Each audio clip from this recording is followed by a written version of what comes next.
Ассаляму алейкум, хайрлах шамлар, добрый вечер. В эфире телеканала АТР. Вы смотрите марафон «Сейф АТР. Голос Крыма». Майя Бута в эфире. В студии для вас работаю я, Гульсум Халилова, и мой коллега Айдар Муждабаев. Ассаляму алейкум, салям.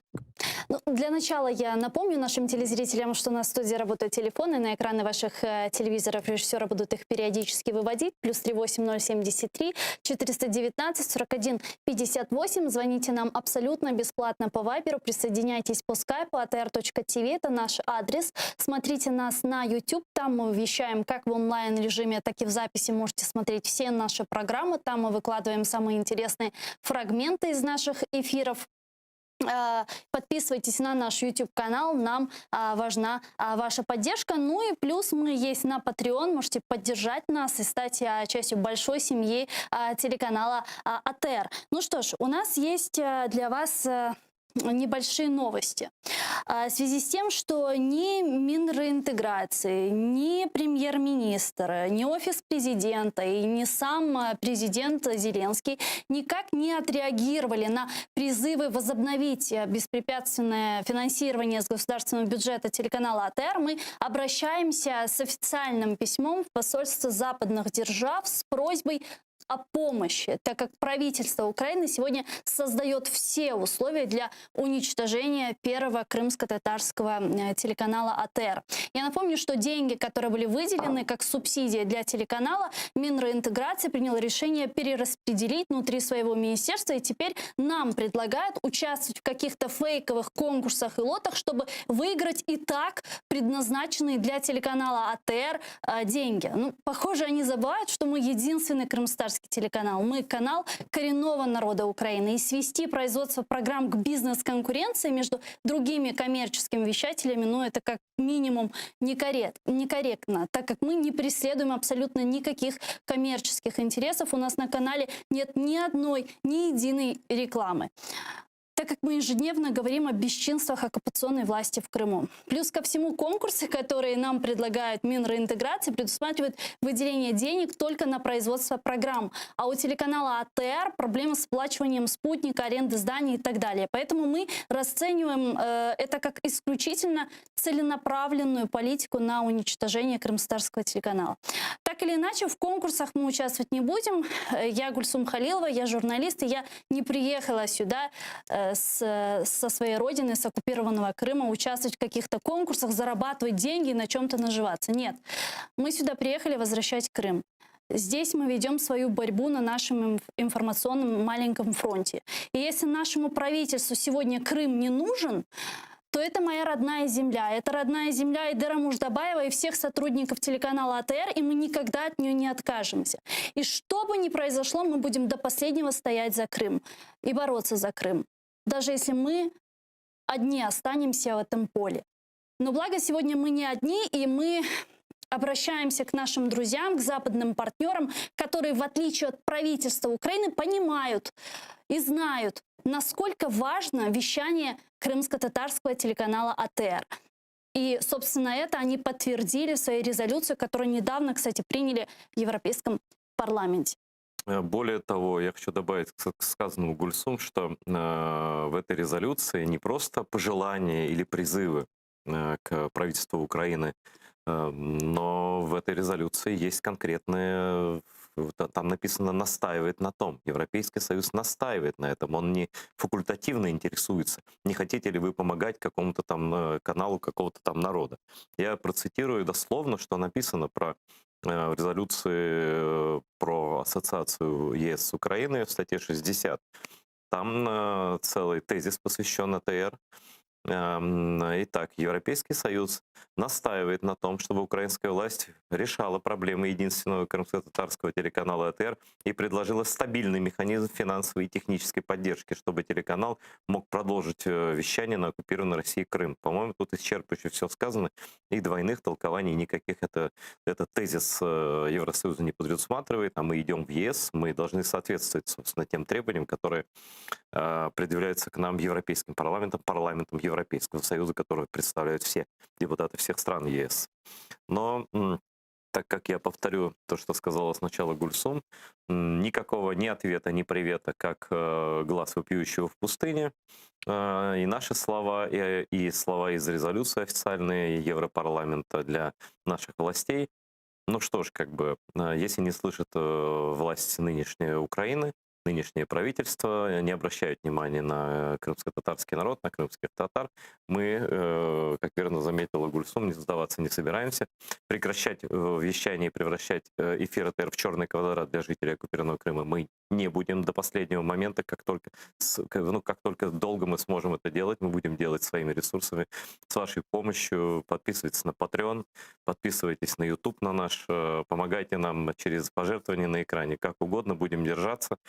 Ну и пока мы с вашей помощью держимся в эфире, мы сегодня заслали в посольство очень многих стран западных. Следующее обращение, которое я вам зачитаю, значит, оно на английском языке, но в переводе вот на язык, так сказать, говорится, общепонятный. Я прошу прощения, чтобы просто больше людей сразу поняло это. Я читаю для зарубежных стран тоже, где, возможно, не все дипломаты и политики знают украинский язык, а английский и российскую мову, наверное, больше, да?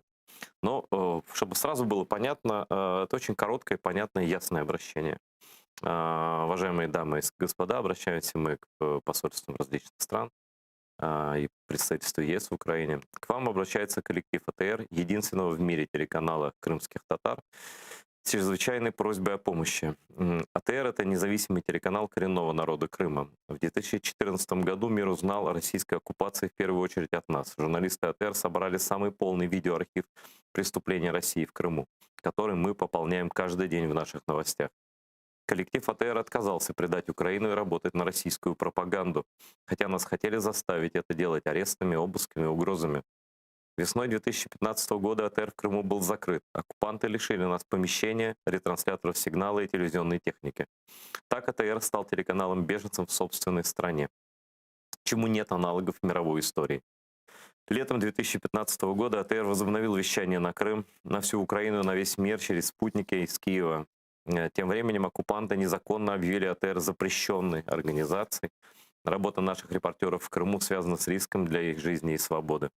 Начиная с 2016 года, когда Европейский парламент впервые в своей специальной резолюции по Крыму назвал АТР телеканалом, нуждающимся в финансовой поддержке, и под 2020 год включительно, мы получали регулярную помощь от государства Украины в размере минимально необходимым для размещения редакции, производства программы и оплаты спутникового вещания. Но в начале 2021 года мы столкнулись с отсутствием интереса к поддержке телеканала от лица правительства Украины. Для нас это равносильно закрытию АТР в Крыму оккупантами в 2015 году. Поэтому мы вынуждены обратиться к вам за экстренной помощью для спасения АТР, единственного телеканала, который финансово связывает Крым с материковой Украиной и с остальным миром. Нам нужно оплачивать работу журналистов, в том числе тех, кто работает в Крыму, аренду помещений в Киеве и коммунальные расходы. Нам нужно оплачивать вещание через спутники, от которых нас угрожают отключить, если мы не сможем их оплачивать. Конец цитаты. С уважением, надежды на понимание. Добавить к этому могу только следующее, что сдаваться, подчеркиваю, мы не собираемся. Мы работаем на свой народ, на крымско-татарский народ, на украинский народ, на людей патриотичных, которые смотрят нас во всем мире. В Украине масса просто людей, известных украинцев и неизвестных, обычных, как говорится, необычных просто граждан Украины. Нас массово поддерживают, и за границей тоже поддержка есть. И как вариант, если требования Европейского Союза будут проигнорированы. Ну уж про свою собственную совесть я не говорю. Это мы не слышали ни звука из правительства, кроме того, о чем Гульсум сказала, всех этих невыполнимых и унизительных условий, специально придуманных для того, чтобы канал перестал вещать. Значит, будем обращаться к правительствам западных стран и будем думать о том, чтобы просить убежище на период оккупации Крыма, на период, пока власть не понимает, нынешняя власть не понимает необходимости крымско-татарского вещания на Крым, и весь мир будем просить убежище в одной из западных стран. Будем действовать как телеканал в изгнании уже в полной мере, да, то есть не в своей стране, а в другой стране, как Белсат вещает, например, из Минска, извини, из Минска, Польши, не из Минска, а Варшавы. из Варшавы, да.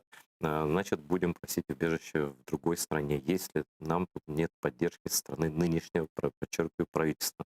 Потому что в поддержке украинцев мы не сомневаемся, в поддержке гражданского общества не сомневаемся. Уже и организации разные, и Конгресс украинских канадцев, канадцев Украины, и не знаю, Пен-центр, и Рух опору капитуляции, и всем разные правозащитные и неправительственные организации высказали нам свою поддержку из разных стран мира внутри Украины. Но, подчеркиваю, наши деньги на содержание ТР заложены были в бюджет. Это 50 миллионов гривен, очень маленькая сумма для телеканала, вещающего через спутники в изгнании, вынужденного все арендовать, поскольку у нас все украдено оккупантами.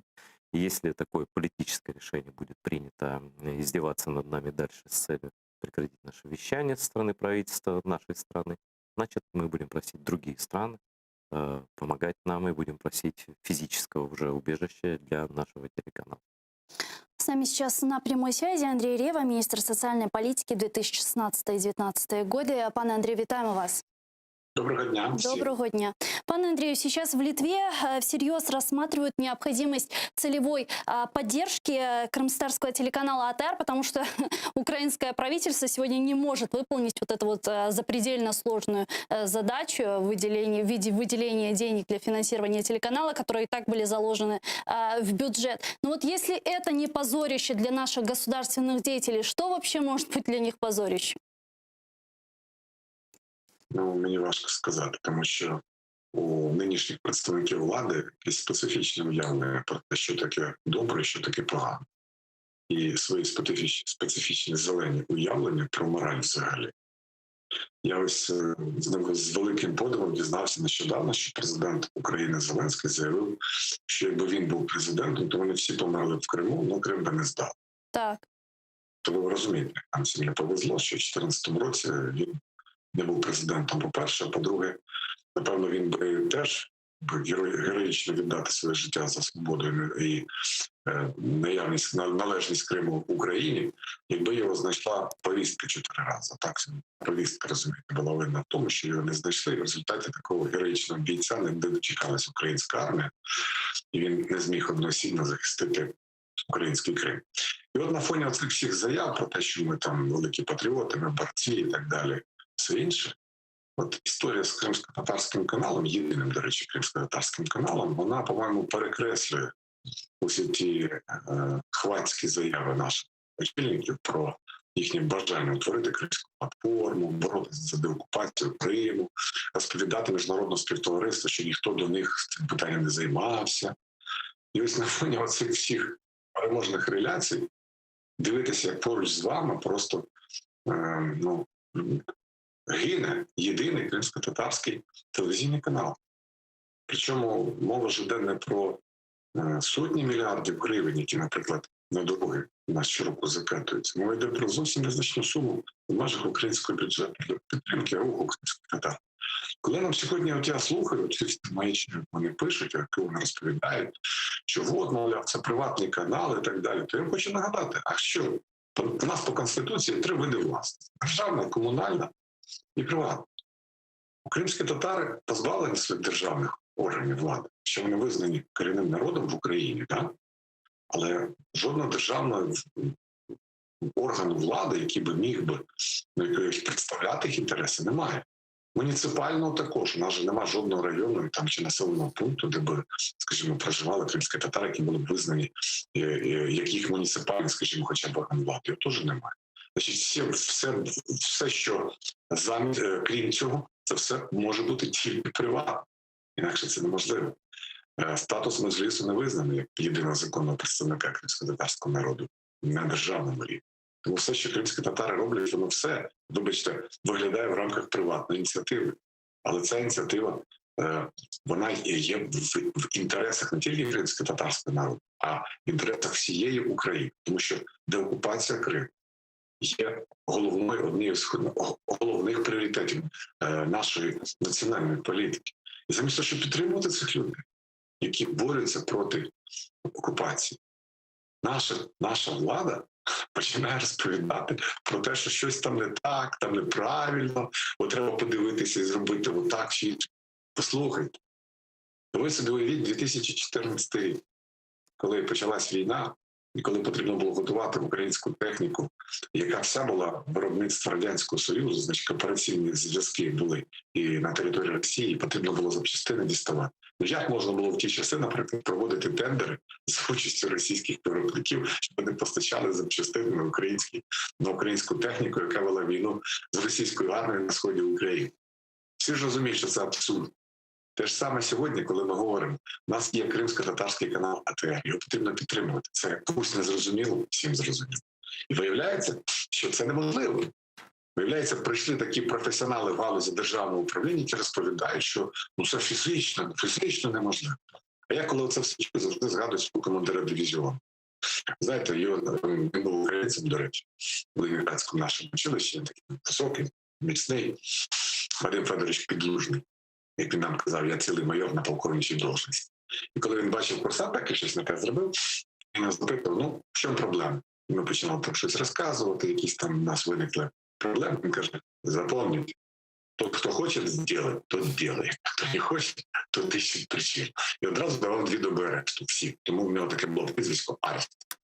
Так от, якщо хочу сказати, якби влада хотіла допомогти вашому каналу, вона це зробила. Тому що не вам треба розбиратися в хитросплетіннях української бюрократичної науки чи бюджетної нашої системи. Ваша задача – робити те, що ви робите, а задача влади – вам допомогти.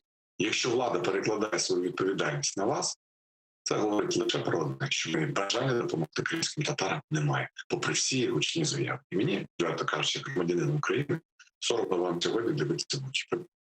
Я ще хочу вас попросити пробачити за те скотство і те свинство, яке влада сьогодні робить по відношенню до тих людей, які борються за відновлення територіальної цілісності України і за права народу, який є корінним народом в Україні. Вибачте, будь ласка, мене і всю ту владу в Україні, яка сьогодні так себе поводить.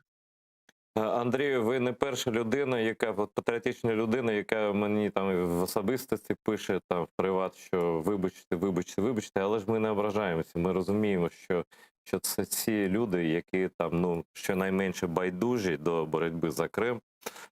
Вони і ви – це різні люди, тобто вибачаються не ті, хто винні, так? І щодо комерційного каналу, це просто люди, які це просто вимовляють. Для мене вже особисті вороги, тому що вони брехуни. А брехати на фронті – це просто підставляти своїх під вогонь, так? І на щастя, в нас є друзі в різних країнах. Ось, може бути, ви зустрічалися колись з такою людиною, Даніус Жалімас, голова Конституційного суду Литви. Не знаєте таку людину? Я знайомий з Ліносом Лінкевичем, міністром Ага. з ним, до речі, підписував документи в Києві. Я з ним зустрічався в Литві. З Конституційного суду Литви я, на жаль, не зустрічався, але у нас трошки різні. Різні галузі, але ж він великий друг України і багато разів тут був, і він знає, там у нас на телеканалі був, там він знає багато суддів, там діячів, депутатів тощо. І він одним з перших просто, коли це питання штучне виникло, що це комерційний канал, який, правда, не заробляє жодної копійки через те, що ми не маємо ані розважальних програм, ані реклами. Взагалі це наш принцип. Ми воюємо, а не торгуємо. Да? А він сказав дуже прості речі. Він юрист міжнародного рівня, європейського рівня. Він сказав, в чому проблема? Перший пункт – державна задача. АТР виконує державну задачу. Якщо державна задача – це повернення Криму, це інформування про Крим і для Криму, то так, це державна задача. Другий пункт – це некомерційна місія. В нас геть некомерційна місія, ми нічого комерційного взагалі не робимо. Просто вимкніть хто завгодно наш канал і подивіться, що там комерційного. Так? А місія некомерційна в тому, в чому говоримо там, повертаємося до пункту першого, так? Повернення Криму. І третє, це він зазначив, що це питання, щоб таких питань не виникало, його треба вирішити на законодавчому рівні. Тобто потрібен закон щодо фінансування телеканалу АТR до моменту деокупації, повернення, коли ми повернемо собі на наше майно, наші потужності медійні, коли ми зможемо нарешті якось там заробляти. Да? Але ж це ніяк не пов'язано з тим, що зараз відбувається. І просто я тут більше не для вас, ви ж це розумієте, для глядачів розповідаю. А у вас я хочу запитати таку річ. Ви ж спостерігаєте так за інформаційним простором, за Фейсбуком, час від часу і там. Деякі люди розповсюджують відверті фейки про телеканал АТR, звинувачують нас у злочинах, у розкраданні бюджету тощо. Тобто телеканал, в який ми навпаки додаємо в те, що нам передають з Криму люди, там гроші, пожертвування тощо, ми вкладаємо все в цей канал, ми нічого з нього не беремо. Нас звинувачують в зворотньому, в тому, що ми злочинці, і що ми там крадії. Як ви думаєте, чи це випадково, чи хто може керувати цим процесом, коли там в коментарях багатьох людей там в приват надходять такі фейкові повідомлення, ну, до речі, з боку людини, там, яка перводжерелом є, який є відвертим фанатом Шарія, наприклад. Да? От як ви думаєте, цей процес відбувається? Знаєте, коли я чую безпідставне звинувачення або такі от гіпотези, знову ж таки згадую, вибачте, свою армію, в якій я служив. Нам завжди той же наш командир батальйону дивізіону казав так: ви судите всіх по собі. Ви екстраполюєте, як би себе ви поводили в випадку, якби ви були на місці іншої людини. І коли ви чуєте, як діяч заявляє, що розкрадені бюджетні гроші, що зроблено це для власного збагачення, то він це не про вас каже. Він каже це про себе. Як би він на вашому місці діяв, якби він отримав бюджетні гроші. От його іншого уявлення про те, що якщо вам дали бюджетні гроші, то їх треба вкрасти, у нього особисто немає. І він вважає, що всі люди, які навколо в Україні, вони точно робили б так, як він собі уявляє для себе. Тому цих людей назвати просто людьми і порядними, тим більше порядними людьми, дуже складно. Я читаю це все, теж бачу, теж аналізую. Хочу вам сказати, пам'ятаєте, колись президент Зеленський казав, що, правда, він це казав про всю країну, що, мовляв, Україна йому нагадує жіночку, яка готова прийняти з будь-якої, значить, від будь-кого і будь-які пропозиції. Да? Так от він мав, напевно, на увазі цих людей. Отих, для яких гроші не пахнуть, які заради отримання якихось дивідендів, чи політичних, чи фінансових, готові обмазати брудом всіх тих, хто не такий, як вони. Хто має якусь ідею, хто за щось бореться. Розумієте? От я завжди в такій ситуації згадую слова Ліни Костенко, нашої видатної української поетеси, які вже, по-моєму, це її. Ні, вона жива, вона жива. Я кажу, це один із тих небагатьох моральних авторитетів, якими ми повинні пишатися. Пам'ятаєте, це от боротьба за владу, яку вона описувала в своїй поемі «Берестечко». Розломлять, підгризуть, як миша, як полівка. Всі хочуть булави, всі борються за власть. Тож буде голова, як макова голівка. Так потарахтять, і потім хтось продасть. Не той, так той. Там зрада, там злодійство, там вигнали самка, обрали слимака, там наливайківці побили слободівцями, там ті оптик зламали держака. Вже хтось про когось вигадає байку, всі ворота чорні від смоли. І шило поміняли вже на швайку, а ті ворлити призвели. Там вибрали якогось чоловіка, думаю, що то вже Віфлеєм, ще й прізвище хороше.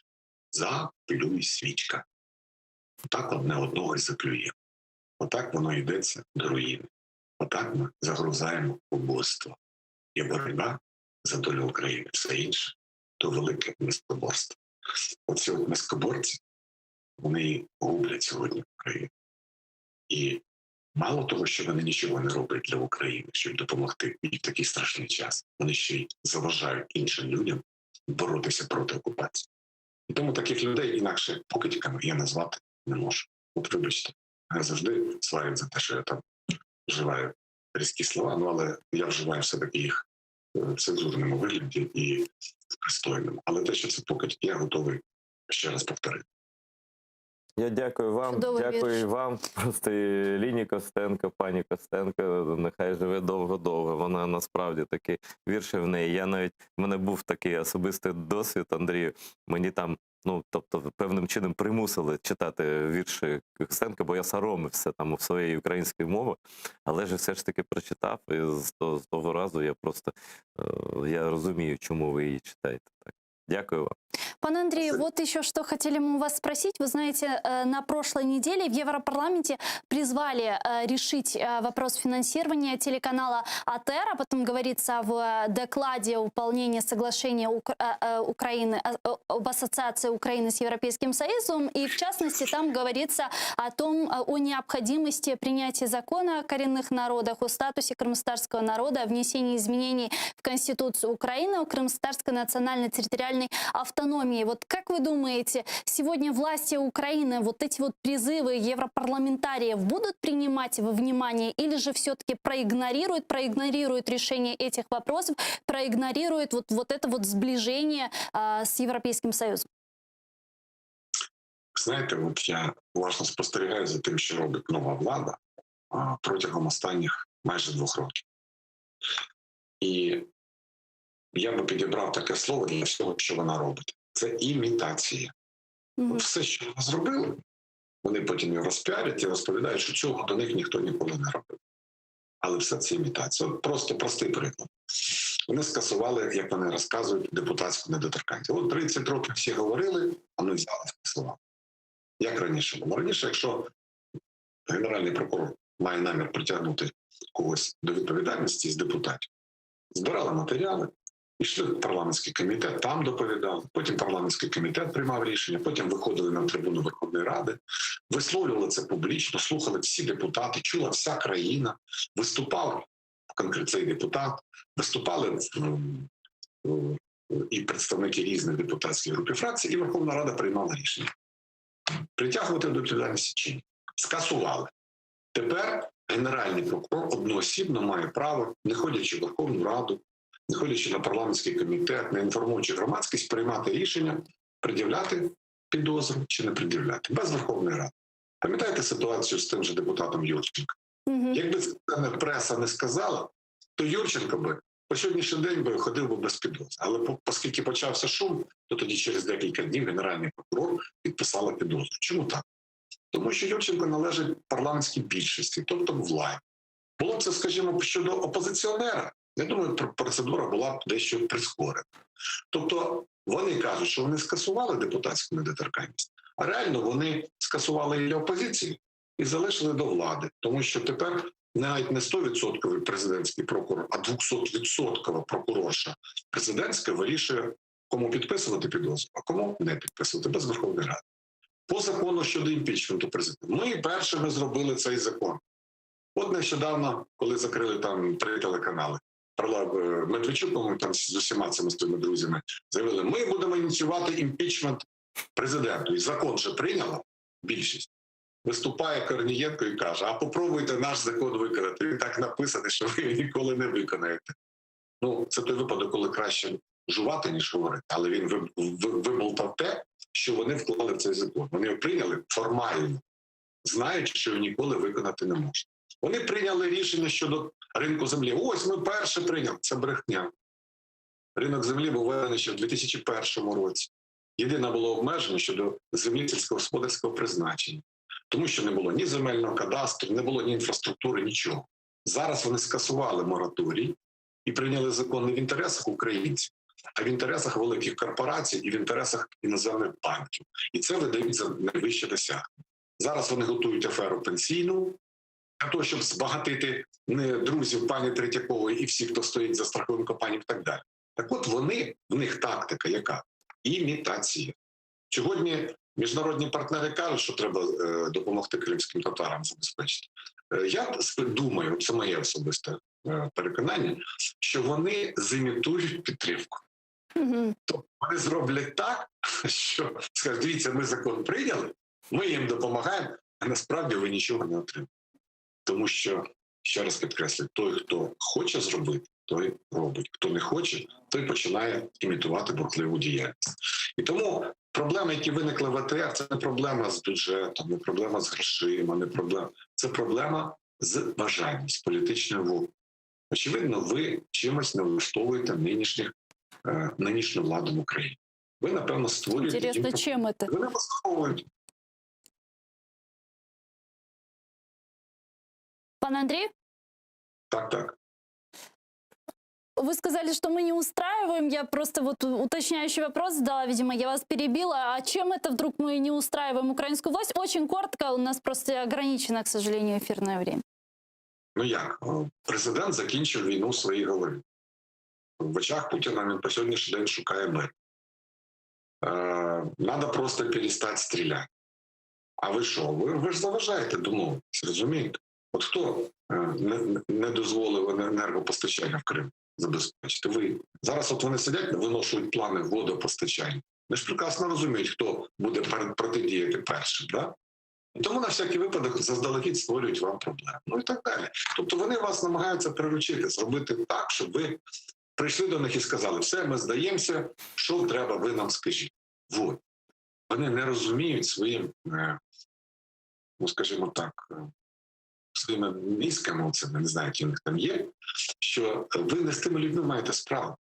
Ті люди, якщо вони не зігнулися під Путіним, то під вами тим більше вони згинатися не можуть. У них є честь і гідність. Вони залишили свої землі не для того, щоб вони коритися вам тут, а для того, щоб боротися за деокупацію і проти того страшного окупанта, який на їхній рідній землі зараз знаходиться. Тому ви оці свої речі залиште при собі.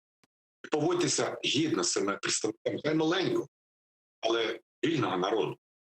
І от чому мені соромно? Навіть не за гроші. Мені соромно за відношення, за скотське відношення влади по відношенню до своїх же громадян, які борються за свободу і за те, щоб Крим повернувся в Україну. От що важливо. За це мені соромно, за їхнє відношення до вас, розумієте? А я це відчуваю відповідальність свою, тому що я теж громадянин України. І ми теж відповідальні за свою владу, розумієте? Ну, коли німці казали, от Гітлер був, він, вибачте, скільки злочинів зробив. Хіба німці не несли відповідальність за владу Гітлера? Несли. Так і ми несемо відповідальність за ту владу, яка у нас є, тим більше ми ж за неї голосували. Ну, не я персонально, ну, ми як народ України. Хіба нам не повинно бути соромно за те, що влада робить по відношенню до вас? Мені соромно, мені просто соромно, чесно кажу, так як є. Дякуємо дуже. Дякую. Чохсагу у нас пане Андрію. Андрій Рева був з нами на прямому зв'язку. Міністр соціальної політики у 2016-2019 роках. Нас смотрят на YouTube. Айдара, вот перед тем, как мы подключим следующего нашего гостя, здесь вопрос к вам адресован. Я хочу его зачитать для наших зрителей. Вы ответите. Айдер, здравствуйте. Как считаете, резолюция Европарламента по Крыму – это первый шаг к независимости? Нет, там никакой независимости речи не идет. И какая может быть независимость Крыма? Независимость какая? Что Путин решит, что там будет еще одно русское государство, что ли? Это не может быть, потому что там большинство населения россияне. И этнические, и ментальные. Любая независимость Крыма – это русская независимость Крыма. Потому что они, просто любое другое население, включая в первую очередь крымское коренное население, кормылы крымских татар, они просто задавят количеством. Вот знаете, как колонизировать какой-нибудь остров, да, заселить его в 10 раз превосходящим населением, а потом рассуждать про независимость. Ну, подумайте об этом, да? Что это будет за независимость? У нас уже был такой русский Крым, АРК, он до сих пор в Конституции с русским флагом, чтобы вы понимали. Вот этот триколор, да? Триколор. Это был прям такая русская республика в составе Украины.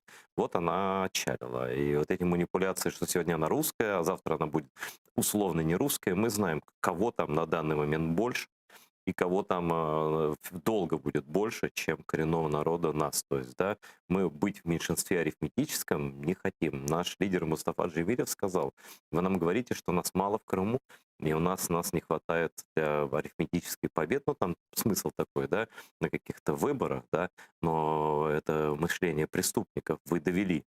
наше количество нас там до там, низкого процента и попрекаете нас тем, что нас нет после геноцида. Поэтому единственная защита для коренного народа Украины и Крыма, Крымлы, крымско-татарского народа, это как раз тот путь, который указал в своей резолюции от 11 февраля этого года Европейский парламент. Он прямой, понятный, только он гарантирует Крымлы защиту на законодательном уровне, потому что только в составе Объединенной Европы, в составе демократической Украины Крымлы могут иметь закрепленные гарантии своих прав, не зависящие от количества других людей на полуострове. Я хочу, чтобы вы это все поняли, да? Не зависящие от того, кому там захочется что-то менять, там, значит, вводить, просить Путина снова войти или не Путина, там, неважно кого, да? Они, эти люди, понимаете, это политическая субъектность крымских татар в составе Украины с гарантиями прав коренного народа, привязанных к решениям Украины и ЕС, это абсолютная гарантия выживания моего народа с Гульсум. Потому что и все иные вещи нас просто задавят количеством. А большинство далеко не всегда право, как мы знаем. Да? И вот эти базовые права коренного народа, которые отличаются, которые имеют коллективные политические права, в отличие от представителей национальных меньшинств, которые имеют права персональные и гуманитарные, да, там на свою мову, там, сбережение, там, образование определенное и так далее. Это совершенно другая вещь. Но коллективные политические права имеет коренной народ, которого нет. У греков есть Греция, у венгров Венгрия, у поляков Польша, у евреев Израиль, даже у россиян что-то есть, кто себя, не дай бог, считает россиянином, да, в Украине, если таких уж, мне кажется, ну, не знаю, есть, наверное, такие люди. Вот, но, то есть у нас единственных нет родины нигде, да, кроме Крыма. Это совершенно особый статус, да, который Евросоюз призывает и значит, прописать в документах. Но это будет обязанностью в любом случае. Пока это призывы, это будет обязанность. Потому что есть хартия европейская о правах коренных народов, и мы один из до сих пор не имеющий никакого статуса даже в своей стране коренного народа. Но Украина, слава богу, Европейский Союз этот статус нам фактически, он де-факто указывает нас как коренной народ. Он признает нас коренным народом Украины, конкретно Крыма, да. И что касается канала АТР, подчеркиваю еще раз всем страждущим истины, что в этом 60-й статье резолюции сказано не желание, там, пожелания благие к правительству Украины. Там четко сказано, Евросоюз настаивает на том, чтобы украинское правительство помогало телеканалу АТР финансово и технически в достаточном объеме. Если не понимают наши чиновники, будем повторять. Нам не сложно, в принципе. Мы работаем для оккупированного Крыма, и чтобы спасти канал АТР, мы приложим все законные силы и средства. Я неоднократно говорю. Ну и спасибо всем тем, кто поддерживает телеканал АТР. Я вот слежу сейчас за нашим YouTube-каналом, и Аурелия Петраускайте отправила в помощь телеканалу АТР 10 евро. Спасибо ей большое. Чохсава у нас. Вы знаете, вроде бы мало, да, там люди там говорят, вот это сколько-то, сколько я отправляю, да, я просто поясню, как это все происходит, да.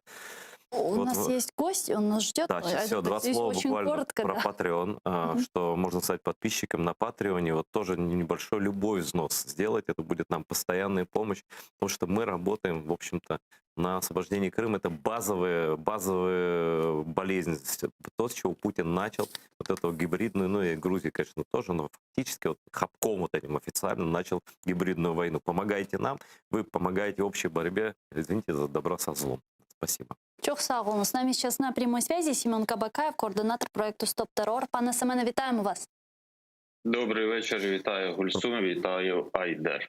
Пане Семене, ми от уже третю неділю ведемо марафони. Сейф АТР «Голос Криму» має бути в ефірі. І до сьогоднішнього дня ні представителі Мінреінтеграції, ні Офіс президента, ні сам президент, ні премьер-министр никак не отреагировали на наши призывы возобновить беспрепятственное финансирование первого крымстарского телеканала АТР. Как вы думаете, они не слышат или просто не хотят слышать?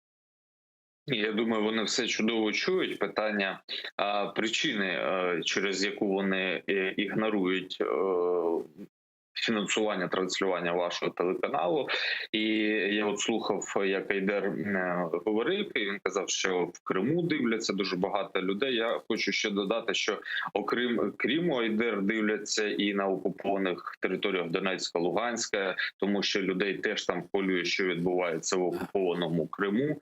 І безумовно Я не знаю іншого телеканалу, який би подавав інформацію, по-перше, так чітко, так інформативно, динамічно стосовно того, що відбувається на окупованих територіях, яку окупував Путін. Тому, безумовно, я вважаю, що канал повинен далі працювати. Я зі свого боку усюди, де я спілкуюсь з закордонними партнерами, теж про це наголошую, тому що говорити про це нашій владі, ну, ви знаєте, я дуже часто багато чого говорю, я не симпатик влади, вони десь чують, десь ні, але в вашому випадку я бачу, що, наприклад, вони йдуть на принцип, але виникає дуже велике питання, чому вони це роблять. Тому що для мене це залишається загадкою, що поганого в тому, що телеканал, який працює з окупованими територіями, показує, яке ж там життя є, має повністю українську позицію, що в умовах гібридної війни з Російською Федерацією є дуже важливим. Ми це знаємо і по тих телеканалах, які транслюють російську пропаганду. Так, тобто ми розуміємо ціну того, ціну свободи слова і ціну того, що журналісти, такі як ви, підходять з патріотичної точки зору, відстоюючи національні інтереси. Це дуже важливий фактор, про який дуже мало говорять. І для мене дуже дивно, я ще раз наголошую, те, що влада не хоче виділяти гроші, не хоче контактувати з вашими власниками, не хочу контактувати з журналістами. Ті контакти, які відбувалися, за якими я спостерігав, вони закінчуються в негативному ключі. Для мене це показник того, що є якась проблема, про яку вони не хочуть говорити. Якщо я не вірю, що це питання грошей, я вам відверто кажу, тому що вони запускають телеканали, наприклад, ну, вибачте вже за рекламу, я можливо зараз неправильно роблю, але вони запустили телеканал «Дом», так, як вони казали, що будуть транслювати на окуповані території. Його ніхто там не дивиться, рейтингів нема. Через такі телеканали виводяться гроші для наближених людей, які поруч з Володимиром Зеленським.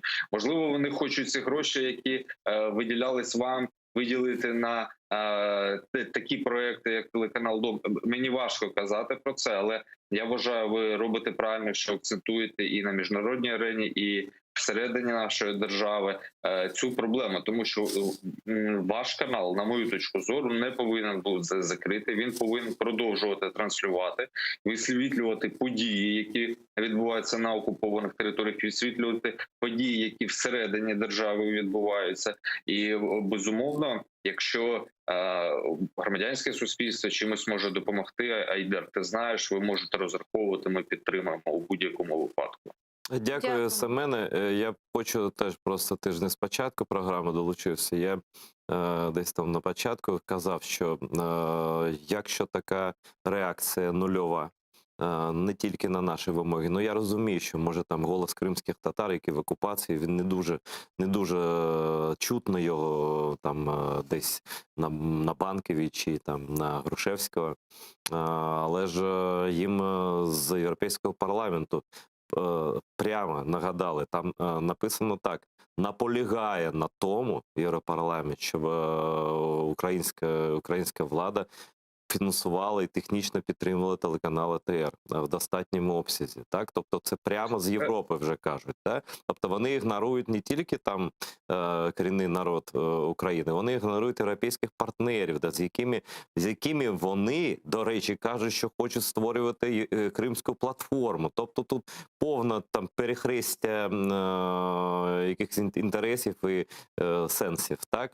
І ми... Це абсурд, абсолютно. Так, я погоджуюсь з тобою. І тут питання саме головне, розумієш, в чому? В тому, що нам доводиться звертатись, вам доводиться звертатись до наших міжнародних партнерів, тому що вони мають більшу вагу, ніж наш з вами голос. От в чому проблема. Тобто влада не чує своїх громадян, не чує тих людей, які там не зрадили державу, які не перейшли на бік ворога, які виїхали на територію України.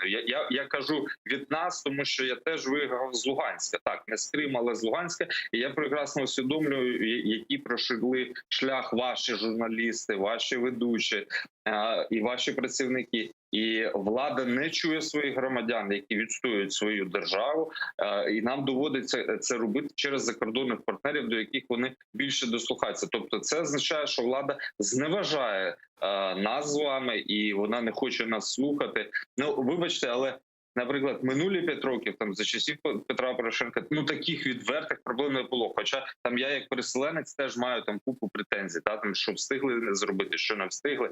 Але щоб так відверто продовжувати саботувати патріотичний канал з патріотичним колективом, ну я думаю, тут щось не так. Можливо, по деяких напрямках, які інколи відбуваються в офісі президента, є якісь проросійське лобі. Я цього не виключаю, тому що по деяких напрямках за ці 2 роки ми вже бачили, що якась позиція була не дуже патріотична з боку і позиції президента, і його підлеглих. Тому я не виключаю, що це може бути і закид з російського боку, щоб закрити канал, який їм стоїть як кістка в горлі, через своїх агентів тут. Тому що, якщо брати, наприклад, справу вагнерівців, її так само просаботували. Про російського крота взагалі ніхто не хоче чути в офісі президента. Я вважаю, що він там є і він працює на Російську Федерацію, тому що дуже багато речей саботується. І ситуація з вашим телеканалом, ну, щось у мене викликає тільки додаткове підтвердження того, що це не просто так робиться. Ну, тобто, знаєте, ми ж нічого не знаємо, ми ж не шпигуни якісь, да? Але ж кому це на користь? Відповідь просто очевидно настільки, що не помічати цього слона не можна, так? На користь тільки Росії, тільки окупантам. І знаєш що, Семене, ми ж тут, ну, ми якби дивимося на реакцію на те, що зневажливо там ставляться навіть до європейських інституцій, які прямо працюють над асоціацією України з ЄС, над подальшим шляхом України до Європейського Союзу, який зазначено у нас в Конституції. Ми не виключаємо, наш колектив нашого каналу не виключає вимушену імміграцію в іншу європейську країну, країну Європейського Союзу, де вже друга резолюція на нашу підтримку з боку Європарламенту в 2016 році теж було. І будемо, якщо тут просто ставлення не зміниться, якщо нам будуть викручувати руки і примушувати брати участь в незаконних конкурсах на наші гроші, там в якихось іграх ми не беремо участь і не будемо брати участь, бо це все просто для імітування процесу, для того, щоб через деякі фейкові процедури нас знищити, примусити танцювати, як це комусь там може там з якоїсь гілки влади, може там проросійське потрібно. Ні, такого не буде. Ми краще тоді звернемося до одної з країн Заходу, одної з країн ЄС. Ми такий варіант, як остаточний, розглядуємо, бо ми не хочемо перетворитися на чорний квадрат в очах людей в окупованому Криму, які нам точно не вибачать того, що ми їх залишили без ОТР. Це для мене, я не знаю, як татари стояли на блокаді, я буду, мабуть, стояти на блокаді біля вашого телеканалу і не випускати вас. Я сподіваюся, що ми зможемо з вами разом знайти рішення, щоб переконати діючу владу в тому, що ваш телеканал повинен працювати, і до таких радикальних кроків не треба доходити. І хочу ще раз наголосити, я вас повністю підтримую, всі мої знайомі повністю підтримують. І звертайтесь завжди, і я дякую, що ви запрошуєте в ефіри. І я сподіваюся, наша солідарна позиція безумовно буде працювати тільки нам в плюс, і ми досягнемо того результату, за рахунок якого буде працювати ваш телеканал і доносити правду на окуповані території, і не тільки на окуповані території. Дякуємо дуже. Чухсагл у нас, пане Семене. Семен Кабакаєв, координатор проекту «Стоп террор», був з нами на прямому зв'язку. Нас поддержал Хендрикас Жераслюс. Извините, я неправильно произношу фамилию, простите, пожалуйста. 5 евро перечислили на счет телеканала АТР. Буктем, Буктешекурлер, Чухсагл, спасибо большое. Вы хотите выразить любовь литовцам? Да, выразить любовь к литовцам, которые просто сверхнастоящие люди. люди. Литовцы — это супермены просто, и супервумен тоже, потому что вот, помогают активно, понимают нас. Братские, просто литовский народ братский нам, крымским татарам, украинцам. Это люди настоящие братья, да? Они регулярно помогают, они во всем помогают, они поддерживают. Вот, и просто, ну, нет слов. Привет, братской Литве. А к нам сейчас присоединяється Петр Аліщук, політолог, експерт з міжнародних питань. Пане Петро, вітаємо вас. Доброго вечера. Добрый вечер. Добрый. Ну что ж, вы знаете, вы в курсе, вам наши редактора уже рассказали, наверняка вы следите за информационной повесткой. Вы знаете, что мы сейчас ведем марафоны. Сейф АТР «Голос Крыма» мая будто в эфире, так как правительство Украины сегодня фактически лишило телеканала АТР госфинансирования, оставило ее на грани существования. Ну, что скажете для начала, почему так происходит, как думаете? Ну, я думаю, що це, мабуть, через те, що люди, які ухвалюють відповідні рішення, ну, просто не спроможні повністю стратегічну картину для себе уявляти, тому що, ну, з одного боку, коли ми говоримо про актуалізацію української політики в кримському питанні, ну, а з іншого боку, робимо такі кроки, ну, в принципі, це абсолютно нелогічно, незрозуміло і не позбавлено смислу, скажімо так. А ви розумієте, набагато простіше берегти те, що ти маєш, аніж потім намагатися створити щось з нічого. Ми неодноразово з таким стикалися. Тому, ну, я лише можу сподіватися, що цього разу розум переможе, як і минулих разів, коли була аналогічна ситуація. Лише прикро, що кожного разу це доводиться в такому ручному режимі вирішувати, начебто немає якоїсь державної політики, державного вектору з цього напрямку. Вы знаете, якраз західні партнери наші в обличчі європейського, в особі європейського, якщо можна так сказати, європейського парламенту, вони в статті 60 ось останньої резолюції про асоціацію ЄС з Україною, вони прямо пишуть, щоб знайти системне рішення про підтримку телеканалу АТР. Тобто не щоб будь-який там чиновник не міг впливати на це. Він приходить новий. Минулого року були інші. Я не знаю підстави, що тих, що сучасних, але ж це повторюється, вони вишукують так методи, в який спосіб нас прижати, придушити. Ну так принаймні так це виглядає з нашого боку. І просто це питання мовлення кримськотатарського на окупований Крим до закінчення окупації, до нашого повернення на батьківщину, має бути вирішена Верховною Радою на законодавчому рівні. Про це, до речі, голова суду Конституційного суду Литви Даніш Жалімас прямо сказав, що це питання законодавця. Як ви думаєте, чи можна такий закон прийняти? Ну, я думаю, що можна. Я не бачу тут якихось перешкод. Чи окремий закон, чи, можливо, якийсь закон, який повинен в собі відображати повністю українську державну політику в питанні деокупації Криму. Я поки що не готовий вам казати, який конкретно формат, але я думаю, що таке зробити можна і таке зробити потрібно. Щоб потім уже апелювати до закону, а не просто до якихось ініціатив там, або якоїсь доброї або поганої волі чиновників. Тому що такі питання, звичайно, від людського фактору залежати не повинні. Ну, вот эти вот предложения, рекомендации, если их можно так назвать, которые прописаны в резолюции Европарламента о необходимости выделения финансирования для телеканала АТР, о необходимости принятия закона коренного народа, о необходимости принятия изменений в Конституцию Украины в части крымско-татарской национально-территориальной автономии, это все в рамках соглашения ассоциации Украины с Европейским Союзом. Вот если Украина не принимает эти предложения, что дальше? Она отдаляется от вступления в ЕС или же она может не принимать эти рекомендации? Ну, бачите, знову ж таки, на вступ України до ЄС гіпотетичний.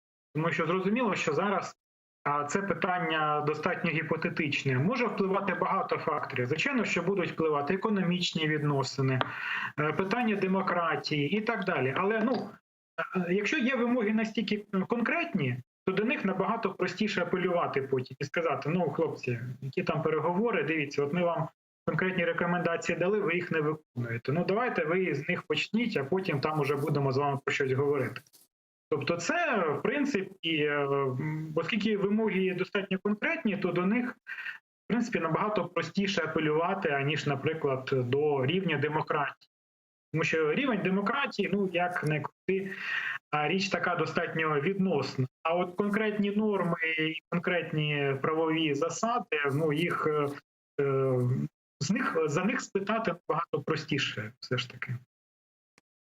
Дякую за пояснення. И, пане Петро, еще несколько новостей, которые мы хотели с вами сегодня обсудить. Вот министр иностранных дел Финляндии Пекка Хависта отметил, что незаконная аннексия Крыма и ситуация на Донбассе негативно отражаются на отношениях его страны с Россией. Об этом он сказал в интервью Интерфаксу и другим российским СМИ накануне своего рабочего визита в Москву, которое было запланировано на сегодня. И вот что он сказал. Давайте вместе послушаем. Финский министр, да? Иностранных дел, да. Иностранных дел. Выведите, пожалуйста, цитату. Вася, вы Справа не слушаете? Навального, а також незаконна анексія Криму та ситуація на сході України відображаються на наших відносинах через призму ЄС. Ми підтримали обмежувальні заходи, введені Євросоюзом.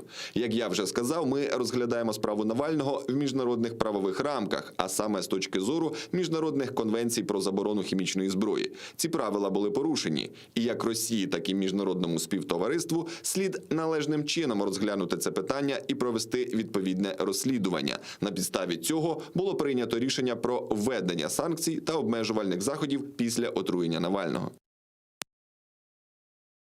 А вот глава МИД РФ Сергей Лавров заявил, что разрыв в отношениях России и Европейского Союза начался уже давно, и их разрывает Брюссель. Об этом он сказал на совместной пресс-конференции. Давайте его послушаем. Мы готовы обсуждать проблемы, когда это отвечает в том числе и интересам России. Мы взаимодействуем и по вопросам изменения климата, и по окружающей среде. Но каркас этих отношений был сознательно разрушен по инициативе Брюсселя. Выбор за Евросоюзом. Если он решит, что все-таки отношения нужно восстанавливать и повернуть назад действия по их разрыву, о которых я упомянул, мы будем к этому тоже готовы. Вот такое заявление Лаврова, вот такое вот заявление министра иностранных дел Финляндии. Что скажете? Прокомментируйте, пожалуйста. Ну, бачите, насправді досить символічно, що подібні заяви робляться саме от в контексті зустрічі із міністром закордонних справ Фінляндії. Тому що, ну, по суті, Росія, вона в цій ситуації повторює риторику, під якої свого часу Радянський Союз здійснював напад на Фінляндію.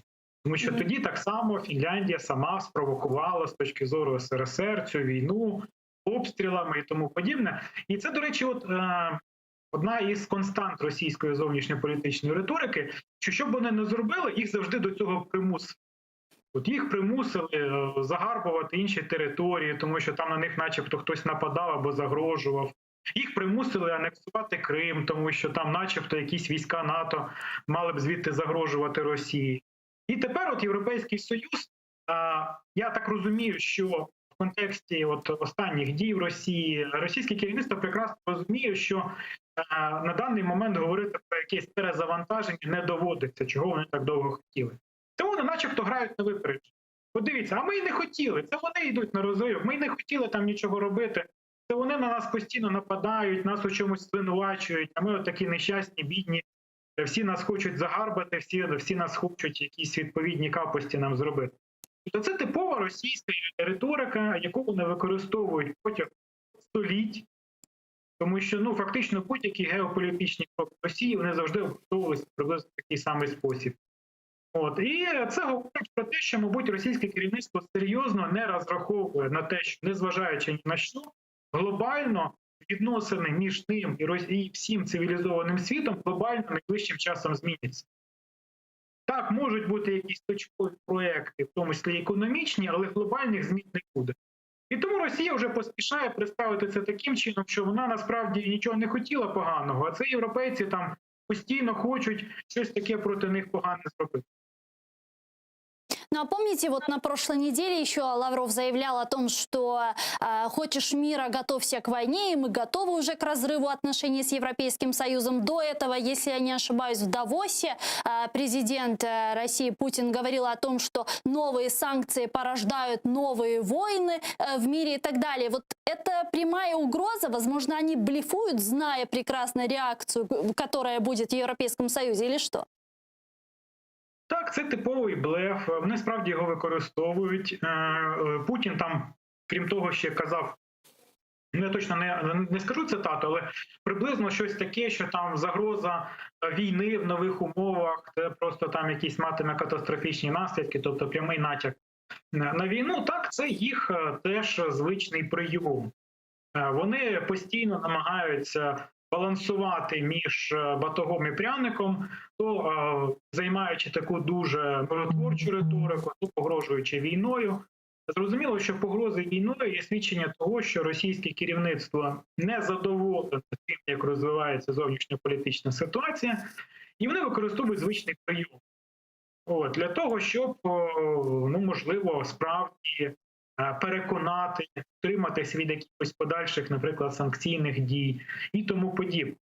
Тут, знову ж таки, нічого нового немає. Вони, знаєте, періодично, там, от, раз на кілька років Путін розказує про ядерну війну, і там його пропагандисти розказують про ядерний попіл і тому подібне. От там буквально можна порахувати, але раз на кілька років точно якась відповідна заява робиться.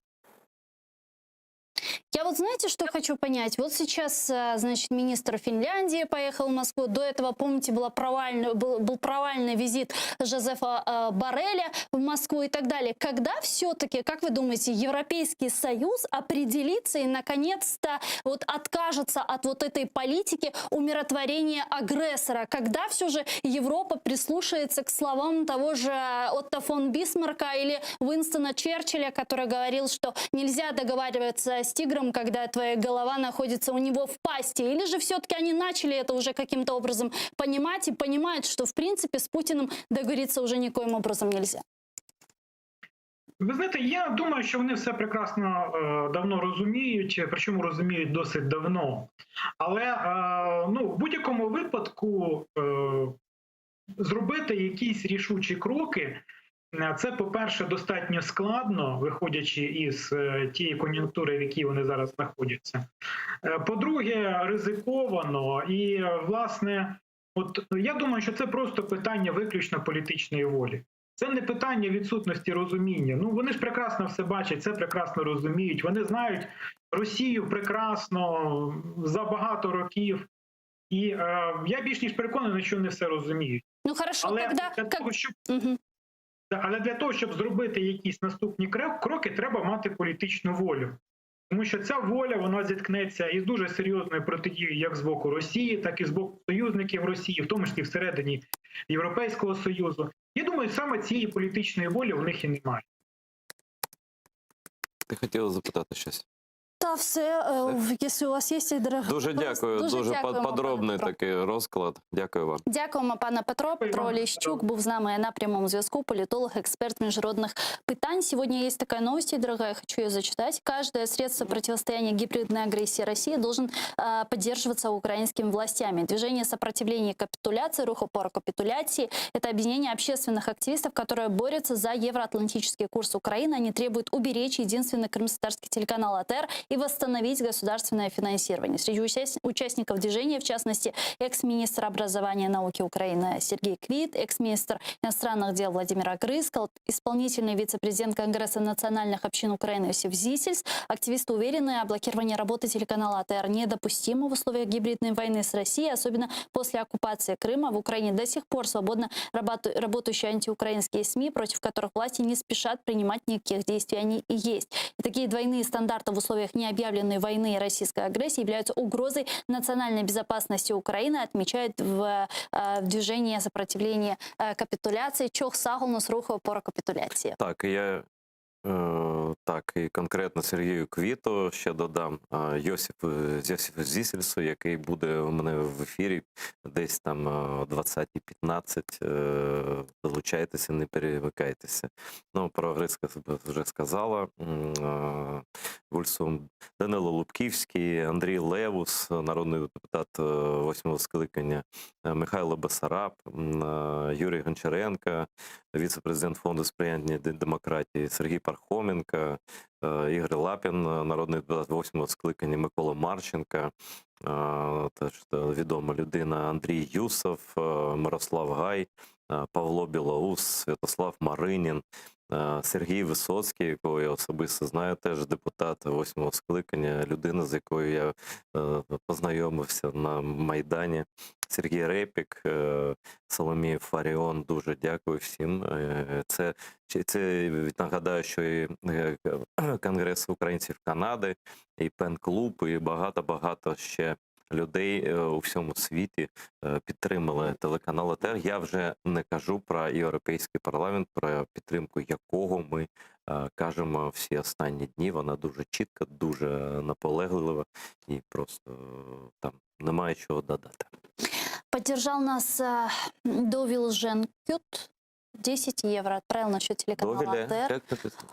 Вот смотрите. Ну-ка. Видимо, это французское какое-то имя. Нет, если нет. я не ошибаюсь. Это Довели, она из Литвы. А, из Литвы, да? Фамилия какая-то не женщина, литовская. Да, это просто так написано. Да, спасибо большое, вам дуже дякуємо за підтримку. А с нами сейчас на прямой связи, если я не ошибаюсь, как мне подсказывают наши редактора, заместитель постоянного представителя президента Украины в Автономной Республике Крым Тамила Ташева. Тамила Ханом, салям алейкум. Алейкум салям, доброго вечера. Добрый вечер. Тамила Ханом, ну, для начала, как вы воспринимаете события вокруг телеканала АТР, то, что сегодня правительство Украины лишает нас финансирования и оставляет первый крымстарский телеканал АТР, ваш родной телеканал, на грани существования? Вульсун. Я так розумію, Айдер теж у студії, просто я не бачу телефон. Так. Да, і трохи погано, якщо чесно, чутно вас. Але да, що важливо сказати, що для української держави є важливою підтримка єдиного на даний момент кримсько-татарського телеканалу АТР. Це не викликає жодних сумнівів, це є аксіомою для держави. Да? Тому безпосередньо керівництво телеканалу, менеджмент телеканалу дуже добре знає позицію представництва президента щодо важливості державної підтримки. Керівництво каналу пам'ятає, як я особисто з Антоном Кориневичем допомагали в кінці 2019 року отримати певні кошти для того, щоб закрити без певних втрат для телеканалу 2019 рік, і завжди включалися і в цьому році, в тому числі, щодо координації і підтримки державного телеканалу. Але є питання в тому, що ми знаємо ситуацію, яка склалася, і інтерпретацію ту, яку надає керівництво телеканалу, і в тому числі ті спікери, які говорять в ефірі телеканалу. І те, що ми бачимо зі свого боку, що є питання в тому, що в законі про державний бюджет на 2021 рік окремої згадки, яка, наприклад, була в 2020 році, щодо звільнення телеканалу АТР від виконання закону про державні закупівлі, не було. Відповідно, на мою думку, як кримської татарки, яка в 2015 році і подальшому захищала телеканал АТР, вважає, що державна підтримка для телеканалу має бути обов'язковою, що потрібно відійти від певних емоційних оцінок ситуації, сісти за стіл переговорів, за спільний стіл і проговорити ситуацію, яка склалася, і знайти шляхи виходу з цієї ситуації. Тому що чим більше ми будемо накладати емоційного забарвлення даній ситуації, краще від того не буде. Тому насправді і представники Міністерства реінтеграції вже неодноразово заявили про те, що підтримка державного телеканалу має бути, це потрібно робити і робити прямо зараз, але є механізм надання державної підтримки, в тому числі державними телеканалами.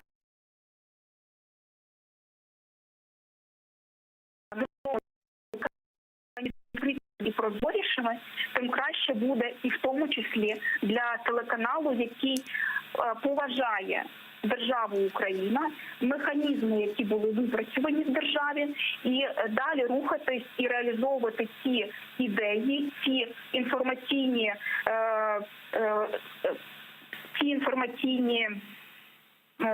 завдання, які поставлені як перед телеканалом, так і перед державою. Дякую, Тамила. Я, пользуясь случаем, хочу обратиться к тебе как представителю власти и президентской ветви власти, что никаких эмоций мы уже по поводу этого не испытываем. Я просто понятно, о чем идет речь. И Зураб Полосані, точнее, Зураб Полосані, Суспільне телебачення, оно высказало уже, как бы это не наше мнение и не частная думка телеканала, там кого-то, что деньги, которые предназначены для ТР, их код был поменен с субсидий на услуги, и дальше все понеслось туда, куда донеслось теперь. Но к счастью, делать вид, что ничего не происходит, у нас получается, тут у многих чиновников, но, к сожалению, европейские парламентарии не поняли, о чем идет речь, и они в своей резолюции, в статье 60, и, конечно же, вы видели, да, эту статью в представительстве президента, они прямо прописали, что они настаивают на поддержке телеканала АТР финансовой и технической, чтобы телеканал продолжил работу. И, наверное, вот это выкручивание нам рук со стороны правительства, участие в конкурсе, который они придумали на голом месте, это очень плохая идея. Она не конструктивная, ни с эмоциональной, ни с какой точки зрения. Эти конкурсы, в них уже отказалась и Крым Реалии принимать участие, и Суспільне телебачення, и мы сразу отказались, потому что это не тот путь, не государственный путь, это путь смешивания смыслов и путь просто, ну, такой, знаете, гибридный, нехороший путь, который видят отчетливо и за рубежом, ну, там проинформированы люди о том, что происходит, и как бы им это вот так вот рассказать не получится, что это так случайно, и что вот на канале АТР люди сидят, которые что-то не понимают. И сегодня мы обратились, просто я Антону Кореневичу, уважаемому мной, прошу это рассказать.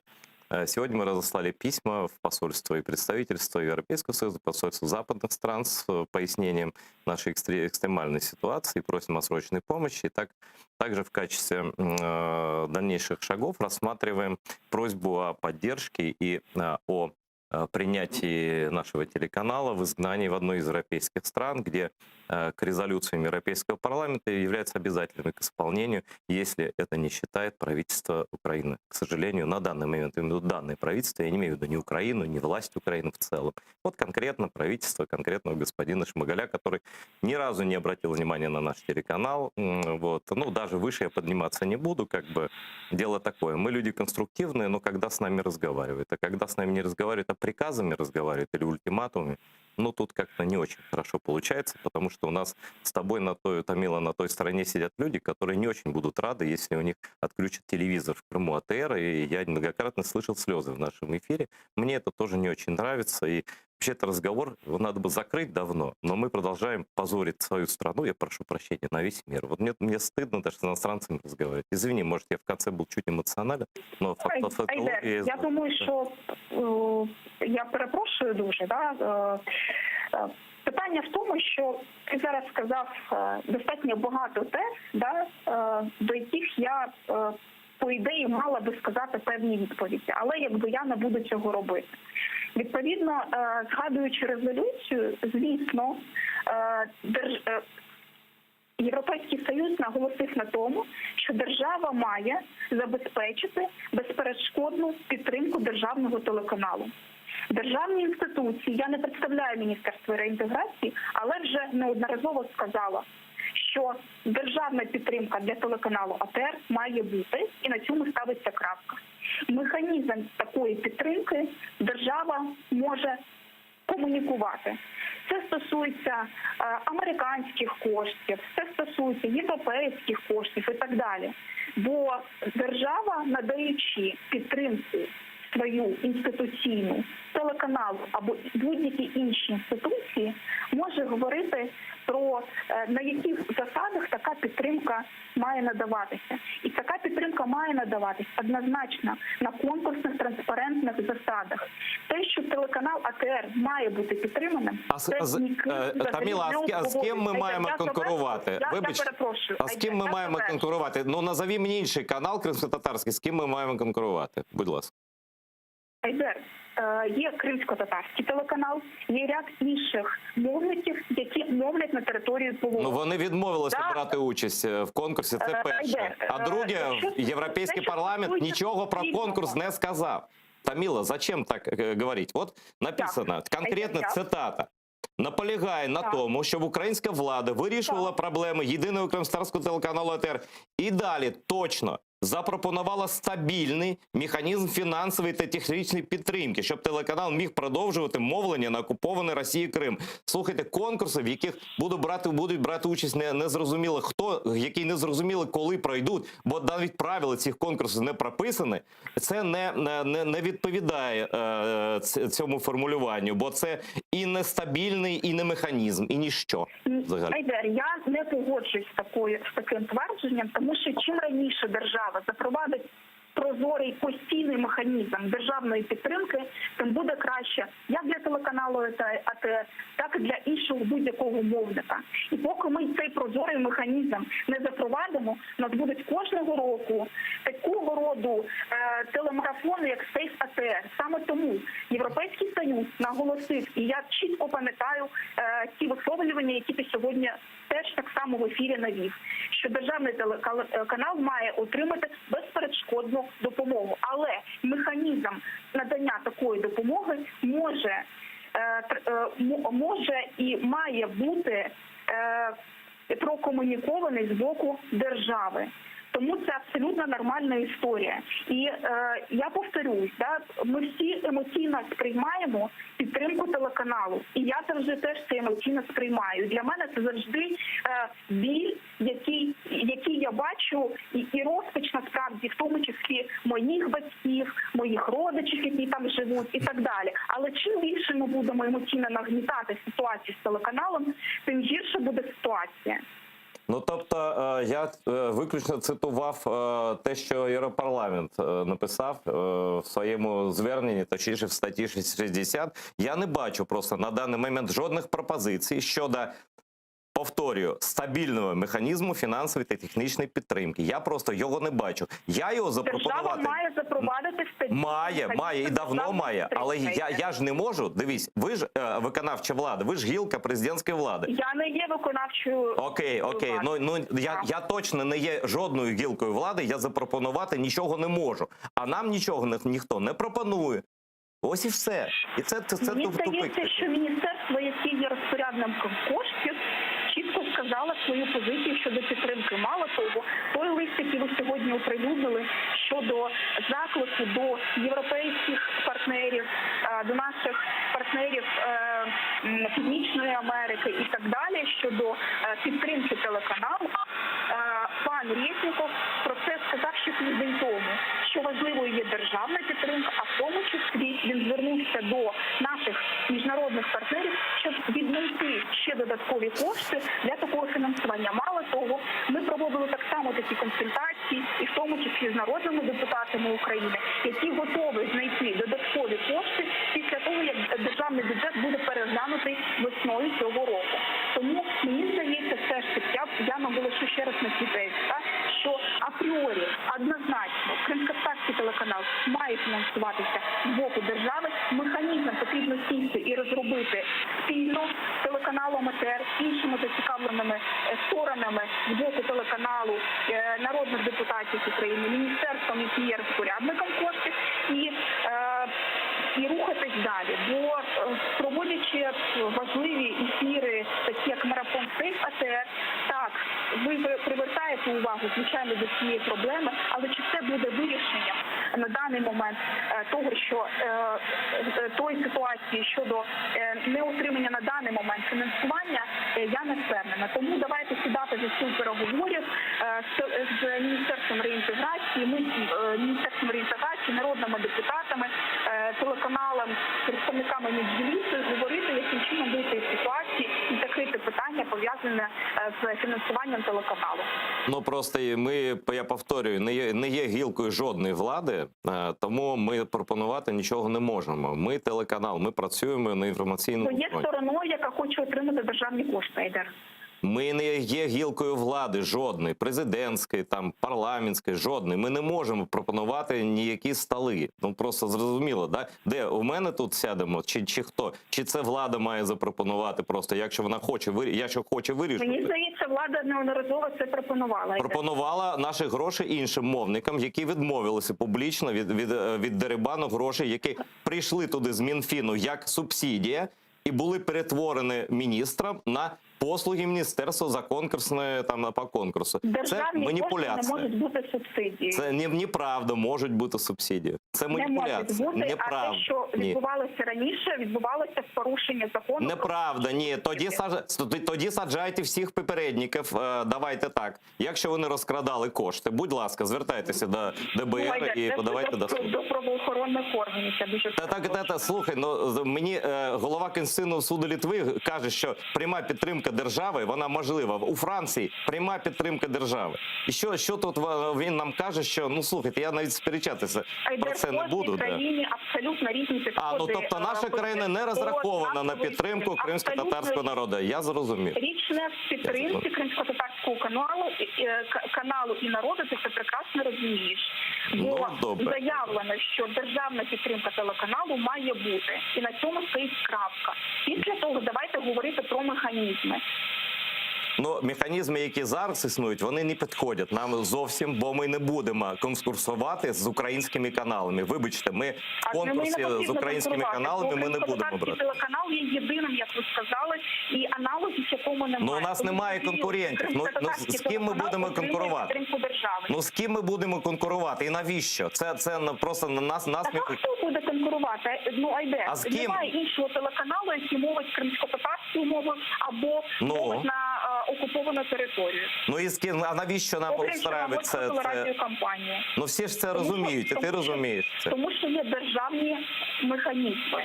Я зрозумів. Так, окей. Ну будемо сподіватися, що наша держава, як каже Таміла, відпрацює якусь там підтримку. Я все ж таки механізм пропоную на законодавчому рівні раз і назавжди це вирішити. Да? Що, чи є політична підтримка АТР, чи ні, чи нам пропонують там на окремі програми там щось там конкурсувати. Добре, тоді в нас є багато варіантів, і ми будемо відкрито про них розповідати. Тамила Ханумовна, можно такой еще коротенький вопрос?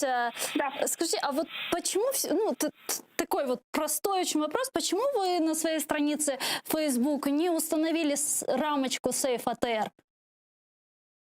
Тому що абсолютно легке і логічне питання. Телеканал АТР не потрібно рятувати. Телеканал АТР має мовити на територію Криму і на території підконтрольній. І держава підтримує телеканал АТР. Підтримувала починаючи з 2016 року. І буде підтримувати в цьому і надалі. Але потрібно розробити механізм.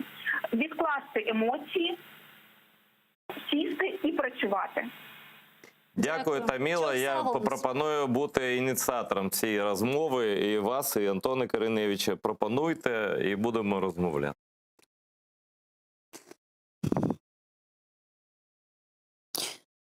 Ми продовжуємо. Нормально, що позиція висловлена з боку Таміли Ташевої. Вона заступниця голови представництва президента. Постійного представника президента. Так, вибачте. А Антон Кориневич, відповідно, голова представництва, постійного представництва президента в Криму. Мы вынуждены уже попрощаться, Айдар. У нас, мы даже уже перебрали 23 минуты эфирного времени. Нас ждет «Заман», информационная программа «Заман». Буквально через несколько минут продолжает эфир телеканала АТР. Я хочу отметить, что нас поддержал еще Дмитрий Сафонов. Он скинул на счет телеканала АТР почти $20 и подписал. Думаю, что АТР должен охраняться, поддерживаться как национальное достояние. Памятник Украины, написал Дмитрий Сафонов. Спасибо большое, дуже дякую, пане Дмитрію. Чох сау у нас. Коршкенджа достар.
Колектив телеканалу АТР звертається по допомогу. Вже третій тиждень відбувається марафон «Сейф АТР. Голос Криму» має бути в ефірі. Але Кабінет міністрів України досі не відреагував на заклики відновити фінансування з державного бюджету єдиного кримсько-татарського телеканалу АТР. А Мінреінтеграції продовжує стверджувати про необхідність конкурсу на отримання грошей, які були призначені АТР як пряма допомога. І це коли у резолюції Європарламенту щодо виконання угоди про асоціацію Україна-ЄС прямо зазначено, АТР має отримувати від уряду країни стабільну фінансову та технічну підтримку. У зв'язку з цим колектив першого кримсько-татарського телеканалу звертається до посольств, представництв і дипломатів західних країн з надзвичайним проханням про термінову допомогу. Колектив АТР відмовився зрадити Україну і працювати на російську пропаганду. Хоча нас хотіли змусити це робити арештами, обшуками, погрозами. Навесні 2015 року АТР у Криму був закритий. Окупанти позбавили нас приміщення, ретрансляторів сигналу і телевізійної техніки. Так АТР став телеканалом-біженцем у власній країні. Йому немає аналогів у світовій історії.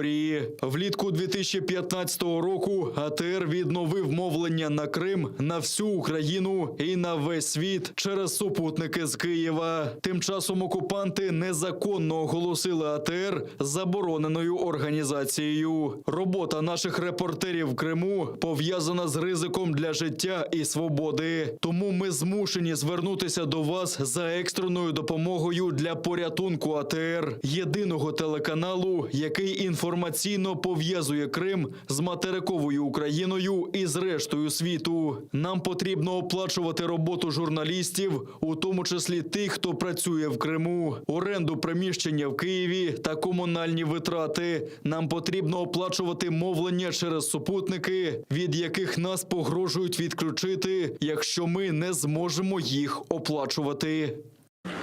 Кожен засіб протистояння гібридній агресії Росії повинен підтримуватися українською владою.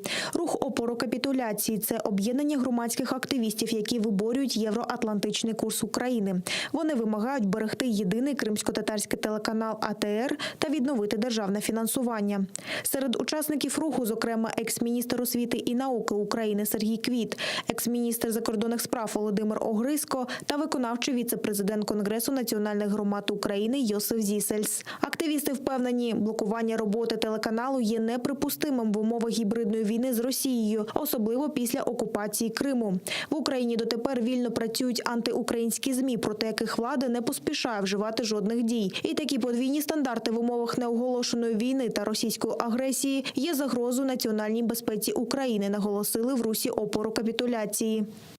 Блокування роботи кримсько-татарського телеканалу є неприпустимим в умовах гібридної війни з Росією. Особливо після анексії Криму, історичної батьківщини кримсько-татарського народу, Кремли, який в такий спосіб позбавляється об'єктивного доступу до інформації про ситуацію в Україні. Росія знищила всі незалежні медіа на анексованому півострові, і АТР залишається чи не єдиним, справді незалежним та об'єктивним джерелом інформації не лише для Кремли, а й для українців півострова.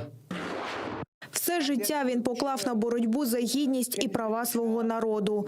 На 83-му році пішов з життя ветеран кримсько-татарського національного руху Ізет Ізідінов. З самого дитинства він не давав поплюжити національну честь. В 11-річному віці з вигнання писав листа Сталіну, щоб диктатор дозволив кримським татарам повернутися на свою батьківщину. За це був жорстоко побитий шкільним вчителем. Але ні погрози, ні побої не зламали його. Ізет Ага виборював права кримсько-татарського народу на мітингах у Ташкенті та Москві. А після російської окупації рідного Криму підтримував бранців Кремля та завжди був поруч з їх рідними. Власним прикладом Ізет Ізідінов надихає молодь на протистояння загарбникам та боротьбу за власні права. І завжди додавав, збереження власної ідентичності та рідної кримсько-татарської мови – обов'язок корінного народу. Я знаю багато родин, де батьки не знають і двох слів. Говорять з дітьми ми російською. Це ганьба. Куди не підеш, в транспорті, в мечеті, всюди. Молодь розмовляє російською. Як це розуміти? Людина, яка забуває рідну мову, забуває і батьківщину, свою землю. Щоб нас сприймали як корінний народ, ми маємо знати передусім свою мову. Тамыр хал деп танымақ үшін біз біріншіде өзіміздің тілімізді білмек керекміз. Поховання ветерана кримсько-татарського національного руху Ізета Ізєдінова відбудеться завтра о 12-й дня на кладовище Абдал у Сімферополі. Важкі втрати на Східному фронті. 3 українських військових підірвалися на мінах неподалік Новолуганського на Донеччині. Трагедія сталася під час переміщення бійців до позицій. На місці зараз працює слідча група військової поліції та Державного бюро розслідувань. Загалом в лютому загинуло вже 8 українських захисників. Крім того, окупанти гатили з гранатометів та стрілецької зброї поблизу Водяного на Приазов'ї та Новоолександрівки. На обстріли окупантів українські військові відповідали вогнем. В районі відповідальності оперативно-тактичного групування «Північ» біля Новоолександрівки збройні формування Російської Федерації відкривали вогонь з гранатометів різних систем та стрілецької зброї. Про факти порушення режиму припинення вогню через українську сторону СЦКК повідомлено представників ОБСЄ. На обстріли зі сторони противника наші воїни давали адекватну відповідь.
Ассаляму алейкум, харлашамлар, сайгылатер телеканалының телесерджелері Сейф АТР Қырымның сиясы яйында олмалы деген марафонны сейретесін. Студияда сізлер үшін мен Гүлсім Халилова ве меслектешім Шевкет Наматулаев çalışмақтамыз.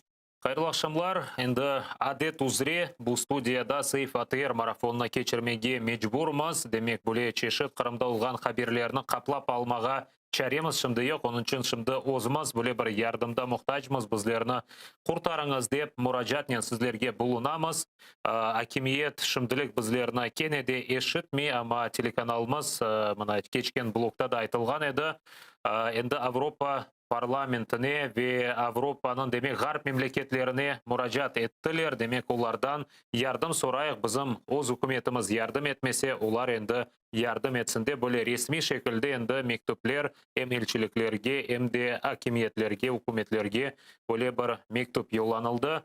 Ве яйнымызны шымды аңлағанызға көре Қырым татар жалы баражамыз ве бөле бір қайғылы хаберден 83 yaşında olған milli hareketіміздің faal iştirakçısı İzzet Ağa İzzedinов бүгін вефат етті. COVID-19 хасталығы ағырлашмасы нәтижесінде женазе мерасимі ярым саат 12-де Абдал мезарлығында кечірілжек, оны бірден айтамыз. Ве Иzzet Ağa қанда бүгін лаф үрсетмеге істейік, мұсафірлеріміз Қырымдан бағланажақ. Иzzet Ағаны қатырласақ, 13 yaşında olғаны вақыт, сүргінлікте да яш бала еді, мектепке барғаны вақыт. Сталинге мектуп язған не себептен біздің халқымызны Қырымдан сүргін еттіңіз, дерал қайтарыңыз деп, ама язық ке бұл мектупны почта қадемі алып оқығанда мектеп мудиріне бары берген. Мектеп мудирі есе Иzzet Ағаны чағырып мудир одасына ве яқшылап көтеклеген. Бұндан сон Иzzet Ağa бір ай девамында мектепке барып оламаған. Ве бұндан сон да Izzet Ağa тоқтамаған, о бірқач жылдан Ворошиловқа мектуп язған. Айны талапнен Ворошилов есе айны бөле демек үкім бар Қырым татарларға Қырымда ерлешмеге ясақ деп бүлдірген. Izzet Ağa яшылықтан аңлайды ке бір инсан демек өзі алып япмаса, кімсе япмай жақ, оның үшін яшайшынан соңки даққаларына қадар Izzet Ağa әр вақыт milli әрекетімізде еді, көредік, оны әр бір махкеме топлашывыларына чәресі олғаны қадар бармаға тырышайды. Қырым бірдемлігі топлашывын да әр бір топлашывда иштирак етмеге тырышайды ве әр вақыт бөле өзі 83 yaşında олғанына бақмадан келіп мабуслерге қол тұтайды, milli әрекет аққында тариф етеді ве әр кезіні чағырайды бірлешмеге. Izzet Ağa İzzedinов Қырым татар халқының тарихында өз халқына садық олған бір евлят оларақ әрдайым қатырланажақтыр. Шевкет, білесің, мен кечкен еліні қатырлайым, анен бұл күнлері кечкен сене Izzet Ağa İzzedinов біздің студиямызға телефон ашқан еді. Чүнки кечкен сене де біз айны бойле мали проблемлеріле қаршылашқан едік. Ве Izzet Ağa İzzedinов біздерге әрдайым өзінің дестегіні білдіреді. Әрдайым япқанларымыз ақында базы бір ерлерді тенқыт біле етейді. Шақсен мені тенқыт етейді. Іште мана қызым бойле япмақ керек еді, бойле айтма, шөйле айтмақ керек еді. Шиырлер меселесінде, іште эсерлер меселесінде мана бір чоқ тавсиелер берген инсандыр. Тіл меселесінде мана бір чоқ шақсен тавсиелер берген инсандыр. Ona olған бізім мисал урметіміз ве сайғымыз емінім халқымызда да бұйықтыр ве әрдайым бізім қалплерімізде Қырым татар milli әрекетінің faal iştirakçısı, veteranı ve өз халқының садық evladı olarak қалажақтыр. Allah рахмет eylесін, меканы cennet olsun ve onu бізден да яқшы таныған шымды Бекер Аға Мамут бізле жанлы бағда Қырым татар milli meclis азасы Қырым газетасының баш muharriri. Бекер Аға, селям алейкум. Алейкум селям. Бекер Аға, Izzet Ağa сіздің қатыранызда насыл қалды, насыл инсан еді? Мен Izzet Ağa'ны Ташкентте 80 senelerin soğundan beri tanış olgan edim. Son anda koçu bizim halkımızın bu aviabiletler, konteynerlerine bağlı bir komitet meydana getirilgen edi. Ve biz bu komitetin işi yüzünde rast gelgen edik. Izzet Ağa çok faallik göstergen edi bu sahada ve şu ağır yılları insanlar stiller Kırım'a acele barmağa, yükleri var, koçurmege ama evet her yerde kalabalık, anlaşmamazlık ve bu vaziyette ben şahit oldum nasıl Izzet Ağa ona müracaat etkenlerine etken vatandaşlarımızga kolundan kelgen yardımını tırışaydı yapmağa. Son evet biz yakınca tanış olduk ve ben bu insanın başka çizgilerini de gördüm ve tanış olgan sayın ben ona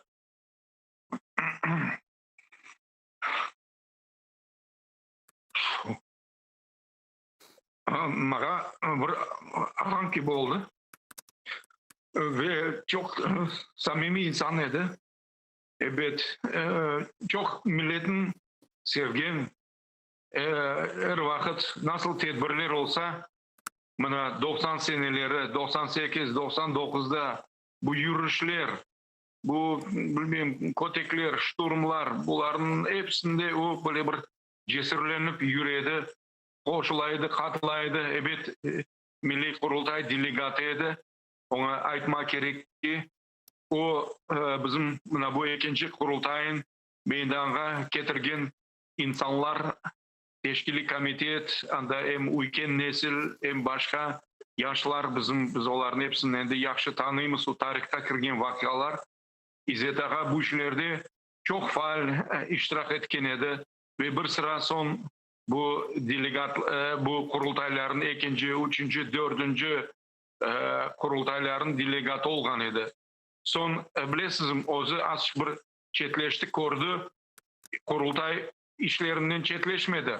O kordu ki endi kurultayını başka seviyede teşkil etmek gerek. Bu kutlevi, gizli, doğrudan doğru saylavlarını ötkermeye ve o vakit Merkezi Saylav Komisyası kurulganda o onun çok bir faal azası olgan edi. Galiba hatta birinci kere o bu 5. kurultay saylanğanda reisin muavini de olgan edi. Sonra da bu şimdiki reisimiz Zahir Bey Smedliaga da o komisyanın azası olup çok büyük bir faallik göstergen edi. Ve bilesizim işke kegen gibi edi. Bizim gazetimizde de o başından sonki günlerine cida 26. yanvarda hastahanege düşmezden evvel o da sanki dersin işine kegen gibi keledi. Biz onu sayaydık. Bizim resmi gazetimizin etrafında öyle kengeş, cemaat kengeşi olmasa da lakin biz onu öyle bir cemaat kengeşin bir reisi gibi sayaydık. Çünkü o her vakit bizim işimizden meraklanaydı, meslaklar bereydi. Kanda olsa da gazetimiz şunu teşvikat eteydi. Bununla beraber bana elbette siz şimdi aytıp geçtiniz. ATR'ın pek dikkatli seyircisi edi. Her vakit kol tutaydı, her vakit kaygıraydı, her vakit açulanaydı. Açuğundan patlayacak edi. Ne için böyle kol tutulmayı, ne için yardım edilmeyi, ne için böyle bir bizim böyle bir mühim sahalar, böyle ne diyeyim işte böyle bir bırakılgan gibi desteksiz kalmaktalar. Yani en evvela maddi yardımdan bu işlerin pek kaygıraydı. Pek gönlüne, yüreğine yakın kabul eteydi. Onun bütün ömrü gerçekten de bana kararının bir 18-19 yaşından başlayıp milli hareket içinde geçti ve sonki dereceye bilesiz bu nasıl bala gibi kuvanaydı 2004 senesi bu portakal tüs enkilap olganda bu barganda dirijabil bayraklar yapıştırılganda degen bu bayraksız koterirseniz ben onu özüm düşürürüm dep. Bizim milli bayrak mutlak olmak gerek dep. Bizim milli bayrağımızın bu nasıldır böyle bir havaga koterilgen topuzga balaban bayrağımızın ildirilmesine sebepçi olgan edi. Öyle bir pek ısrar edi, pek laf etmeye bilgen, o'zun fikrini o'g'ga surmege bilgen öyle insan edi. Sonuna ben ayrıca aytmas isteyeyim, bu 14 senesi vakaların, bu değişmelerin, onun için bilesiz bir şahsi facia gibi oldu. Pek ağır kabul etti. Onun için can gönülden bu teessüf ki bu takipler, mahkemeler olsun, Aktem Çiğgöz olsun, İlmi Umerov olsun, bizim bu ballar kaysalar büyük müddetler aldılar. Bütün bu mahkemelerge birinci instansiyasına, ikincisine de қатынап, соң бізге келіп тарифлеп, қолынан келген набу онкомышлыгер топланғанда ярдым etmek pek bu işlerge pek koşulgan edi, pek katılgan edi. Sanki bilesizim bir 30-40 yaşında bir kırcıman yigit gibi. Aslında yaşını sezmeydi. Biz bilesizim bunu men pek kaydetmeye isteyeyim. Biz ona aytaydık. İzzet Ağa, siz bizde var edi öyle efsanevi şahs Mustafa Halilov 100 yaşına gelip 97 senesi geçindi. Onu 100 yıllık biz Milli Tiyatro'da kaydetken edik. Ana siz de öyle bir insan olacaksınız kısmet olsa. Özünüzge mukayyet olunuz. Ve biz sizin evet diyedi. Mutlak yaşayacağım. Ben evet 100 yaşına acım ben milli harekette mutlak olurum uyağın dedi. Allah biledip öyle laflarımız aramızda çok yürüdü. Çünkü pek tendürüst dedi bana 3 yıl evvesi. 23 fevral 83 yılı olacak. O bilesizim. Öyle bir oyunlar toşuydu, öyle bir kaytarma oynaydı dersin o gerçekten bir 30-40 yaşındaki bir yiğit gibi öyle bir sekirip oynap pek şen, pek bütün milli nemiz var, avalarımız, yırlarımız, tarihimiz deyik işte insanlarımız hepsini o pek seviyede, pek gurur seziyede. Tilimiz olsun o diyedi. Biz gibi millet başka pek öyle bir milletçiydi ama o özün milletin öyle bir seviyede ve birinci yerge koyaydı ve bu hor olgan pek öyle bir ne diyeyim işte ama biz pek karaman milletimiz deyip öyle bir bizge meraklı faktlar tap getireydi. Namına biz yazgan edik onu şaşıp son Rifat Ağa Appazov galiba onu tazdıklagan edi. Bu İzzet Ağa bizge getirgen edi o tarihin ve gazette yazdırgan edi. Nasıl 62 senesi Mayovkasında Ahmetхан Sultan bizim halkımızın akaret açık bir tigen Gagarin'ge bir yakşeti bir şamar endi. Buna okşagan meraklı vakaların toplaydı. Olar bir efsanege okşaydı. Ama onu tariflemez. Olar hepsi öyle bir gerçekleşeydi. Ona inanaydın. Çünkü o hakikatka oşaydı ve o da son tırışaydı. Başka bir menbalarının bu bizim geçmişimizin bağlı kahraman öyle bir sayfelerin tazdıklamağa. Bekir Ağa, şunu soramağa isteyim. Bekir Ağa, mına siz İzzet Ağa İzzetdinov'ni çok yakından tanıydınız ki o zaten Kırım gazetasının faaliyetinde. Allo. Üzüldü Niyazov bağımız galiba birisi telefon etedir. Daha bir kere Bekir Ağa İzzet Ağa'yı hatırlayım. Onda Kiyev'e kelgen edi. 2018 senesi Kiyev'te bu Mustaqillik meydanında değil Sofiya meydanında 18 mayısqa bağışlanған hatıra tedbirleri keçirilgen edi. Vaqt Nariman Ağa o trende doğulgan edi. Олар beraberlikte kelip studiyada bazı bir fikirlerini aytkan edi, duygularını, Ukrayna hakimiyetine olgan itirazlarını aytkan edi. Bekir Ağa, mına şimdi hatırlayık da İzzet Ağa 2018 senesi bunda Kiyev'e de kelgen edi. Kiyev'e de bunda 18 Mayıs matem tedbirlerinde iştirak etken edi. Ondan son studiyamızga da kelgen edi. O vaqt 81 yaşındaydı. Buna bakmadan demek uzak yolga çıkıp ve vaqt tendrus dedi. Şunu soracaktım. Siz onu yakından tanıgan insanlardan biriydiniz ki o Kırım gazetasının faaliyetinde de bir rol alaydı. Daim sizin yanınızda bilmem gazetaga özünün eserlerini ve ilahri makalelerini yollaydı İzzet Ağa. Buna şunu soracaktım. Sizince o bizlerge yani gençlerge nevbetteki nesilge hangi bir miras kaldırdı? Yani Kırım Tatar halkının geleceğini, bizim geleceğimizni nasıl görmege isterdi? O kesenkes bizim milli muhtariyetin tarafdarıydı. Hiçbir şartsız onu vakit yerde aytaydı. Bizim maksadımız budur. Vatanға avdet olgan son bizim ve bu şovinist bilmem başka bir çeşit pis bu güçlerge nisbeten nefret dolu edi. Çünkü onlar bizge bu meselede bu çok adaletli, tarihi meselede cihetten hukuki, adliyevi meselede bizge ayak çalganlar için нетеді, шаршайды. Насыл мүмкін де біздің халқымыздың böyle bir devletçilikten mahrum kaldırmağa. Bu pek arzu etedi. O bizim özümüzün cumhuriyetimiz olup da ve bizim halkımız bunda bu toprakın sahibi olup başka milletvekillerinin, diasporalarını diyeceğim işte. Onların arasında sağlam insanlarını biz til tapıp demek buna bu illeri böyle ve gibi şarkta değilmiş. Nerede dünyada olup da böyle bir nemuneli cumhuriyet kurmakın ve Kırım'da da böyle bir militarizasyonda olmayan böyle bir çok dülber ülkeye çevrilmesini arzu etken insan idi. Ve bizim halkımız tarih boyunca o kes aytaydı. Evet, hepimiz bu fikirdemiz. Tabii ki biz bu toprakların, bu ülkenin evladı olup elbette biz mesuliyet çekmek gerekimiz Kırım'ın geleceği için.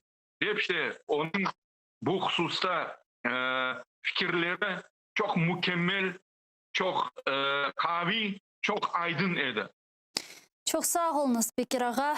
Biz ile bağlanıp kıymetli қатыраларыңыз ile İzzet ağa İzzedinов hakkında paylaşkanınız için Kırım Tatar Milli Meclis azası Bekir ağa Mahmut Kırım gazetasının baş muharriri biz ile canlı bağdaydı. Şimdi bizge muharrirlerimiz aytkanına göre Kırım gazetasının muharriri Siran ağa İbragimov şair biz ile şimdi canlı bağda. Siran ağa selam aleykum. Aleyküm selam olsun. Siran ağa işte bugün böyle Hara haberini aldık. Şimdi Bekir ağanın subetimizini eşitkendirsiniz. Siz şahsen İzzet ağa İzzedinov'ni nasıl hatırlaysınız endi? Ne yazık ki endi geçmiş vakitte laf etmek mecburiyetindemiz. Da inanılacak şey de bu. İzzet ağanın korantası sürgünlükte men anam babam düşken yerge Taşkent vilayeti Akurgan rayonuna düşken ediler. Biz onu ondan tanıyıp korantalarından böyle bak tutaydık. Son Kırım'a kelgen son Kırım'da biz ondan konuştuk ve o bizim Kırım gazetin azası desek olacak idi. Çünkü her gün geliyordu. Gelmese haber telefon vasıtasından soraştırıyordu. Nasıl vaziyet? İzzet ağa elbet vatanperver böyle bir güler yüzlü, böyle tendürüz insan idi. Biz ona her vakit şahit edik. İzzet ağa bu 80'i geçtiniz. Niçin? Nasıl? Bunun bir reseptini aytın da bu nasıl siz öyle uzunsun sakladınız desem bu diyedi. Ben saat 5'te duram, 7 gece çalışam, sonra hazırlanıp şehirge çıkam, sizge varam dedim. Biz İzzet ağanın işte muharetten beraber böyle kezintilerge çıkıyorduk, dağa çıkıyorduk. Bu 80 geçse de biz onu ardından yetiştiremaydık. O yer daim o gidekti bayrağa karşı. Evet, bana Bekir ağa aytkanı gibi son sefer o muharetke geldi 26. çisla konu. Fevral'de, yanvarın 26'da 28'ine ama telefon ettiler, ayttılar İzzet ağa hastalandı, больницаға düştü. Bu konuda ben onunla bağlangan edim. Endi onu bir söz aytsa, bile sesi kayırlık edi, nefesini zor alıydı. больницадан telefon edildi, son ondan telefonunu aldılar çünkü o laf eti bulamaydı. Ama telefon etkenler pek çok edi ona. Biz her vakit ondan tireştirdik, bak tutma, korantasının, torunlarının gerek ilacıların kıdırıp yetiştirirdik, tek tutarmak için. Ama bu taç marazı işte güçlü çıktı, onu yenemedi. Biz mutlak bu vaziyetten bu çıkar deyip umut etkendik. İzzet ağanı hatırlasak, onun anası yüzün geçingen edi. Karasu Bazar rayonunda yaşaydı, Sarısu'da. İzzet ağa der daim aytırdı. Men anam yaşına yeterim deyip. Çünkü kenardan bakanda gerçekten o öyle seziledi. Çünkü 80 yaşına demesedin. Ama tatası da onu var şimdi Sak rayonunda. O da 93 yaşında. Böyle tendürüz sağlam. Ama aytam da bu taç maraz hastalığı çok güçlü çıktı, alıp gitti. Onun niyetleri, böyle yapacak işleri pek çok. O muharebeye kelgen sayın Siran men Şimdi Mustafa Selimov hakkında kitap çıkarması diyeyim, o insan layık kitapka o hakkında malumatlar toplaydı. Biz ona yardım ededik elimizden gelgen. Endi onun peşinden yürüp çalışıyordu. Ben yapmasam bunu kim yapacak deyip teessüf yani bütün yapılacak işleri kaldı. Evet acınıklı al, böyle inanılacak şey değil. İzzet Ağa Akki vatanperver Kırım insanı edi. O yüzden de o Kırımlı deyip sayaydı. Bu mevzu boyunca o'zini hissesini qo'shadi. Yazda Шевкет Аға Меметов Изет Изединовнен программа чыгарган эди керчектен де Изет Аға биле тендруз кадрларда биле өз пикирлерин биле сербест яхшы сеслендире ве Изет Аға о вакыт миллер икет акында катырлай, яшлыкны катырлай ве шымды де bizler топлашып аракет этмек керекмиз деп айта. Демек боле biz Кырым татарларда шымды насыл адет bir şey меселе пайда болду, шамата көтерелер, кычыралар, онен демек токтай кимсе не ариза яза, не bir имза топла bir şeyler, o демек сонуна же алып бармак керек деп боле гаясын эр вакыт айтайды ве бунен берабер опек кайгырайды биздин жашларыбыз дебек ана бабалар балаларынын Кырым татар тилинде лаф этмегени үчүн келин шымды Изет Аганын изаатын dinleyik bu mesele boyunca son subyetimizni devam ederek. Mına bugün de ben çok horandaları bileyim. Ana babası iki laf bilmiyor. Ballarından Kazakça laf ediyorlar, Rusça laf ediyorlar. Bu maskaralık kaldı varasın. Sokaktan mı? Ana oturan elbise binesin, camiye varasın. Ulan yaşlarımız Kazakça laf ediyor. Bu maskaralık değil mi? Bu nasıl şey bu? Bize gerek özümüzün ana tilini unutkandan vetanını joya, toprağını joya. Onun için bize akıl toplap, o kadar akıllı fikirli ballarımız var. Eğer gerek olsa Rus dilini bilmem hepsi öğrendi. İngilizce öğrenme istese hepsi bilirler. Başka tilleri olur. Ne için de o tilimizi laf etmeyer? Ben bu şey yaşasam. Akayar, bu maskaralık bizim millet için. Bize vetanımızı koterip yerde koymak için, vetan içinde bizleri tamir hal deb tanımak için biz birincide özümüzün tilimizi bilmek gerekmiz. Ana көрөмүз ки Изет Ага более янайды ана тилimiz үчүн биле шашайды ве керчектен де маскаралыктыр. Ана бабалар балаларын Кырым татар жалап этмесе, Сиранага сыз жесіне бу вазиетни насыл bir деңиштире билемиz. Биле тил меселесине энди keçsек. Түзетмек мүмкүнмү? Ben şimdi kendi stadan buna İzzet Ağa'dan ben çok bile o büyüklerden büyük kıvıydı, küçüklerden küçük eti, şaka seviyede. Ben ona her vakit hem tacikleniyordum. Onu Omar kardeşi Rus kadınıydı. Ben diyeyim İzzet Ağa çoksa başka karışık korantalarda o tarafta avuşalar. Siz diyeyim nasıl bu tilinizi sakladınız Rus kadınıyla yaşar desem o insanın özde benim babam bile terbiyeladı. Bu insanın özünden bağlı. Bu da bir til meselesinin bir nümunesi. Apayında dualarga katnaydı. Apayına da bizim tilini öğretken edi. Ballarda bizim tilde laf etti. Torunlarda mına bu hasta olgan vaxtı pek sık torunlardan bak tuttuk. Onu hastalığa hakkında haber alacak olup ana tilimizde laf etti. Ana o insan özü bir ana tilini saklamak için bir nümuneydi. Ama bugünkü til meselesine geçecek olsak evet bu en birinci özünden bağlı. Til meselesi bu İzzet Ağa aytqаны gibi bizde şimdi tilin yasak kimse etmiyor. Bile kedir etseler, bile hükümet taraftan kedir etseler, bile mekteplerin kısaltsalar ama til meselesine gelgende biz özümüzden bağlı, Korantadan bağlı.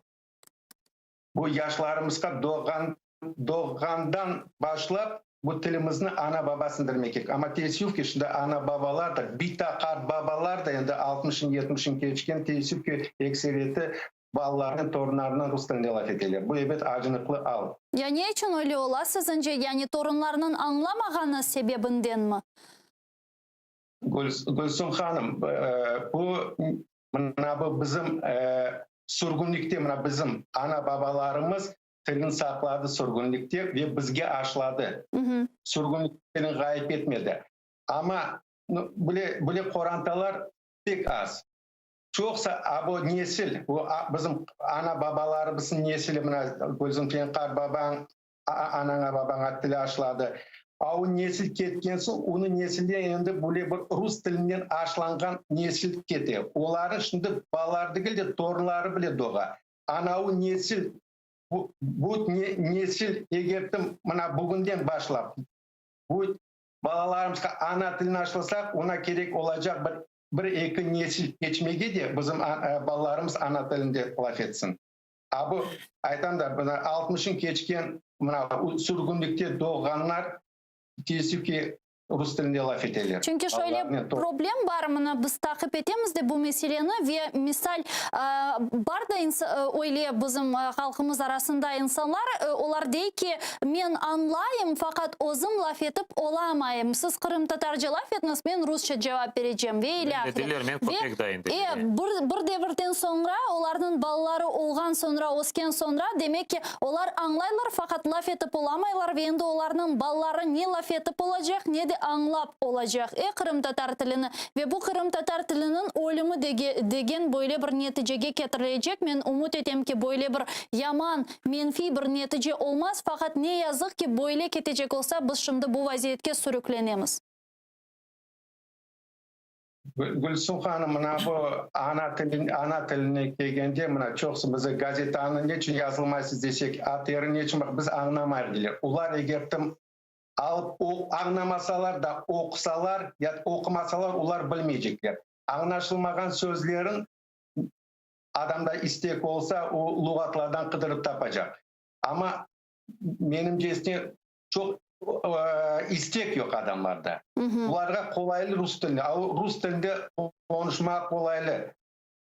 Ama okumasan, bu eştirülerin bakmasan, meraklanmasan, sana içine sinmese ona bir aşılav olmasa ana tiline bu kuç mesele. Siz aytkanız gibi bir acınıklı netice olacak.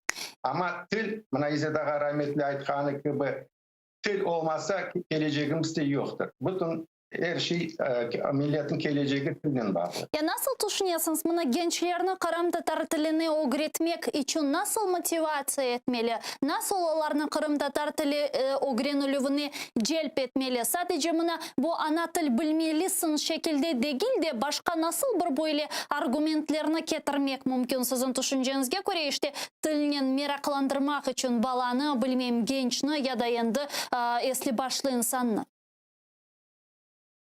Başta bir ana babasında olmak gerek bu til sevgisi. İkinciden hükümet taraftan o bizim devletçiliğimiz olsa Cenk'ten evvel bizim devletçiliğimiz olganda ana tilinde diğer milletler de laf etdi. Bizim devletçiliğimiz olsa bala bahçaları ek tilde yazılar, arizalar, şeyler ek tilde bizim tilde yazılsa ana bala mecbur olacak o öğrenmeye anlamasa da sonra bilecek. Çünkü ona bir yerge ariza yazacak olsa onu bilmek gerek. Kaysın türüne ne yazmaktan.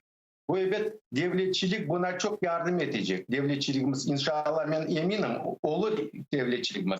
Ama biz buna bir neslin joyamız. Til buna İzzet Ağa gibi sizler gibi neslimizin biz joyamız. Buna balalarımızga, evlatlarımızga biz bu tilin ama bugün buna çeşitli kutlevi haber vasıtaları ile bu tilin sındırmak gerek. Yiyecek bunu saytmak gerek til meselesini balalarımızga.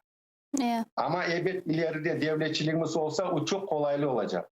Ең muhimi demek tilinin muhimligini anlap olamaylar. Çünkü adamlar dey ki yaxşı men Kırım Tatar tilini öğrenirim. Umaga ne verecekdik? Birisi de men Kırım Tatar tilini öğrenmek yerine demek men İngiliz tilini öğrensem men demek çetilge barıp çalışmaga imkanım olacak ya da daha bir şeyler Kırım Tatar tilini bilsem maga ne verecek dep tek özara laf etmegi demek. Böyle argumentler de iştemiz adamlar tilinin muhimligini anlap olamay. Bu demek bizim temelimiz demek Kırım Tatar olgan son bu til medeniyet dinimiz. Tilimiz olmasa demek biz Kırım Tatar değilmiz, biz Müslüman olabilemiz. Ama biz endi Kırım Tatar değilmiz, başka bir millet parçası olabilemiz. Demek bu identifikasyon demek böyle en temelidir. Bu temel ve daha şöyle bir şey var. Misal olarak biz Kırım Tatar tilini bilemiz. Men, Şevket, siz ve diğerleri ve ilahri. Ve biz sadece Kırım Tatar tilinde laf etmeyimiz ki. Yani biz Kırım Tatar tilinde laf etemiz. Fakat birçok diğer Türkiye tillerini de anlamak imkanları bu Kırım Tatar tilini bilmek doğrayı. Misal Türklerini yaxşı anlayımız, Azerbaycanlılarını, Özbeklerini, yani bütün Türkiye dünyanı anlamakta böyle bir zorluk çekmeyimiz değil mi Siran Ağa? Gülsüm Hanım siz şunu pek doğru ayttınız. Biz tilni bilmek kerakmiz. O şart. Tilimizni biz bilmek. O'g'renilar diğer tillerin. Ama biz o'z tilimizni bilsek, birkaç tillerinde biz mensiyleyeceğiz, bileceğiz. Türk tillerini olsun, Kazak tilin, Azerbaycan tilin. Ama mana bunu biz balalarımızga, evlatlarımızga bunu nasıl anlatmak, anavun yollarımız kıdırıp tapmak gerekmez. Til, ana tili o adam doğganda o tilini doğmak gerek. Evet bu ana babadan. Birinci növbette mana bu ana babası egertin balasına doğulganyen Rus tilinde aynını aytsa evet o Rus tilini öğrenecek. Ama ana tilinde aynını aytıp yuhlatsa ana o bala yavaş yavaş ana tiline aşılanacak. Birinci növbette bu bala yanıp bala doğar mı? Onun günahı yok. Ona nasıl tilaşlasan onu alacak. O Rusça aytkanda gubka gibi. Ne aytsan onu çekecek özüne. O birinci ana babadan bağlı. Birinci ana babadan bağlı ana tilin balaga aşılamak. O bala günahsız doğar. O aytam da nasıl sen onu etsen ana o tilin o menimseyecek. Teşekkürler. Çok sağ olun Nasiran ağa. Bizle bağlanğanız için ve men canlı yayında sizni inşallah bizde ATR telekanalının yayınında 22 fevral günü ana tili gününe bağışlangan marafon olacak ve men sizni şimdi canlı yayında bu marafonda iştirak etmege davet etem. Bağlanırmız sizinle da inşallah ve til meselesini daha tafsiyatlıca yayınlarımızda muzakere etermiz. Çok sağ olun Nasiran ağa. Allah razı olsun ki de Allah rahmet eylesin. İzzet ağamıza çok yazık işte. Bugün mına eştirip onun bağlıydı. Ama aytam da inanılacak şey değil. Yarın kısmet olsa toplanıp işte bu cenaze merasimini götürmek gerekmez. Hepimizge Allah sağlık versin. Özünüzge mıkayet olun. Siz de cümleniz. Özünüzge mıkayet olun. Teşekkürler. Сиран Ибраим bizle canlı bağda еді. Şair Kırım gazetasının mualliri. Til meselesini laf ettik. Şevket, men biraz seni maqtamağa isteyim şimdi canlı yayında. Senin balların küçük ama Kırım tatar tilinde laf eteler. Mına saygılı dostlar, canlı sizge böyle bir misal ve bu hakikaten çok mühim. Bu Siran ağanın aytıp geçkeni ve sizin misaliniz üzerinde de benim düşünceme göre bu hakikaten de büyük böyle misaldir ve ballarının 3 yaşında değil, 3-4 yaşında sadece Kırım tatar tilinde laf eteler ve onlar endi bu tilini unutmaz. Onlar endi aşlansa demek bileler. Şimdi endi farkına bar başlay ballar kaysı demek Kazak tili, kaysı ana tili olğanı. Ama unutmazlar onu. Çünkü onlar iki tilinde bileler. Şimdi bala bakçasına bar başladılar anda Ukrayn tili. Onun için endi birkaç til bileler. İngiliz tilinde öğrenirler. Onun için hepsi birlikte. Ama evde sadece Kırım tatar cevaptesi. Hem apayınız hem siz. Maşallah çok güzel. Şevket ağa, keliniz bağlayaq yayınımızға şimdi növbеттeki musafirimizni. Rustem Bey Mustafaev bizle canlı bağda. Siyasi Mabus Server ağa Mustafaev'nin babası. Rustem ağa, selamu aleykum.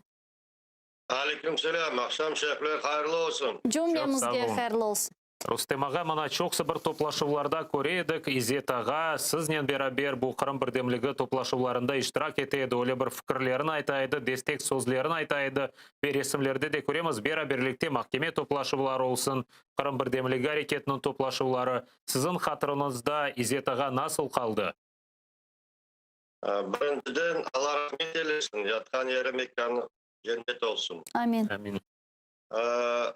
Mende çok şeyler meni örgüne aytıp koydular. Men de olarak koşulgamdan başka özüm fikrimde aytmağa isteyeyim. Mutlaka Şevket Mehmetov'ten İzzet ağanı koşetken demеңizde, передачаңızda o bitken son bizde 10 saat 10'lara yakın bitti o akşam. Ondan sonra bir telefon açıp bakayım İzzet ağa dedim. Bu 14. yanvarda olgan vakıya. İzzet ağa bir kere telefon götürdü. Nasılsın? Evet, tanıyıp birbirimizin maqsız aytkanızdayın. Cemelif'in mahkemelerine de beraber men özüm beraber barıp qaytıp kelgen edik. Yol boyu anda laf ettik çok. Ama 14. yanvarda laf etkende pek çok başka tarafından aytkan Tatar tili üstünde aytılgan laflar mana bugün bu çok soğundan bağlı oldu. Özüm de onu aytarım dep oturardım ama o laf özü yerine geldi. Men aytacağım özümden bir şey olsa mana konşum var bir tartada 89 yaşga kirdi. Evet, sizler Özbekistan'da yaşadınız, tilinizin sakladınız. Yok Hasan Ağa, ben şahit ogul diyeyim. Bizde Allah rahmet eylesin babam 25 senesinin babasıydı. Allah rahmet eylesin tek yaş geçimde 61 yaşında. Onun için serverde babamın adını koydum. Mutlaka babam bu lafların o vaktleri biz bala olganda aytaydı. Lenin Bayrağı gazetasını her vakit yazıp balaydık da mutlaka ona yerge destek koyman da onun için açıp okun diyordu bizler mektep balası olganda. Yol kapıdan yatka çıktan sonra nasıldan laf etsen laf et. Mülkün yol kapıdan kirgende selamun aleykümden başlap bütün lafın evde Tatarca olmak gerekti bizlerge, ballarga, bizlerge. Men de o şekilde özümüzün ballarga da şu şekilde öğretip geldim. Men bunu sizden soramağa istedim. Çünkü bizim yayınlarımızda biz Server Ağa Mustafaev'nin endi tanış olganımız vakit men hakikaten onun tertemiz Kırım Tatar tiline böyle çok beğengen edim, çok taciplengen edim ve böyle çok aşık olgan edim o tilge dep aytmağa mümkün. Çünkü Server Ağa tatlı tili her daim bizim yayınlarımızga bağlanıp temiz Kırım Tatarca laf eteydi. Ve sizden babası olarak nasıl bunu yaptınız? Yani nasıl siz bunu becerdiniz degen sualini hazırlagan edik zaten. Ben sizge bilgenden sizge cevabından başladım. Sınçık endi server endi oğlum kayda oğlan biliyorsunuz. Anda otursa da temiz Kırım Tatar tilinde mana Sınçık Bekir Ağa laf etti, Şeran laf etti. Onların gazetine de temiz Tatar tilinde mana yakında en kichkene kısçığını o ketkende 3 ay 4 aylık edi. Sınçık 3 yaşını doldurdu. Ona bağışlap mektup yazgan gazetke basıldı. Çok sağ olsunlar. Şeran Ağa, Şeran Bekir Mahmut onlar özleri gazete koydular. Ondan sonra ardından anasında olan konu oldu. Sınçık büyük oğlunda olan konu oldu. Hepsi de bağışlap Tatar tilinde telefonda ve Facebook'ta var. Bekim sizler de okuyandırsınız. Okuyuk mektupların. Oraya olgan son Sınçık torunlardan şu şekilde çalışam. Evde bütün vakit Tatarca laf etemiz. Bütün şiirlerini büyük oğlu endi Kur'an'ı okup çıktı. Başından sonuna acık. Maşallah. Sınçık kısmet olsa 26. fevralde babamı Server'in babasının yılı olacak. 26. fevralde. Büyük torunuma Server'in oğluna Yunus'a gittim. Sen endi Kur'an okuma bilirsin.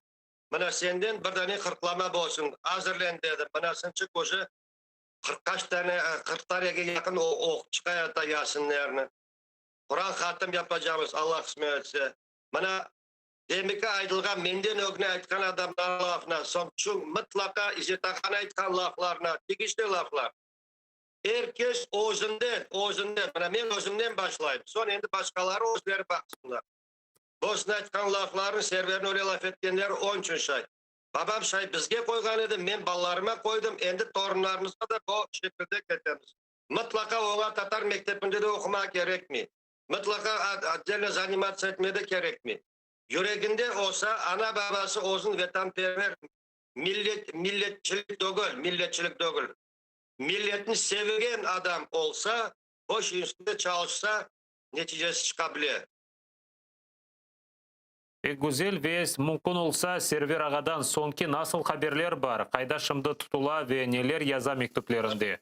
Server oğlumdan yakın vakitte ses arkalı, telefon arkalı görüşüler, beşler yok. Bana bu pandemiya sebebinden advokatlar ek kere kirip çıktılar. Başka ballar mahkemelerine barsalar da mutlaka bizim ballarga da kirip çıkarlar. Öyle advokatlardan algan haberlerimiz var. Hepsi sağ selametler. Soraganlarga her vakit selamlar. Pek çok bağlan selamlar aytıp jibereler dedi. Bütün lafın kaytıp sonunda selam aytın. Destek olganlarına, bana böyle bir korandalarga yardım etkenlerine. Çünkü ben İzzet Ağa için boş ilerine edecek edim. İzzet Ağa da boş işin üstünde pek çok çalıştı. Bütün Krimski Solidarnos'lerde halkın gönlün bizlerine gelen misafirlerin her vakit gönlünü götergen adam, insan edi. Onun için bana bu aytkan laflarım telefonda laf etkende 5-10 dakika laf eteyim dedim. 1,5 saat laf etkenik. Vakit geçkende sezmi kaldık. Boş ilerin üstünde men onu da özümüzge Bakışlar'a da misafirlikке çağırgan edim. Bizim cemaatten de açık gelip konuşun. mutlaka barım degen laflar var edi. Endi gözüm ogunda. Bugün bu haberini eshitken soň gözüm ogunda şu 1,5 saat laf etken laflarım gözüm ogunda kelip turadi. Çok sağ olunuz Rüstem ağa. Bizle bağlanğanınız için, suallerimizge cevap vergeniz için. Sağ olunuz. İzzet ağa da endi vatanperver, millet sever, dindar, bütün bağlarga o yaş kart ayırmaydı. Mana ben bu tarafını pek severdim. O özünü her vakit laf etken adamdan özünü ten etedi. Bir vakit topeden aşağı bakmaydı. Betine bakıp doğrudan doğruğa bakında, şu gecende, maktayacağında hepsi yerindeydi. Çok sağ olunuz Rüstem ağa. Siyasi mabüs Server ağa Mustafayev'nin babası Rüstem Mustafayev bizle canlı bağdaydı. Biz bu bölükni yekunlemek mecburiyetindemiz. Fakat yekunlenmezden evvel mına sagılı dostlar İzzet ağa İzzedinov hakkında bizim yayınımızga bağlangan musafirlerimizin aytkanlarını hepimiz dinledik, eşittik, suallerimizni seslendirdik, cevaplarını eşittik beraberlikte ve hakikaten de insan özünün bütün ömrünü Kırım Tatar Milli hareketini bağışladı ve aytıp geçirilgen her bir sözünü sonuna kadar bu sözlerge layık olgan bir insandır. Çünkü Kırım Tatar halkının aytkanım ki en başta sadık evladı olarak bizim aklımızda saklanıldı. Şevket gel beraberlikte şimdi cenazenin ne vakit olganını da bir kere hatırlatамыз. Эфиріміздің başında aytқан едік. Ve bir kere hatırladığımız İzzet ağa İzzedinov bugün COVID-19 hastalığı ağırlaşması neticesinde vefat etti ve yakınları, tanışları haber etkenine göre cenaze merasimi yarın Ahmedjit'te Abdal mezarlığında saat 12'de kılınacak. Onun için koşulabilgenler koşulunuz ama pandemiya şartlarına göre demek bu sınırlanuvlarını riayet etip maskalar takıp cenazege imkanınız olganlar barınız, korantasına destek etiniz ve İzzet ağanı böyle bir yaxşı sözlerden bugün de andık. Herkes yaxşı sözlerden anga demek tek bu keçingeni için de geldi. İzzet ağa gerçekten de böyle faal ve aktif insan edi. Her vakit böyle bir miting koyuyorduk, her bir toplaşularga koşulaydı. Hiç de pervasız kalmaydı ve tilimiz için pek yanaydı ve her vakit aytaydı. Ana tilimizni unutmasanız, ana tilimiz olmasa hiç de bizim geleceğimiz Kırım'da böyle millet olarak geleceğimiz yok deyip aytaydı.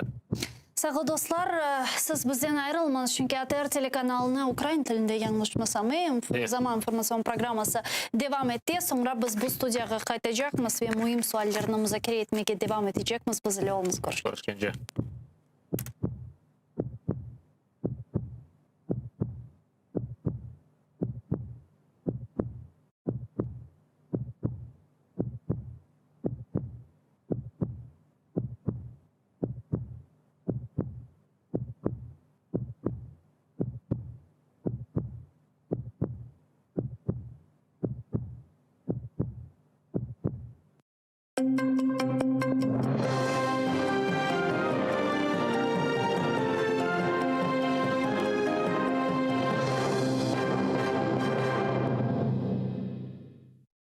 Колектив телеканалу АТР звертається по допомогу. Вже третій тиждень відбувається марафон «Сейф АТР. Голос Криму» має бути в ефірі. Але Кабінет міністрів України досі не відреагував на заклики відновити фінансування з державного бюджету єдиного кримсько-татарського телеканалу АТР. А Мінреінтеграції продовжує стверджувати про необхідність конкурсу на отримання грошей, які були призначені АТР як пряма допомога. І це коли у резолюції Європарламенту щодо виконання угоди про асоціацію Україна-ЄС прямо зазначено, АТР має отримувати від уряду країни стабільну фінансову та технічну підтримку. У зв'язку з цим колектив першого кримсько-татарського телеканалу звертається до посольств, представництв і дипломатів західних країн з надзвичайним проханням про термінову допомогу. Колектив АТР відмовився зрадити Україну і працювати на російську пропаганду. Хоча нас хотіли змусити це робити арештами, обшуками, погрозами. Навесні 2015 року АТР у Криму був закритий. Окупанти позбавили нас приміщення, ретрансляторів сигналу і телевізійної техніки. Так АТР став телеканалом-біженцем у власній країні. Йому немає аналогів у світовій історії. території. Влітку 2015 року АТР відновив мовлення на Крим, на всю Україну і на весь світ через супутники з Києва. Тим часом окупанти незаконно оголосили АТР забороненою організацією. Робота наших репортерів в Криму пов'язана з ризиком для життя і свободи. Тому ми змушені звернутися до вас за екстреною допомогою для порятунку АТР, єдиного телеканалу, який інформаційно пов'язує Крим з материковою Україною і з рештою світу. Нам потрібно оплачувати роботу журналістів, у тому числі тих, хто працює в Криму, оренду приміщення в Києві та комунальні витрати. Нам потрібно оплачувати мовлення через супутники, від яких нас погрожують відключити, якщо ми не зможемо їх оплачувати. Кожен засіб протистояння гібридній агресії Росії повинен підтримуватися українською владою. Рух опору капітуляції – це об'єднання громадських активістів, які виборюють євроатлантичний курс України. Вони вимагають берегти єдиний кримсько-татарський телеканал АТР та відновити державне фінансування. Серед учасників руху, зокрема, екс-міністр освіти і науки України Сергій Квіт, екс-міністр закордонних справ Володимир Огризко та виконавчий віце-президент Конгресу національних громад України Йосиф Зісельс. Активісти впевнені, блокування роботи телеканалу є неприпустимим в умовах гібридної війни з Росією, особливо після окупації Криму. В Україні дотепер вільно працюють антиукраїнські ЗМІ, проти яких влада не поспішає вживати жодних дій. І такі подвійні стандарти в умовах неоголошеної війни та російської агресії є загрозою національній безпеці України, наголосили в русі опору капітуляції. Блокування роботи кримсько-татарського телеканалу є неприпустимим в умовах гібридної війни з Росією. Особливо після анексії Криму, історичної батьківщини кримсько-татарського народу, Кремли, який в такий спосіб позбавляється об'єктивного доступу до інформації про ситуацію в Україні. Росія знищила всі незалежні медіа на анексованому півострові, і АТР залишається чи не єдиним, справді незалежним та об'єктивним джерелом інформації не лише для Кремли, а й для українців півострова. Все життя він поклав на боротьбу за гідність і права свого народу. На 83-му році пішов з життя ветеран кримсько-татарського національного руху Ізет Ізідінов. З самого дитинства він не давав поплюжити національну честь. В 11-річному віці з вигнання писав листа Сталіну, щоб диктатор дозволив кримським татарам повернутися на свою батьківщину. За це був жорстоко побитий шкільним вчителем. Але ні погрози, ні побої не зламали його. Ізет Ага виборював права кримсько-татарського народу на мітингах у Ташкенті та Москві. А після російської окупації рідного Криму підтримував бранців Кремля та завжди був поруч з їх рідними. Власним прикладом Ізет Ізідінов надихає молодь на протистояння загарбникам та боротьбу за власні права. І завжди додавав, збереження власної ідентичності та рідної кримсько-татарської мови – обов'язок корінного народу. Я знаю багато родин, де батьки не знають і двох слів. Говорять з дітьми російською.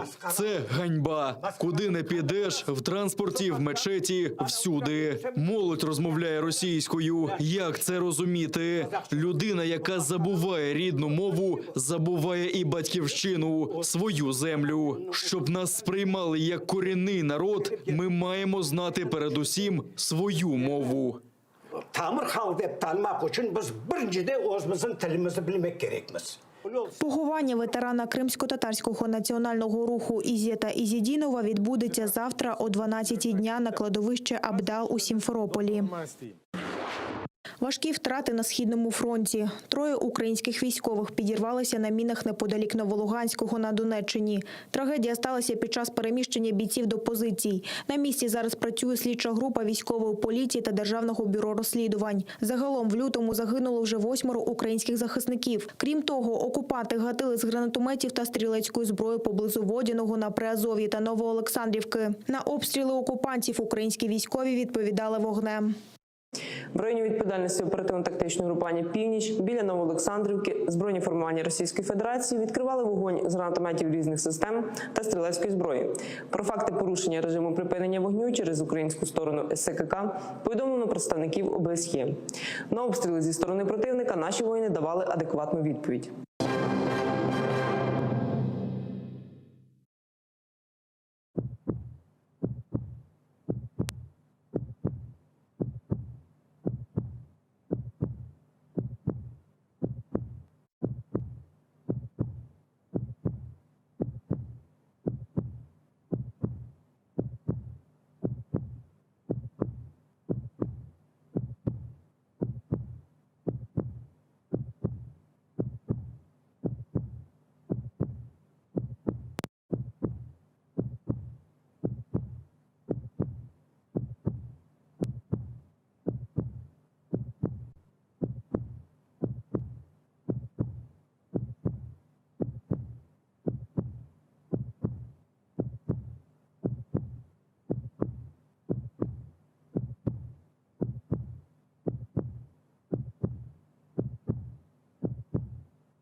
Ассаляму алейкум, хайрлах шамлар. Добрый вечер. В эфире телеканала АТР. Вы смотрите марафон «Сейф АТР». «Голос Крыма» мая будто в эфире. В студии для вас работаю я, Гульсун Халилова, и мой коллега Шавкет Наматулаев.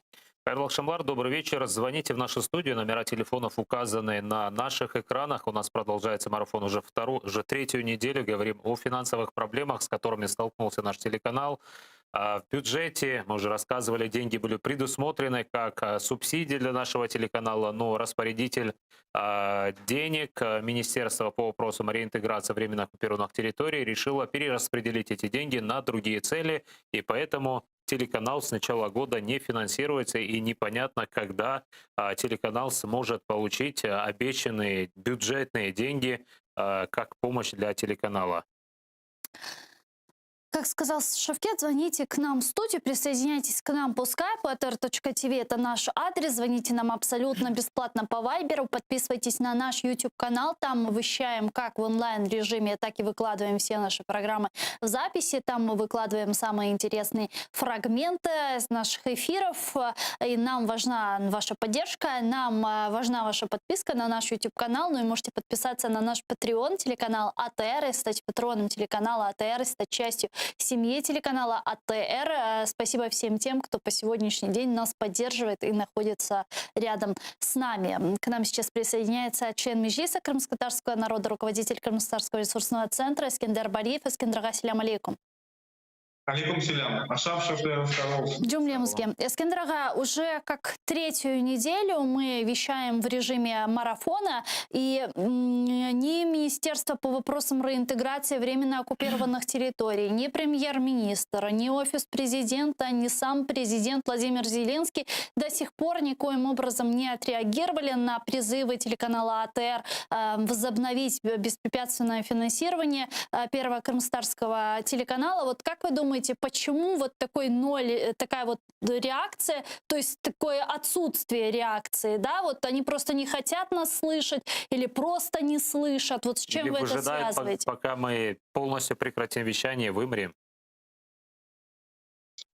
Здесь на самом деле очень сложно, скажем, оценить, потому что оценить такую ситуацию, потому что мы же понимаем, что с одной стороны до сих пор, на мой взгляд, не урегулирован этот вопрос в законодательном плане.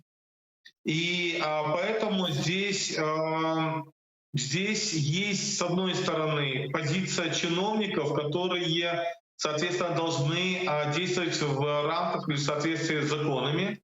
С другой стороны, мы говорим о той проблеме, которая связана с, я бы сказал, с выживанием первого или даже единственного крымско-татарского телеканала. И понятно, что из плоскости политической данный вопрос он должен больше переходить в практическую сторону, когда или даже в правовую или в юридическую сторону, когда должны выстроить все-таки наконец за все эти годы правильные механизмы, чтобы, скажем, чиновники просто выполняли свои обязанности в контексте распределительных функций в отношении АТР. Поэтому я считаю, что здесь, наверное, с одной стороны марафон, который подталкивает к этому процессу и который должен привлечь внимание к этому, с другой стороны, наверное, надо все-таки искать механизмы. Хотя я уже неоднократно говорил в прямом эфире, на мой взгляд, основной и правильный механизм — это будет как можно быстрейшее принятие закона о коренных народах, где как раз-таки и будут в институциональном плане проводиться соответствующее целенаправленное финансирование как представительного органа из бюджета крымского коренного народа, так и его, скажем, так и этнических СМИ или СМИ коренного народа, которые как раз и должно быть прописано в законе. Но понятно, что мы сейчас опять же начнем рассуждать, вот, а дальше жить нужно, дальше работать нужно, ведь на самом деле не закрывать же завтра телеканал, но из года в год мы возвращаемся на самом деле к этой проблеме. Поэтому моя все-таки субъективная и принципиальная позиция сегодня, если и президент Украины, и Министерство реинтеграции Украины, и, скажем, депутаты народные, которые, я уверен, что многие депутаты, находясь у вас в эфире, высказывают свою политическую поддержку. Да, это Но правда. хотелось бы, чтобы они высказывали не только политическую поддержку, а чтобы они действовали как представители законодательной структуры, законодательные органы Украины, и, с другой стороны, как субъекты, которые имеют законодательную инициативу. И вот как раз-таки, вот, наверное, надо бить более точечно и говорить более точечно о том, что все-таки какие реальные механизмы, которые будут работать в соответствии с законодательством Украины или в отношении телеканала АТР, необходимо предпринять в ближайшее время для того, чтобы раз и навсегда закрыть этот вопрос. Потому что сейчас опять волевым решением можно закрыть глаза, можно там, скажем, порешать этот вопрос, но при всем том, на следующий год мы опять вернемся к этой проблеме, пока эта проблема не будет решена системно. И поэтому я все-таки призвал бы и представителей Кабинета министров, как исполнительную центральную власть, и президента Украины, у которого есть отдельная законодательная инициатива, и народных депутатов, все-таки объединить усилия. И на самом деле для Украины поддержка одного телеканала, как АТР, ну, это на самом деле как капля в море. Но в имиджевом плане для Украины это очень важный посыл. И если действительно допустят или доведут до того, что телеканал завтра вынужден будет закрыться, то это, на мой взгляд, будет позор для целого государства.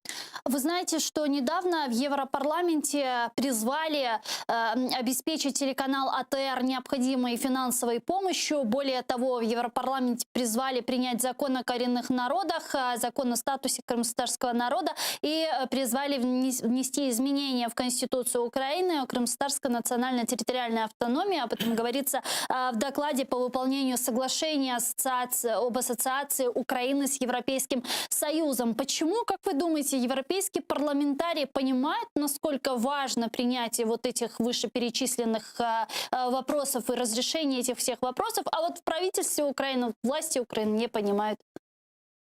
Смотрите, на самом деле данное решение, данная резолюция, это на самом деле для крымско-татарского народа в дипломатическом плане это большие достижения.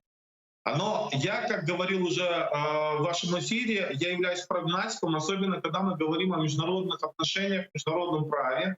И с другой стороны, данное решение носит рекомендательный характер. Да, здесь рекомендательный характер с одной стороны, с другой стороны, когда есть желание, воля Украины евроинтегрироваться, то, соответственно, конечно же, Украина и украинская власть должна прислушиваться к этим рекомендациям. В противном случае процесс договора о соглашении и так далее, он будет затягиваться, а может быть ставится большой вопрос. Ну, по сути, ЕС не может ставить ультиматум перед Украиной, чтобы Украина приняла то или иное решение. То есть она не может ставить условия, поэтому она дает рекомендации, желательные выполнения. Но смотрите, здесь дело в том, что если бы Украина была членом Европейского Союза, то на самом деле это было бы не просто рекомендация. Здесь как раз-таки Украина должна была исполнять. Да. Здесь я не исключаю, что в ближайшее время появятся некие эксперты или некие политики, которые скажут, что это позиция третьей стороны и это вмешательство в внутренние дела Украины. Но при всем том, я считаю, что это еще не победа, но это предпосылки для победы. Когда мы говорим и относительно тех законов, законопроектов, о которых уже 7 лет говорится, и в том числе о проблеме телеканала АТР. Другой вопрос, что здесь, опять же, самому украинскому политикуму и политическому истеблишменту нужно урегулировать и принять эти механизмы. И, конечно же, у нас сейчас есть хороший инструмент или хороший аргумент для дальнейшего, скажем, дальнейшей реализации этих вопросов или урегулирования этих вопросов, вы даже правильно так сказали. Поэтому, опять же, нам нужно выстраивать дальнейшую работу и таким образом все-таки доводить до ума. Я считаю, что один из ближайших шагов, опять же, должен быть это принятие закона о коренных народах, с последующим переходом ко всем остальным законопроектам. И, конечно же, здесь в том числе и разрешение вопроса по телеканалу АТР. Опять же, пока не будут урегулированы внутри правовые вопросы по данным темам, то ни один чиновник не будет брать на себя ту или иную ответственность. Поэтому мы это все прекрасно понимаем. Но другой вопрос, что мы должны стимулировать, или подобные решения, они должны стимулировать или мотивировать чиновников, соответственно, проявлять законодательную инициативу, проявлять, скажем, свою позицию, которая, в принципе, предусмотрена законодательством Украины. И в этом плане, конечно, нам нужно активно продолжать работать. Я по-другому ничего не могу сказать. Скендерга, по тем законопроектам, которые очень важны для крымских татар, в первую очередь о коренных народах, то, что вы говорите, первоочередное, и принятие. Мы знаем, что Меджлис, когда встречался с Владимиром Зеленским, президентом Украины, передали эти законопроекты, надеясь на то, что президент от своего имени внесет их в парламент. Ну, как видим, внесения еще нет, но президент говорит, что они до сих пор лежат у него на столе. У вас есть ли надежда на то, что хотя бы закон о коренных народах будет внесен в Верховную Раду, и у депутатов будет политическая воля для принятия этого закона и разработки механизмов и для телеканала АТР, для поддержки, для Меджлиса, для поддержки всего народа? Но я опять же хочу быть прагматиком, и учитывая даже вот тот опыт, который был еще даже в каденцию Порошенко, президента Порошенко, мы должны понимать следующие моменты. Законодательные инициативы, почему, скажем, лидеры крымско-татарского народа, когда предлагали президенту Зеленскому инициировать или зарегистрировать законопроекты и от него, потому что рассчитывалось на то, что у него уже есть гарантированное большинство, а на тот момент это было порядка 254 мандата, да, депутатских мандата, которые так называемое большинство, парламентское большинство. Теперь получается, что, конечно же, если еще добавится ряд оппозиционных сил в виде Европейского Союза или «Голоса», то, в принципе, есть перспективы набрать 300 голосов, которые нужны для внесения изменений в Конституцию. Но мы видим, что проходят определенные политические процессы, в том числе и внутри так называемого монобольшинства. И, соответственно, говорить о том, насколько контролирует или не контролирует президент все эти голоса, мы тоже не можем сказать. Поэтому здесь и получается о том, что понятно же, что Зеленский не выйдет и не скажет, что я не могу проконтролировать железно все 254 голоса. Мы не можем это гарантировать, и мы не знаем об этом. Но мы должны понимать, что во всяком случае 226 голосов мы можем найти в парламенте, если на это будет добрая воля президента и, соответственно, добрая воля у ряда депутатов, которые представляют другие фракции. Ну, понятно, мы их уже называли. И они действительно, их можно найти, их намного проще найти, нежели в изменения в Конституцию. Поэтому я считаю, что нужно сейчас усилить свои действия следующим образом. Во-первых, тот законопроект, который предлагался условно президенту, если мы не видим конкретно каких-то шагов, то в принципе его можно было вначале провести ряд консультаций с депутатами, чтобы данный законопроект был зарегистрирован, ну скажем, от нескольких десятков депутатов. И, соответственно, тогда тут президент увидел, что есть внутри в парламенте в этом плане некая консолидация, то он, конечно, я думаю, уже поддержит, потому что с политической стороны ему это будет просто необходимо, ему некуда будет деваться. А как вы это видите, Скендрага? Вот есть ряд законопроектов, это вот пакет законопроектов, в который входит 3.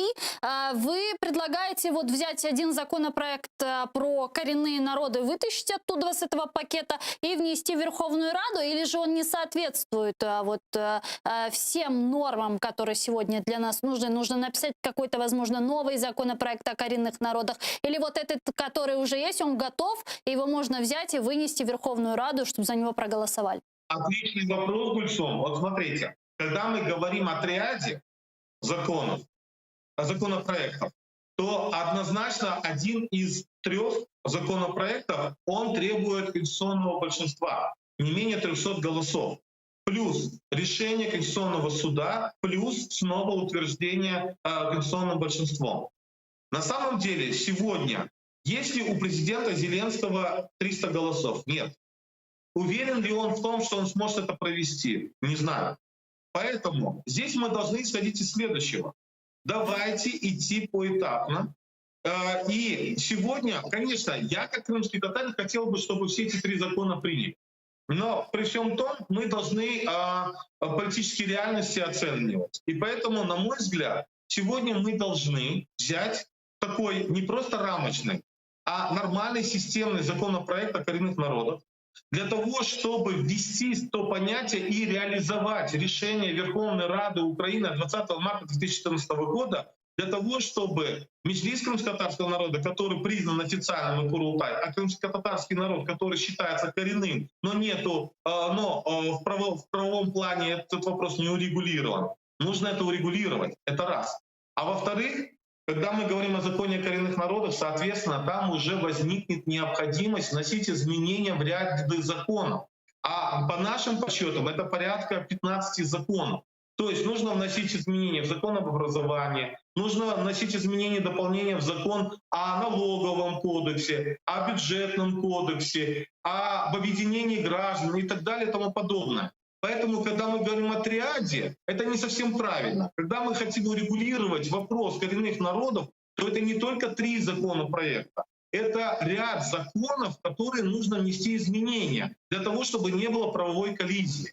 А для этого как раз-таки нужно в первую очередь принять закон о коренных народах, где четко должна быть прописана дефиниция и понимание, кто такой коренной народ в Украине, как он появляется, кто такие представительные органы и так далее. И, соответственно, далее уже дальше на основании, чтобы не было коллизии, принятого данного закона вносятся изменения во все другие законы. Это обычная процедура. И поэтому мы можем еще 5 лет говорить о том, что нам нужно внести триаду или нужно изменить, но это будет также тянуться. Поэтому давайте параллельно работать с украинским обществом, с политикумом о том, что нужно внести изменения в Конституцию Украины. Это однозначно.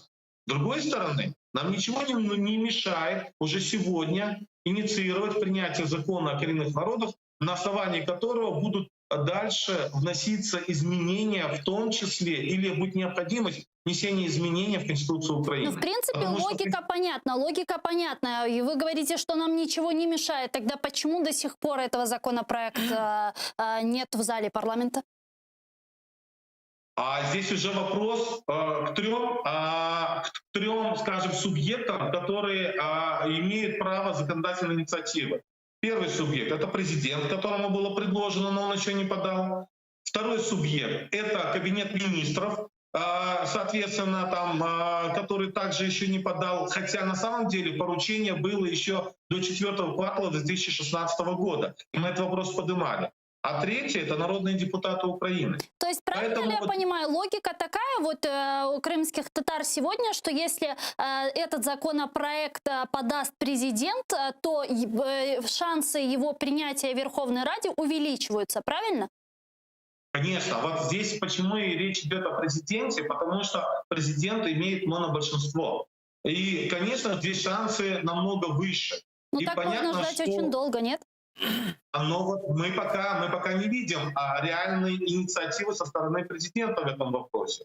И поэтому, я до этого и говорил, я считаю, что когда будет реальная инициатива президента, когда он увидит, что активно ведется работа внутри парламента, когда он увидит, что уже там готовится к регистрации законопроект, за который готовы подписаться, пусть будет 50, 60 или 70 или 80 депутатов, то понятно, что президент, возможно, захочет и потом возглавить. Понятно, что мы не можем попасть в голову президенту и увидеть, какие аргументы мешают ему сегодня взять и зарегистрировать этот законопроект. Я знаю, что там есть попытки и проработки этих законопроектов и так далее, но при всем том мы уже видим, сколько уже у нас получается, скоро будет 2 года, как президентом стал Владимир Зеленский, но при всем том мы в этом вопросе не увидели никакого сдвига ни на йоту. И поэтому, хотя этот вопрос, я считаю, это имиджевый вопрос для Украины, и особенно хотя бы показать или дать посыл, что да, ребята, давайте вот из этой триады мы начнем с первого, самого простого и необходимого для самой Украины — закона о коренных народах. И тогда мы будем видеть, что здесь не какое-то политическое давление, а просто желание урегулировать в правовом поле Украины данный вопрос, который необходим для самой Украины, для самих украинцев в первую очередь. Ну и плюс остается ряд много нерешенных других вопросов. Это и документ, указ о сотрудничестве с Меджлисом крымско-татарского народа. Это и упраздненная фактически должность уполномоченного президента по делам крымско-татарского народа. То есть ряд вопросов до сих пор остаются нерешенными. Как вы думаете, они будут ли решены? Вот будет все же вот эта политическая воля у Зеленского, пока вокруг него такие люди, как Куницын и так далее? Или же все-таки появится вот что-то у него? Смотрите, на самом деле очень хороший вопрос вы задали. Если на самом деле будет принят закон о коренных народах, то поверьте, необходимость в указе о взаимодействии Меджлиса крымско-татарского народа и президента Украины или офиса президента Украины не будет в этом необходимости. Потому что сам закон, он регулирует все эти взаимоотношения, все эти взаимодействия. Во-вторых, когда мы говорим о уполномоченном по вопросам крымско-татарского народа при президенте Украины, который как раз-таки впервые появился в 2014 году, и мы над этим, я имел прямое отношение к этому вопросу, когда мы прорабатывали. Я считаю, что, опять же, в имиджевом плане я не знаю, почему и что является причиной для офиса президента или для самого президента, что до сих пор этот вопрос остается открытым.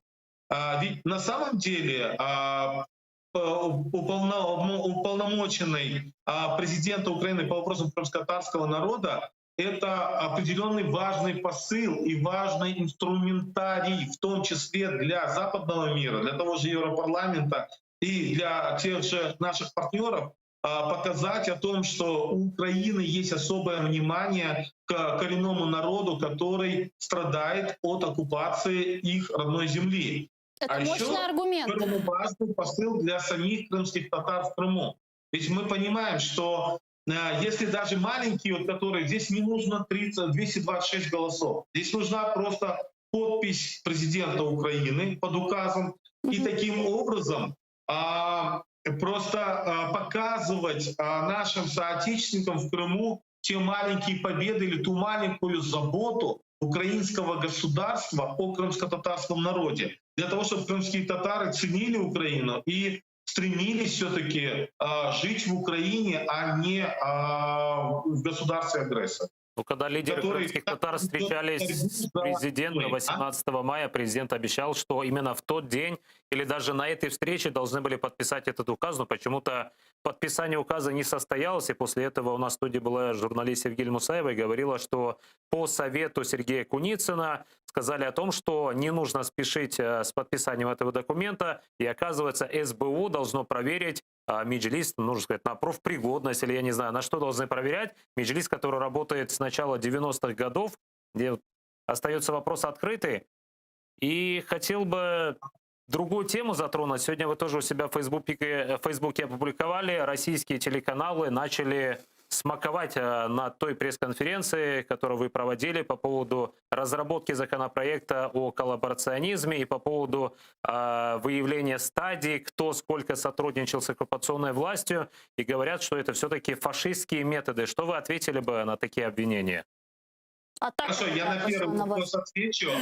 Дело в том, что я присутствовал на той встрече 18 мая с президентом Украины. Я не знаю, и я не присутствовал, кто кому что советовал, насколько к этому причастен Куницын или нет. Но я скажу одно, что когда начали говорить о том, чтобы там сделать выходным там Ураза Байрам, Курбан Байрам и так далее, я тогда сказал одно. Мы сегодня встречаемся 18 мая. По сегодняшний день вопрос расследования именно прокуратурой и компетентными органами депортации в качестве геноцида и доведения до суда, этот вопрос до сих пор висит. И я тогда обратился к президенту и попросил его взять под личный контроль данный вопрос не для того, чтобы он вмешивался в расследование, а для того, чтобы он способствовал обеспечению, материальному обеспечению расследования депортации геноцидом, для того, чтобы довести это дело до ума, потому что мы имеем прямое отношение к этому, мы содействовали, в том числе прокуратуре, в разрешении данного вопроса. Теперь, что касается... и в тот же день тогда речь была о том, что будет создана группа, соответственно, эта группа будет прорабатывать дальше по этим законопроектам. К сожалению, этот вопрос завис. А что касается второго вопроса, то я бы сказал, что оккупанты сегодня не смакуют. А я заметил другое, что российские СМИ, а также коллаборанты, они начинают вступать в панику.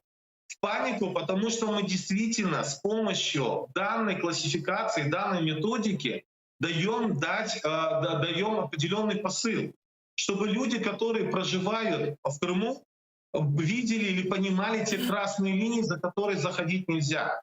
Чтобы люди понимали, что к ним нормальное отношение, если они пытаются выживать или жить на родной земле. И мы сами призываем наших соотечественников не выезжать из Крыма, потому что сохранение идентичности — это тоже борьба. Вы видите реакцию той же Поклонской, того же Бальбека, того же Фикса и так далее, у которых у самих шапка горит на голове, как у вора, или у кого перья в пушке, да? Поэтому они и реагируют на эти процессы, потому что они боятся этого. И действительно, это сейчас воспроизводит определенную тревогу у них, потому что действительно это процесс, который подводит или может способствовать непосредственно до оккупации. А вот раскройте... Да, я просто сейчас хочу акцентировать. Когда они сравнивают с нацистами, лучше бы они сравнивали с нацистами те действия, когда они останавливали более 200 или более 100 человек на границе, перед мостом Керченским, именно по этническому принципу, когда они удерживали более 9 часов на холоде, вот это вот чисто нацистские процессы, которые были в раннем фашистской Германии. Что касается вопросов коллаборации и классификации и степени, определения методики степени, это как раз-таки научный, профессиональный, квалифицированный подход, потому что чтобы не привести в будущем к каким-либо недопониманиям или каким-либо процессам. Особенно нам, как крымско-татарскому народу, это очень понятно, когда крымских татар огульно, поголовно обвинили в пособничестве с фашистской Германией. И поэтому мы сегодня это четко осознавая и четко понимая и имея достаточно серьезный потенциал в области международного права, мы и разработали такую методику. И эта методика в первую очередь не для правоохранительных органов, а для международных организаций и для правозащитных, для того, чтобы мы могли системно в рамках закона Магнитского, актов аналогов закона Магнитского, составлять списки для персональных санкций в отношении тех, которые набирают более 50 баллов, и, соответственно, в отношении них международные организации и те страны могли бы вводить персональные санкции и, соответственно, ограничить их возможность, в том числе и посещать хотя бы западный мир. А раскройте вот эту классификацию коллаборационизма. Вот где вот эта грань, переступив которую человек попадает под статью коллаборационизма? Да, вот где вот эта красная черта? Как разделять, допустим, людей, которые работают там на каких-то госучреждениях? Вот кто из них попадает под эту статью, кто нет? Наверняка военного с медиком, которые работают, да, там в государственной больнице, сравнить нельзя, или учителем, правильно? Вот смотрите, мы как раз-таки и показывали на пресс-конференции, мы брали пример, всем известную Поклонскую. Мы взяли условного депутата местного совета и условного врача. А кроме того, мы там в этих критериях мы обозначаем следующее. То есть на момент оккупации был ли человек гражданином Украины или не был он гражданином. Здесь уже есть определенное количество баллов. Легально ли он находился на территории Крыма и продолжает находиться или нет? Давал ли он присягу или имел ли он доступ к государственной тайне? Или присягу там, военнослужащего или присягу госслужащего? или не давал. И поэтому в моем одном из посылов было сказано, как мы можем сравнить военнослужащего, который, или госслужащего, который давал присягу в Украине и имел доступ к государственной тайне, и врача, который давал клятву Гиппократа оказывать медицинскую помощь любому, который пострадает. И поэтому, конечно же, разница большая. Кроме того, у нас же в этих критериях есть как положительные цифры, баллы, и отрицательные. И учитывая даже те моменты, на что, кстати, очень активно обращают внимание оккупанты. И сегодня они в своих репортажах говорят. Мы там в том числе и предусмотрели, какое время проработал человек в оккупационной власти, получал ли он награды, по какой причине был уволен или сам ушел. И все эти факторы, они учитываются. И некоторые отрицательные баллы, они как раз-таки понижают те положительные для того, чтобы не пройти тот балл. И вот те 50 баллов, за которые уже заходят, уже явно мы можем говорить о людях, в отношении которых мы будем носить в санкционные списки. И с другой стороны, в отношении которых внимание спецслужб Украины для того, чтобы они в рамках украинского законодательства уже занимались ими как людьми, которые действительно нанесли вред украинским гражданам, украинскому государству и нашим соотечественникам, которые находятся непосредственно в Крыму и которые страдают от действий этих оккупантов, вернее, коллаборантов. Искандер Ага, это такая будет расширенная база миротворца для понимания? Дело в том, что мы со своей стороны уже несколько лет занимаемся вопросами Магнитского. И мы, с одной стороны, работаем в том числе и с депутатами национальных парламентов западных стран для того, чтобы они принимали законы аналоги Магнитского. На сегодняшний день у нас получается 6 стран в мире, которые имеют законы аналоги Магнитского.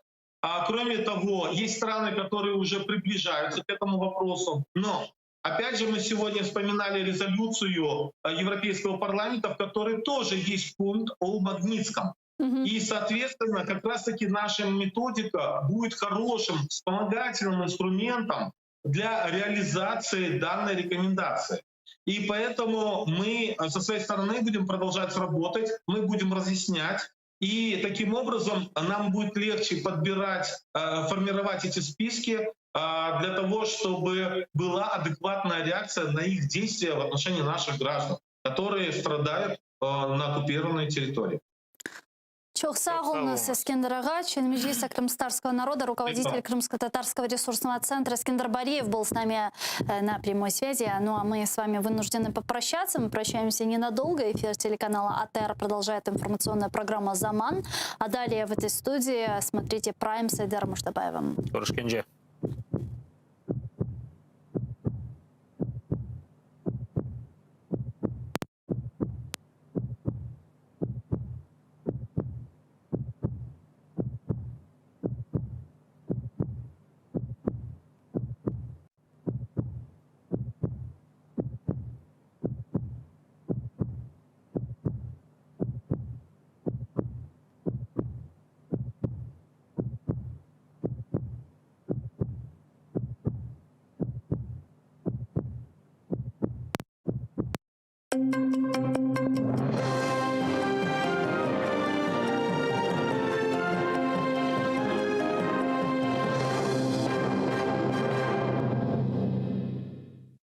Колектив телеканалу АТР звертається по допомогу. Вже третій тиждень відбувається марафон «Сейф АТР. Голос Криму» має бути в ефірі. Але Кабінет міністрів України досі не відреагував на заклики відновити фінансування з державного бюджету єдиного кримсько-татарського телеканалу АТР. А Мінреінтеграції продовжує стверджувати про необхідність конкурсу на отримання грошей, які були призначені АТР як пряма допомога. І це коли у резолюції Європарламенту щодо виконання угоди про асоціацію Україна-ЄС прямо зазначено, АТР має отримувати від уряду країни стабільну фінансову та технічну підтримку. У зв'язку з цим колектив першого кримсько-татарського телеканалу звертається до посольств, представництв і дипломатів західних країн з надзвичайним проханням про термінову допомогу.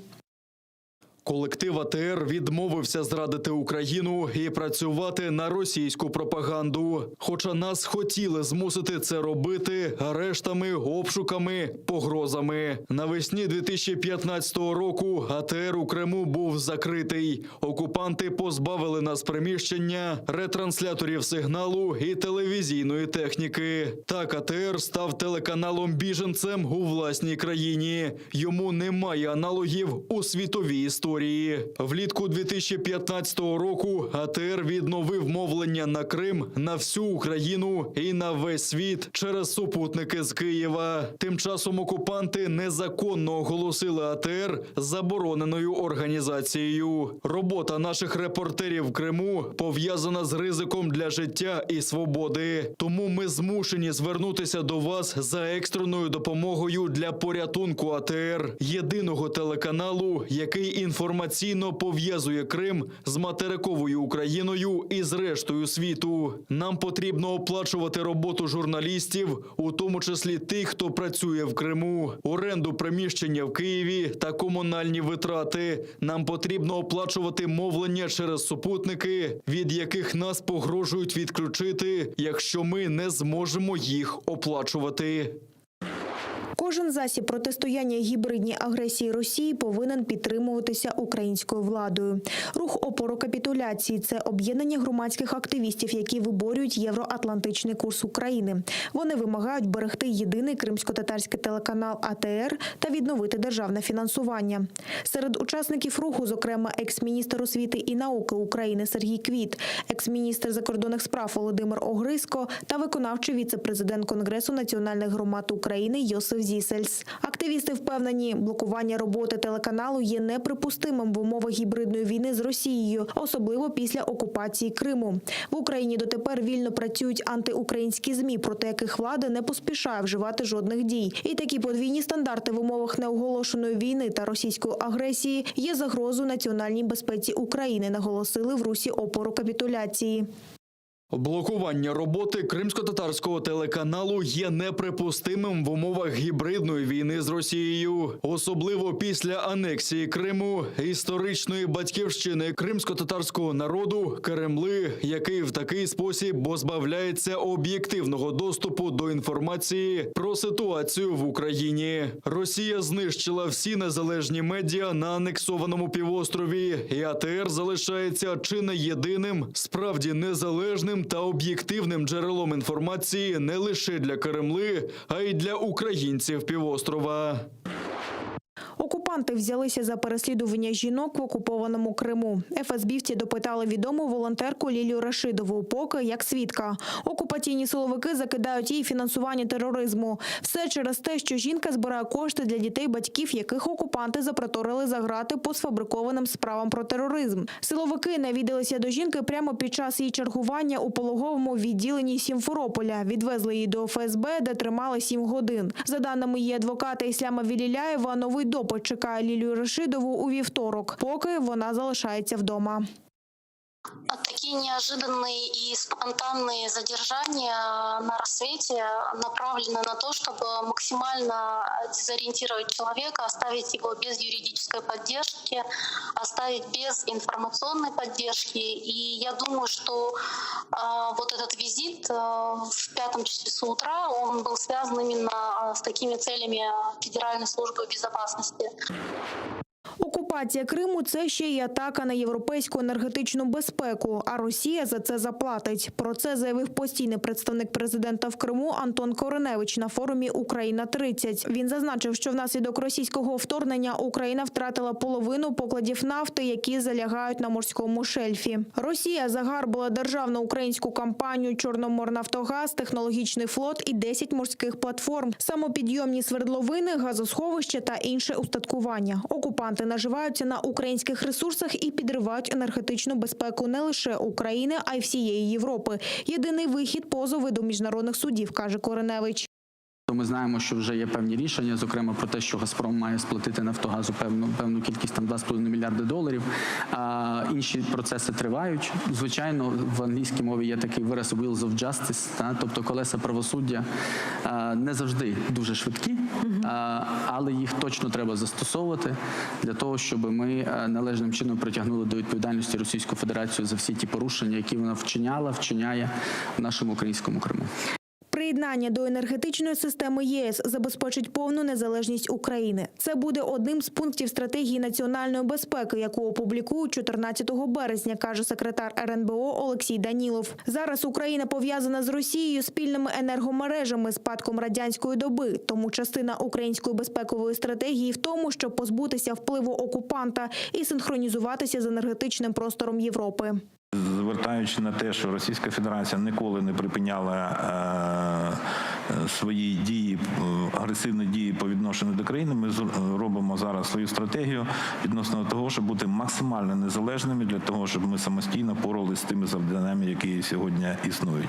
Це буде окрема система, яка буде нам балансувати спільно з Євросоюзом, і в такий спосіб ми унебезпечимо себе від тих негараздів, які ми могли б очікувати в разі, якщо б ми лишалися спільно з країною-агресором.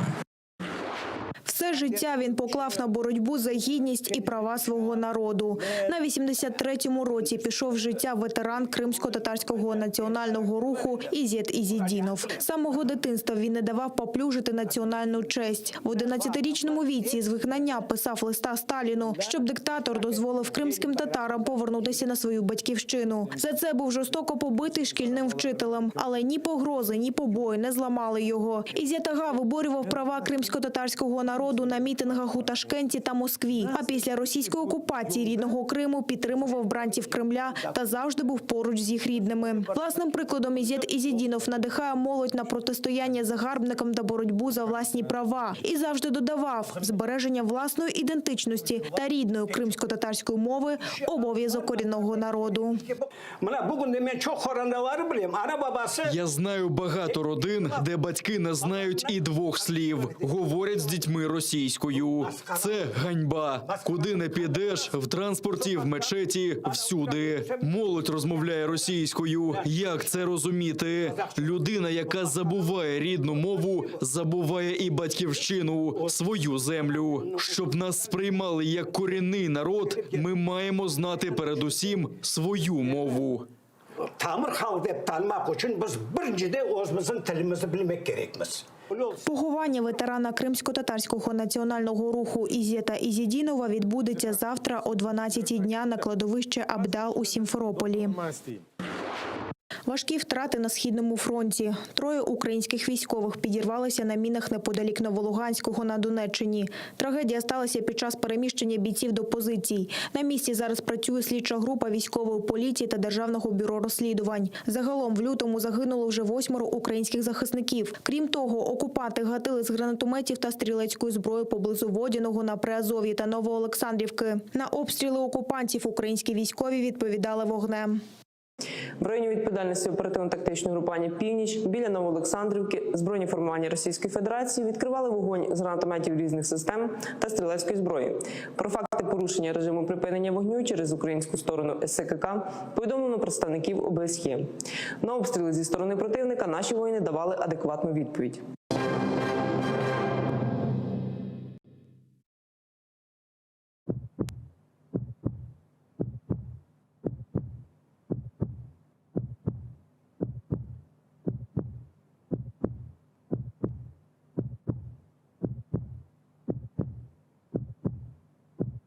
И снова доброго вечера. В эфире Прайм на телеканале АТР. Прайм необычный. Прайм марафона Сейв АТР. Голос Крыма має бути в эфире. Все эти дни, уже 3-ю неделю происходит этот марафон. Мы приглашаем именно в это время людей, которые нам наиболее дороги, которые наиболее четко отвечают на вопрос, зачем бороться за Крым, зачем мы вообще нужны, и которые являются нашими постоянными верными друзьями всю жизнь нашу, да. И сегодня я хочу даже не представить, а просто сказать, что у нас в гостях Иосиф Зисельс, это легендарный советский диссидент, человек, который является участником инициативной группы 1 января и сопредседателем ВАД Украины, это Ассоциация еврейских организаций, в том числе исполнительный директор, вице-президент Конгресса национальных общин Украины. Селям алейкум. Салям алейкум. Ну, вы всегда к нам приходите, особенно когда нам трудно, вот, и приходите не просто так, знаете, там, что-то сказать. А сегодня было заявление, рух опора капитуляции выпустил заявление в защиту АТР, который одним из людей, который подписал это заявление, там много очень известных фамилий украинских общественных деятелей, интеллектуалов и так далее, был Иосиф Зисельс. И я прошу, давайте послушаем это заявление, а потом пан Иосиф нам добавит что-то.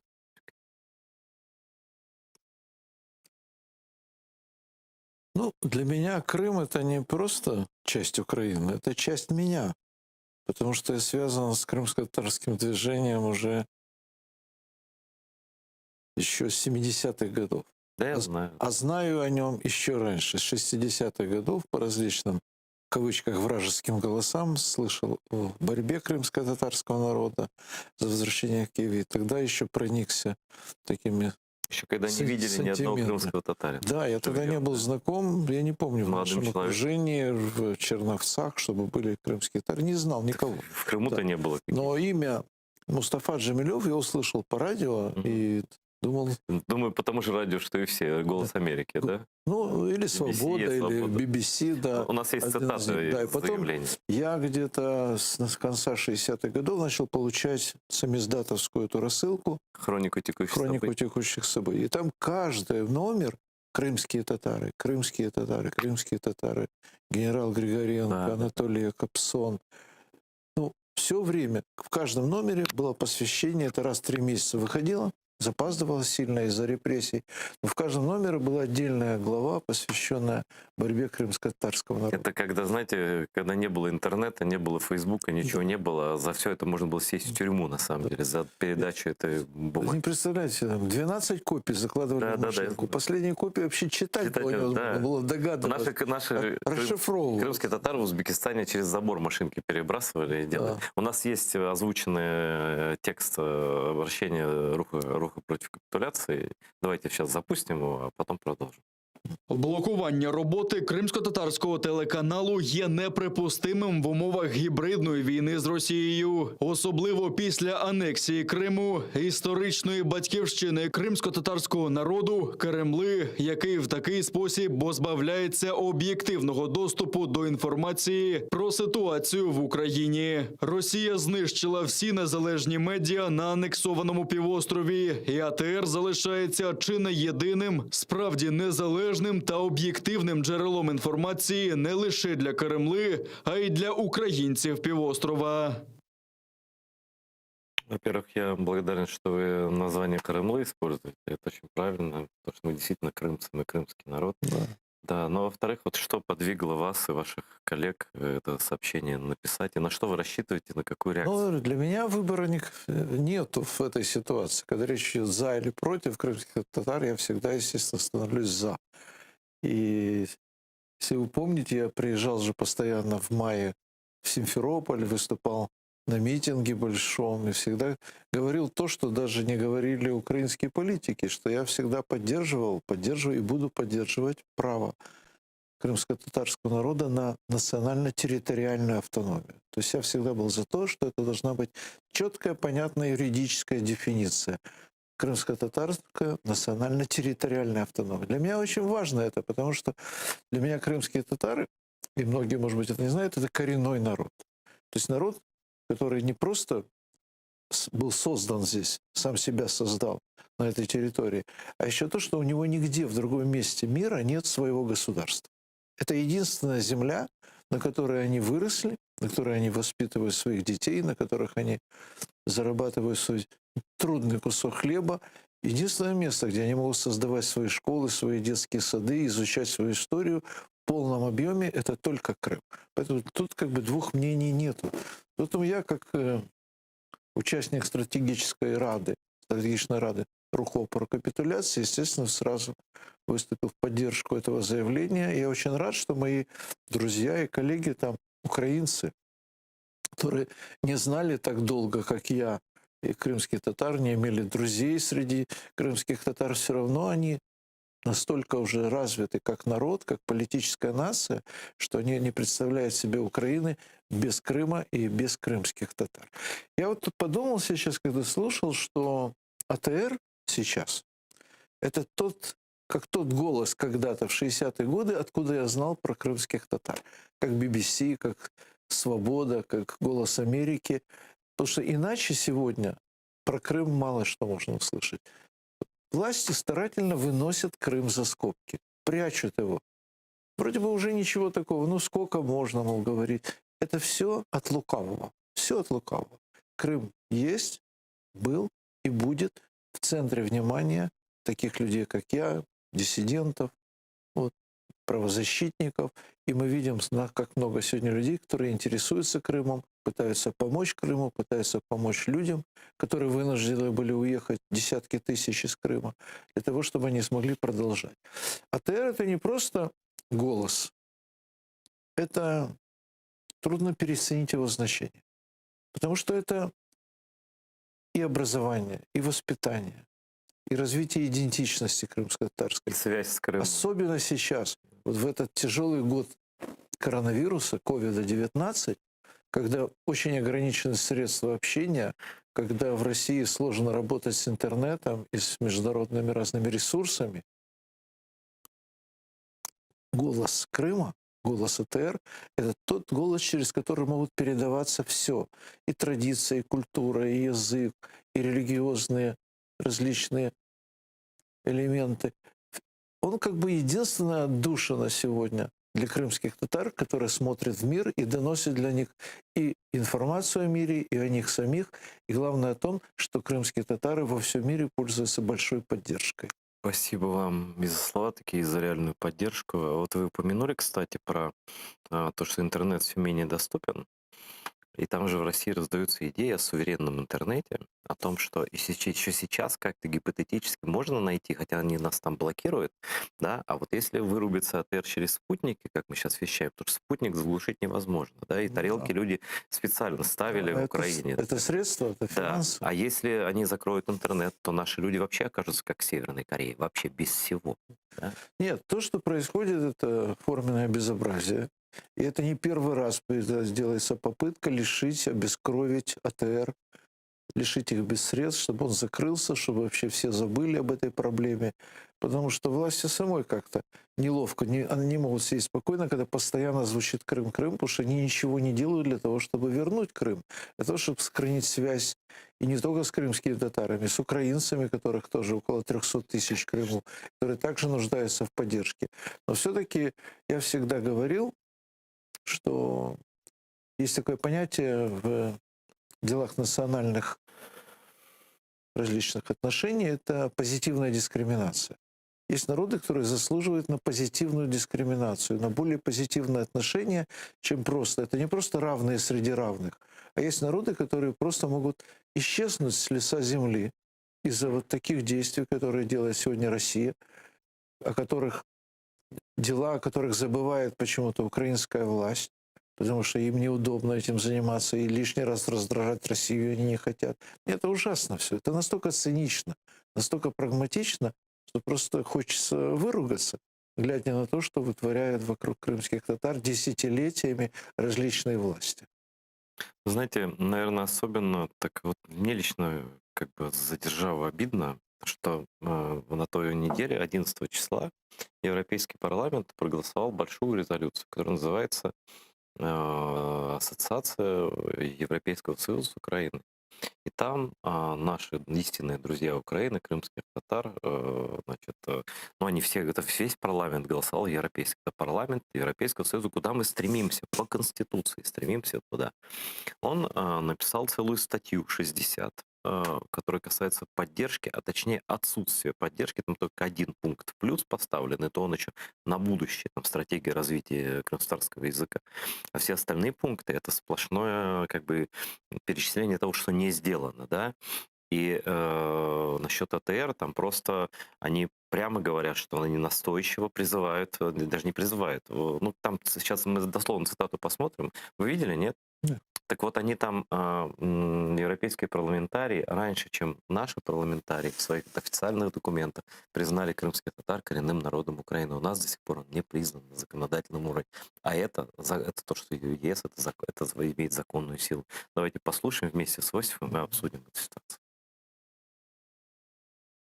Висловлюємо занепокоєння щодо нестачі фінансування в проєкті бюджету на 2021 рік, представленого у Верховній Раді у вересні 2020 року на програму переселення і розміщення кримських татар і осіб інших національностей, які були депортовані. Закликаємо Україну прийняти закони про корінні народи України, про статус корінного кримсько-татарського народу і про зміни до Конституції щодо визнання національно-територіальної автономії кримсько-татарського народу в межах України, що випливає з невід'ємного права корінного кримсько-татарського народу до самовизначення. Наполягаємо на тому, щоб українська влада вирішила проблеми єдиного кримсько-татарського телеканалу АТР і пропонують стабільний механізм фінансової та технічної підтримки, щоб телеканал міг продовжувати мовлення на окупованій Росією території. Ну вот не добавить, не прибавить. Как Да, вы это все ясно. То, что европейские понимают, как бы у нас многие вообще даже не понимают, что это за язык такой. А может, они которым делают это вид, что не сказано. понимают? И не хотят. Они не хотят просто слышать, не хотят проблем. Потому что своя рубашка ближе к телу. К сожалению, политическая нация у нас только начинает выстраиваться. Вот эти Майданы наши помогли в этом сильно, но до окончательного становления политической нации, когда мы все будем считаться одной политической нацией, несмотря на то, кто мы, евреи, крымские татары, поляки или румыны, до этого еще очень далеко. Вы знаете, у меня есть очень сложное чувство по отношению к одной идее, которая меня постоянно преследует с начала войны. Потому что я помню, когда-то я был на 60-летии у Мустафы в Крыму. Джемилева. Да, у Джемилева. И был Ющенко там, который обещал крымским татарам, это же было еще перед выборами, обещал крымским татарам вот эту автономию. К сожалению, он не выполнил обещание свое. А я говорю сегодня уже, хотя мне это сложно произносить, что если бы крымские татары получили вовремя национально-территориальную автономию, вот в те годы при Ющенко, они бы прошли огромный путь. То есть Возрождение было бы ускорено намного. порядка 15 лет у них была бы своя страна. И тогда, я добавляю, хотя у меня есть сомнения в этом, что было бы кому защищать Крым. Вы знаете, тогда России. не было бы у России желания туда и идти даже. Это у России... Потому что воевать... они же обманом, это же гибридная война. Но у Они России, имитировали там но у вот России это всё. имперские замашки. Они, что им жалко положить 1 миллион солдат своих, или 2, или сколько надо будет. Но говорю, ну тогда бы мы имели кому защищать Крым. Потому что в своей стране народ, который о ней мечтает десятилетиями, который наконец вернулся и получил от государства Украина национально-территориальную автономию, он бы стоял бы насмерть за это. И К украинцам сожалению, все было бы совершенно наоборот. да, и было. украинцам бы пришлось бы Вы знаете, как к нам помогать в относились. этом. Да. Но, с другой Даже стороны... охотничье оружие не регистрировали. Да. Но с другой стороны, я когда это говорю, в то же время для меня другая мысль, господи, ну, говорю, это же такой ад был бы в Крыму, как сейчас на Донбассе.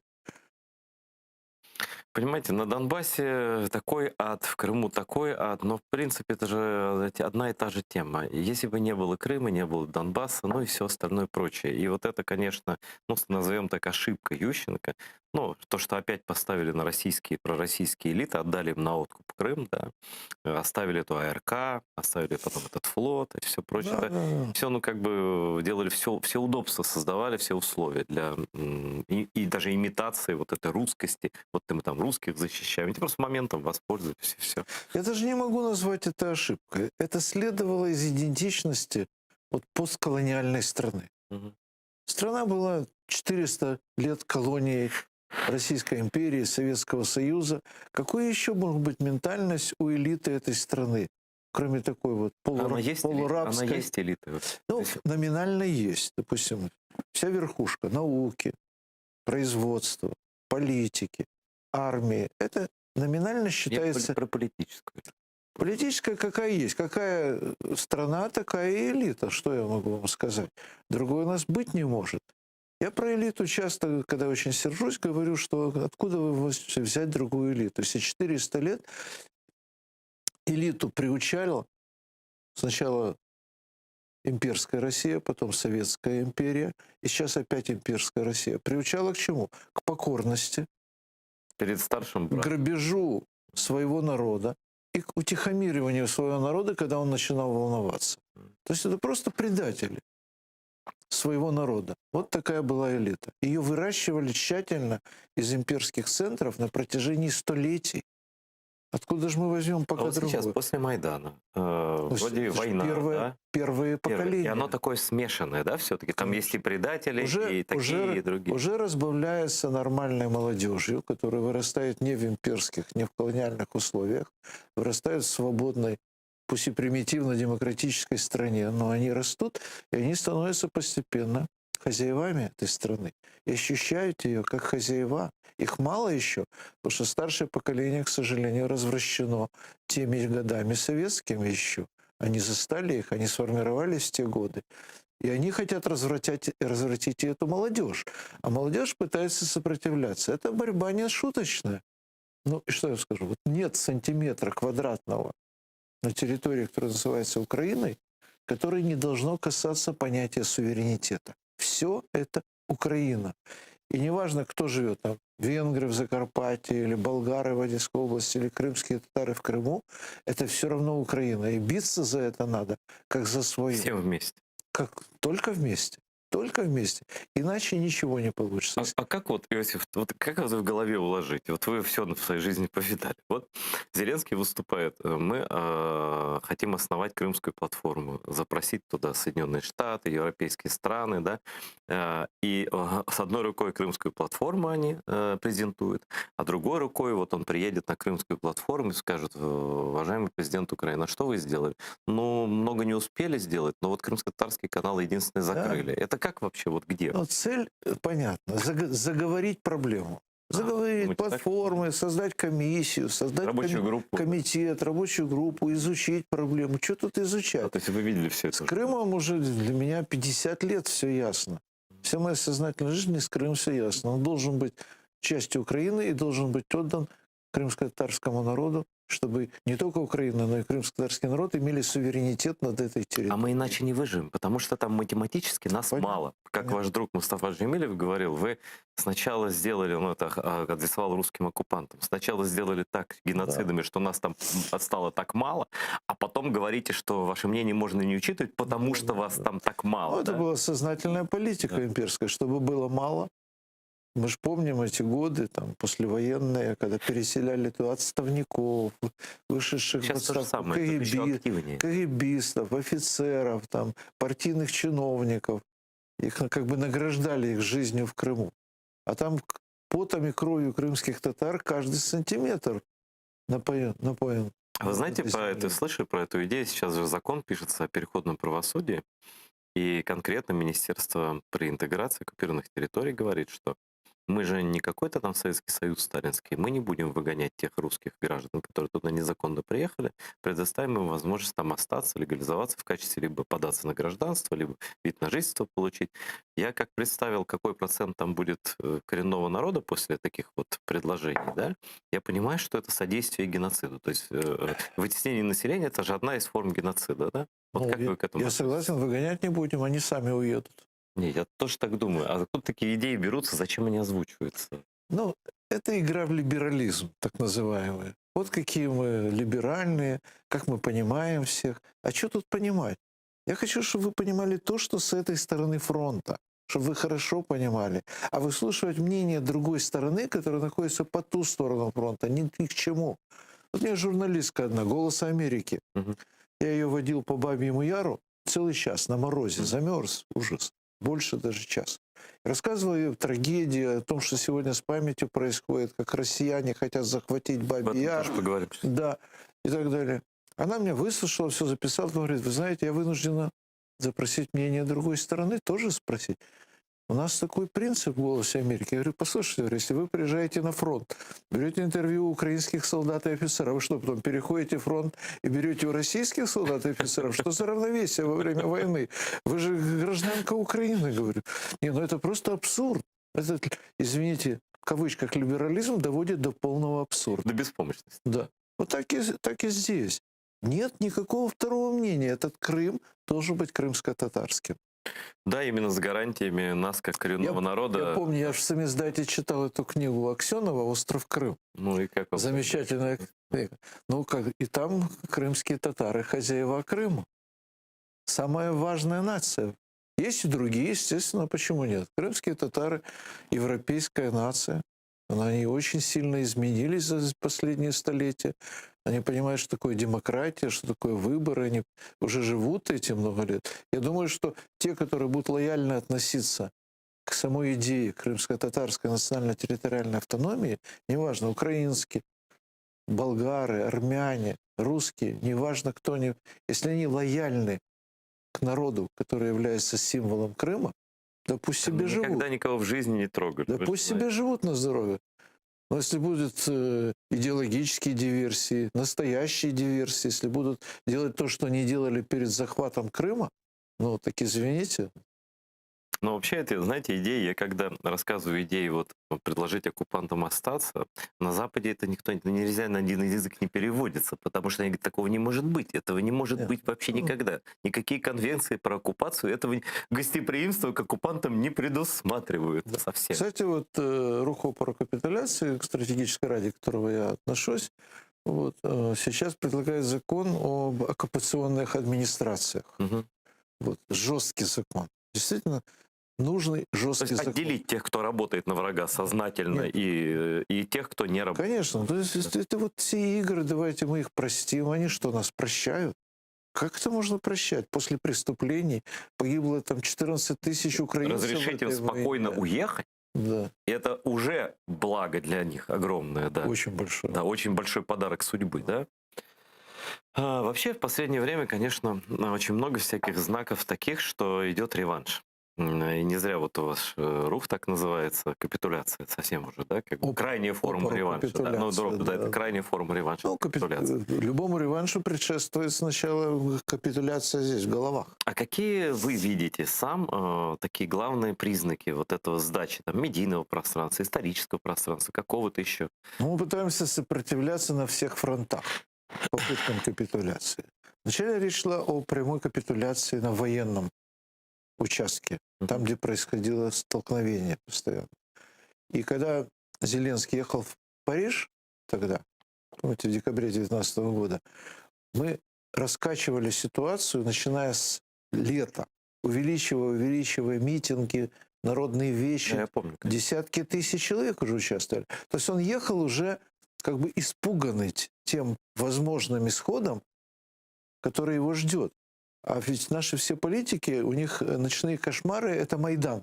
Потом приходит к власти, и вдруг возникает Майдан, который его такой черту сносит. Поэтому он в этих выступлениях, тогда рух опора капитуляции, видел прообраз будущего Майдана. И он боялся, поэтому он не позволил себе капитулировать тогда. Сейчас, когда прошло уже время, он уже сейчас как бы не то чтобы изменился, но он понимает, что если он дальше будет вести себя так же, позволяя капитулировать на разных участках этого многогранного, многомерного фронта, он будет терять намного быстрее голоса, свою поддержку и рейтинг, чем он терял до сих пор. У него и так уже меньше половины осталось. Если он окончательно сдаст интересы Украины, и в частности интересы Крыма, интересы Донбасса, о чем он хочет обо всем забыть, чтобы его не трогали, возможно. Но мы ему не дадим об этом забыть. Ну вот он закрыл, ну считай, что он закрыл 3 таких одиозных телеканала. Прям патриот. Прям. Ну, Эдер, ну говори свое мнение. Не будем об этом. Ну, почему не будем? Потому что эти каналы были токсичными всегда. Я же их знаю. Ну, ЗИК недавно, когда он перешел опять в управление к этому другу Медведчука. А те 2 канала, News One, кошмар, просто чернуха. Да. 112, на который я пошел один раз и сказал, что больше... А представители власти спокойно туда ходили, между прочим. Больше я туда не пойду. Вот.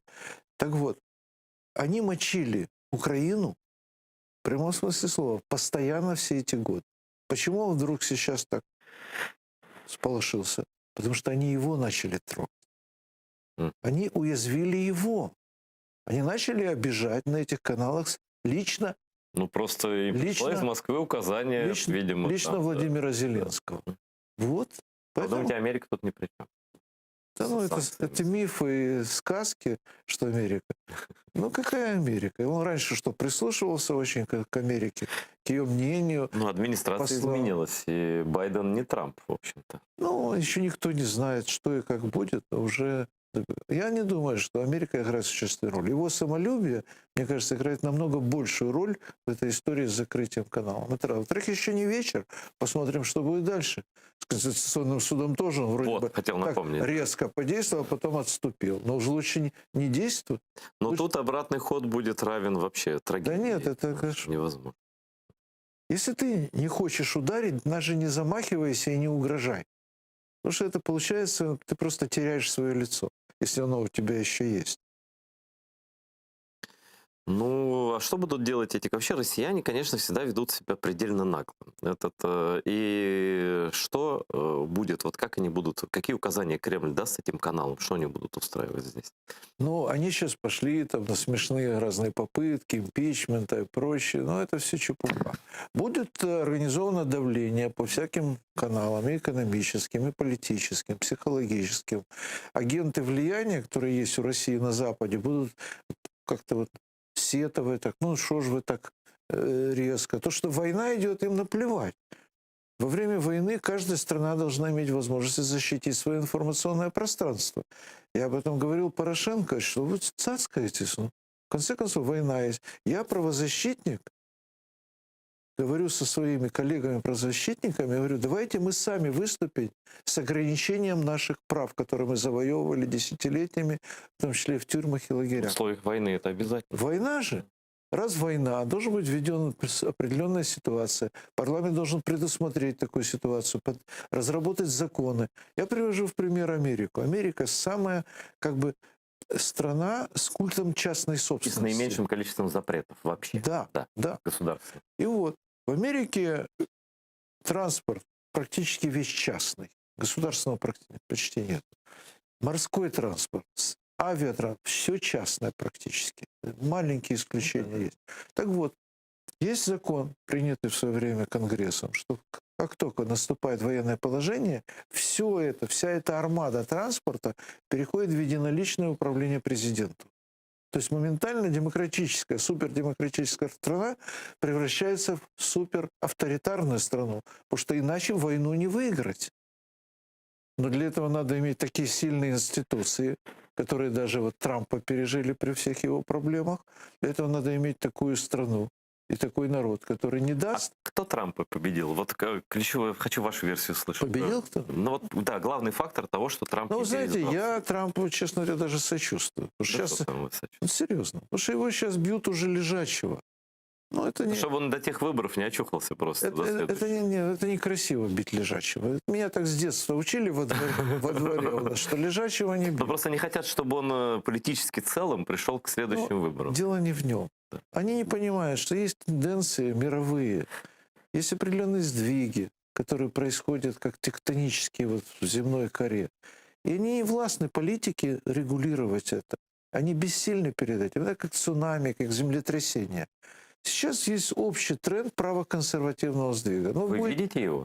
Я его доказываю. У меня лекция есть на эту тему. Вот я могу вашим слушателям прочитать лекцию. Мне кажется, вокруг не леваки и политидиоты. Это не совсем так. Все-таки повернулся маятник. Это не совсем так. Маятник сейчас отклоняется вправо. Уже лет 15. Я могу это цифрами доказать. И дело не в Америке даже. В Америке даже Байден, который пришел сейчас к власти в Америке, несмотря на то, что он как бы демократ, но он относится как бы к правым демократам, да, он вынужден будет даже из одного хотя бы фактора, это агрессивной России, занимать позицию консервативную, республиканскую больше. Сейчас же нет четких границ, как когда-то, как 100 лет назад, между левыми и правыми. Вот я вам приведу пример, когда Рейган и Тэтчер, холодная война, в конце 70-х годов, вторжение в Афганистан. С этого все началось. Во Франции было либеральное правительство. Оно встроилось в правый формат.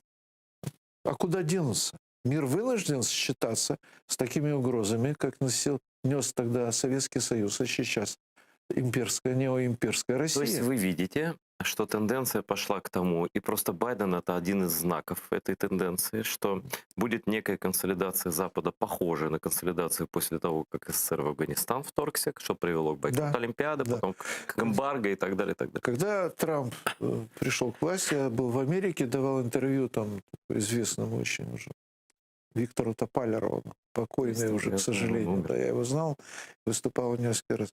И он меня спрашивал, Трамп, я говорю, я хотел бы, чтобы Трамп стал вторым Рейганом.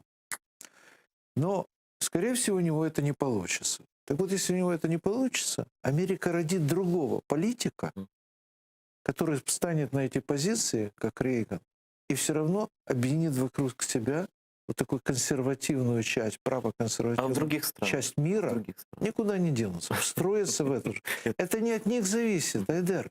Это зависит от мировых силовых линий. Они ведут историю, а вовсе не политики. Это у политиков такое самомнение, что они сильнее всех. Сейчас они получили оплеуху, к сожалению, с жертвами от коронавируса. 219 стран и территорий. Где их всесилие, этих политиков? Причем где больше популизма, там больше жертв. Где их ресурсы? Да. То есть они оказались бессильными перед маленьким вирусом. Поймут ли они, вынесут ли из этого какой-то урок, неизвестно. Скажите, а вот отходит ли в прошлое эра популизма? Она же не у нас началась, да? Это и это и Борис Джонсон, по-моему, раньше всех в Британии, такой тоже импозантный товарищ, который способствовал выходу Британии из ЕС, да? Это и Трамп, понятно кто, это и Макрон, очень своя эксцентричная личность, такая не классического политика, да, и так далее. Много таких. Ну и у нас, соответственно, тоже такая власть. Мне иногда кажется, что под популизмом мы прячем то, в чем мы не хотим разбираться. То, что слишком сложное. Ну, нельзя просто наклеить ярлычок «популист» и все. Трамп, кстати, выполнил многие свои обещания по созданию рабочих мест, по переводу предприятий. Нельзя его назвать чистым популистом. Нельзя. Ну, смотрите, в действиях почти всех политиков, кроме самых фундаментальных, есть элементы популизма. Ничего не поделаешь. Вот у нас популистские политики в моде, да, особенно последние там 2-3 года. Но это же было видно и раньше. Я в 2018 году выступал на каком-то, помню, в книжном арсенале, круглый стол по правым радикалам. И меня там выступающие пугают правыми радикалами. Я сказал, что меня пугаете ими? Посмотрите, у этих 1%, у этих 0,5%, у этих 1,5%. Почему я должен бояться силы, у которой нет электоральной поддержки? Еще и непонятно, радикалы ли это физически. Да. Я говорю, вы посмотрите, популисты, за популистов готовы проголосовать 35%. Это был осень 2018 года. И вот мы получили это. Но когда есть главные популисты, которые просто обещают все невыполнимые вещи, не обращая внимания, что это вообще какое-то полная ахинея. Невозможно это. При всем желании выполнить это невозможно. Как остановить войну, которой руководит Путин? То, что от тебя не зависит. Абсолютно. То есть нельзя... Что такое популизм? Это когда ты обещаешь то, что не зависит от тебя напрямую. Я говорю грубее. Популист тот, который врет избирателю, причем понимает, что он это делает. Только ради вот этой мгновения, этой победы. Может, наш не понимал, он все-таки из другой отрасли. А для чего у него советники? Ну, не надо списывать, что не понимает. Если не понимает человек, что он делает, так зачем же он идет в президенты? Вот. Мы получили... Но я пока говорю, что другие претенденты на президентскую вынуждены также вмешивать в свои программы популистские элементы. Потому что иначе тот вообще всех обгонит, что он, кстати, успешно и сделал. Да, к сожалению, это так.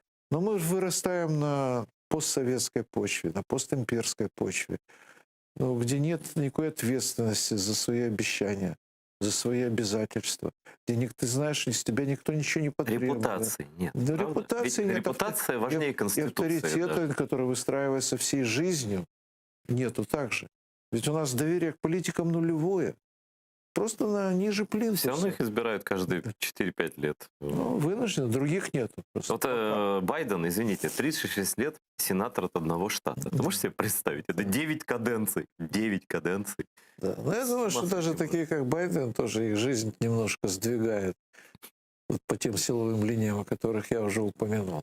Но вот смотрите, на мой взгляд, что у нас противодействует созданию политической элиты?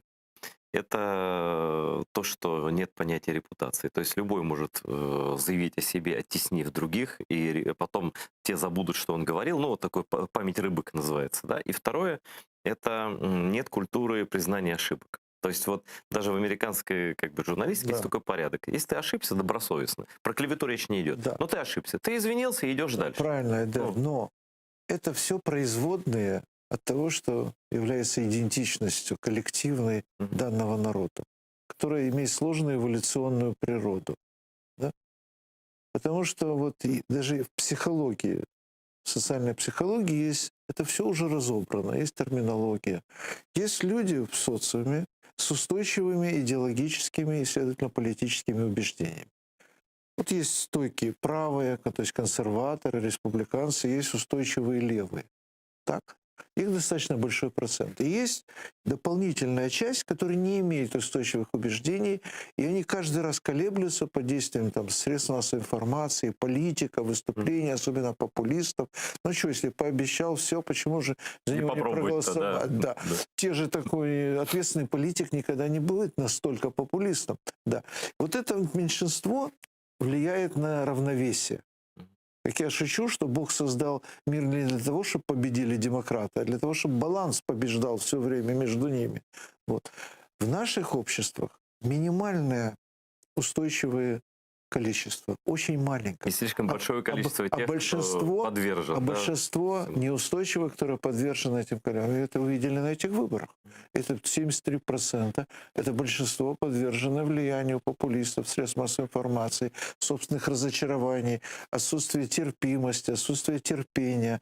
Ну, брехни просто, которые из медиа идет. Страна, народ не сразу строится. Понимаешь, хочется дожить. Но я уже человек, можно сказать, преклонного возраста. Мне в этом году 75 лет. Да ладно, не смеетесь, да. Я не мечтаю дожить до полного счастья Украины, потому что мне важно, чтобы был правильный вектор.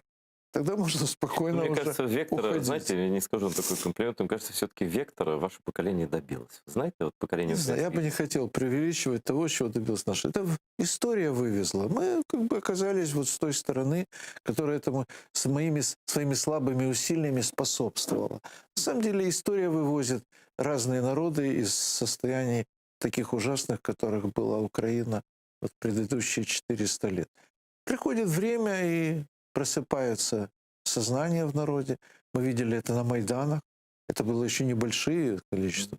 Вот в последний Майдан, надеюсь, он не последний, да, в 2014 году, мы посчитали, что примерно 5-6 миллионов человек участвовали в Майданах, помогали Майданам, сочувствовали Майданам. Это уже 12-13% населения. Ну, активное население, это, конечно, активное население не бывает никогда, чтобы 100%. Для меня важно что? Вот эта политическая нация должен быть создан усилиями эволюции. Хребет прямоходящий. Нет, я называю не так. Я говорю национальный консенсус. 70-80% населения должны иметь точное одинаковое понимание, куда движется страна, в какую эпоху мы двигаемся, в какую цивилизацию мы идем, и что нам нужно работать для того, чтобы этого достичь. Тогда получается прорыв, как в Польше, как в Литве, на запад, резкий прорыв туда. Ну, резко мы никогда не пойдем. Ну, достаточно быстро по сравнению с нами. Будем вот так вот и дальше. Не, мы вот так ходим, мы как шатун. Шаг вперед, два шага назад или наоборот. Но тем не менее, достигнуть национального консенсуса для страны очень важно. И всегда 15-20% могут быть колеблющимся. Это не страшно. Но вот, как говорите, хребет должен быть понимать. Это вектор, который указывает в будущее народа. Если он есть, значит, можно быть спокойным за это будущее. А если вот такие колебания, то всегда, ну, я не знаю, может, действительно опять Россия нас захватит. чего бы я очень не Кстати, хотел. вот просто никто в Украине давно не смотрел каналы типа Соловьева и так далее, российские. И их правильно отключили, спору нет. Да я Но иногда для отрезвления в какие-то часы я бы куски показывал, потому что с какой-то вот такой пульсирующей точки, да, внимание, что про вас думают там. Не, на самом деле... Например, после 6 лет тюрем и лагерей мне не нужен Соловьев, чтобы Вот, отрезвиться. Да. Да, но сейчас вот у них риторика сейчас страшная. Они говорят, что вот Зеленский фашист, он закрыл наши, ну не наши, свободные 3 канала. А дальше, значит, он идет на обострение, Европа идет на обострение, Запад на обострение, и они открыто фактически угрожают войной. Но если Лавров глобальной войной там намекает на глобальную войну, что вот... Попугивает. Да, то эти у Соловьева прямо говорят, вот наша главная цель Украина. Собственно, я сомневаюсь, что у них есть какая-то иная цель в первую очередь. Насколько это вероятно, как вы думаете? Не верю. Почему? Знаете, как Станиславский говорит? Ну, обоснуйте. На репетиции. Не верю. Он не обосновал, он просто говорил, не Да, верю. он просто говорил, не верю, у него был авторитет, у меня нет такого авторитета. Да ладно. Как у Станиславского. Но я не верю в полномасштабную войну в сегодняшнем мире, потому что, во-первых, это чревато глобальной войной и неполным неконтролируемости исхода в ней. И на это даже сумасшедшие, которые в России могут оказаться у власти, гораздо более сумасшедшие, чем Путин, вряд ли решатся на это. Потому что на самом деле влияние России, ее военная сила, ее экономическая сила, это все дуто. То есть это понты, да. если так уж выражаться. Нет, что-то есть, но в основном это понты. Они запугивают, потому что благополучные жители на Западе боятся самого упоминания о войне. Как любой интеллигентный человек в подворотне, встретив хулигана, боится его. Потому что он знает, что если нет полицейского рядом, его как бы не только кошелек, но и жизнь его тоже кончена. Вот. Они боятся, естественно. Вот мы не думаем, живущие в Украине, не думают о ядерной войне.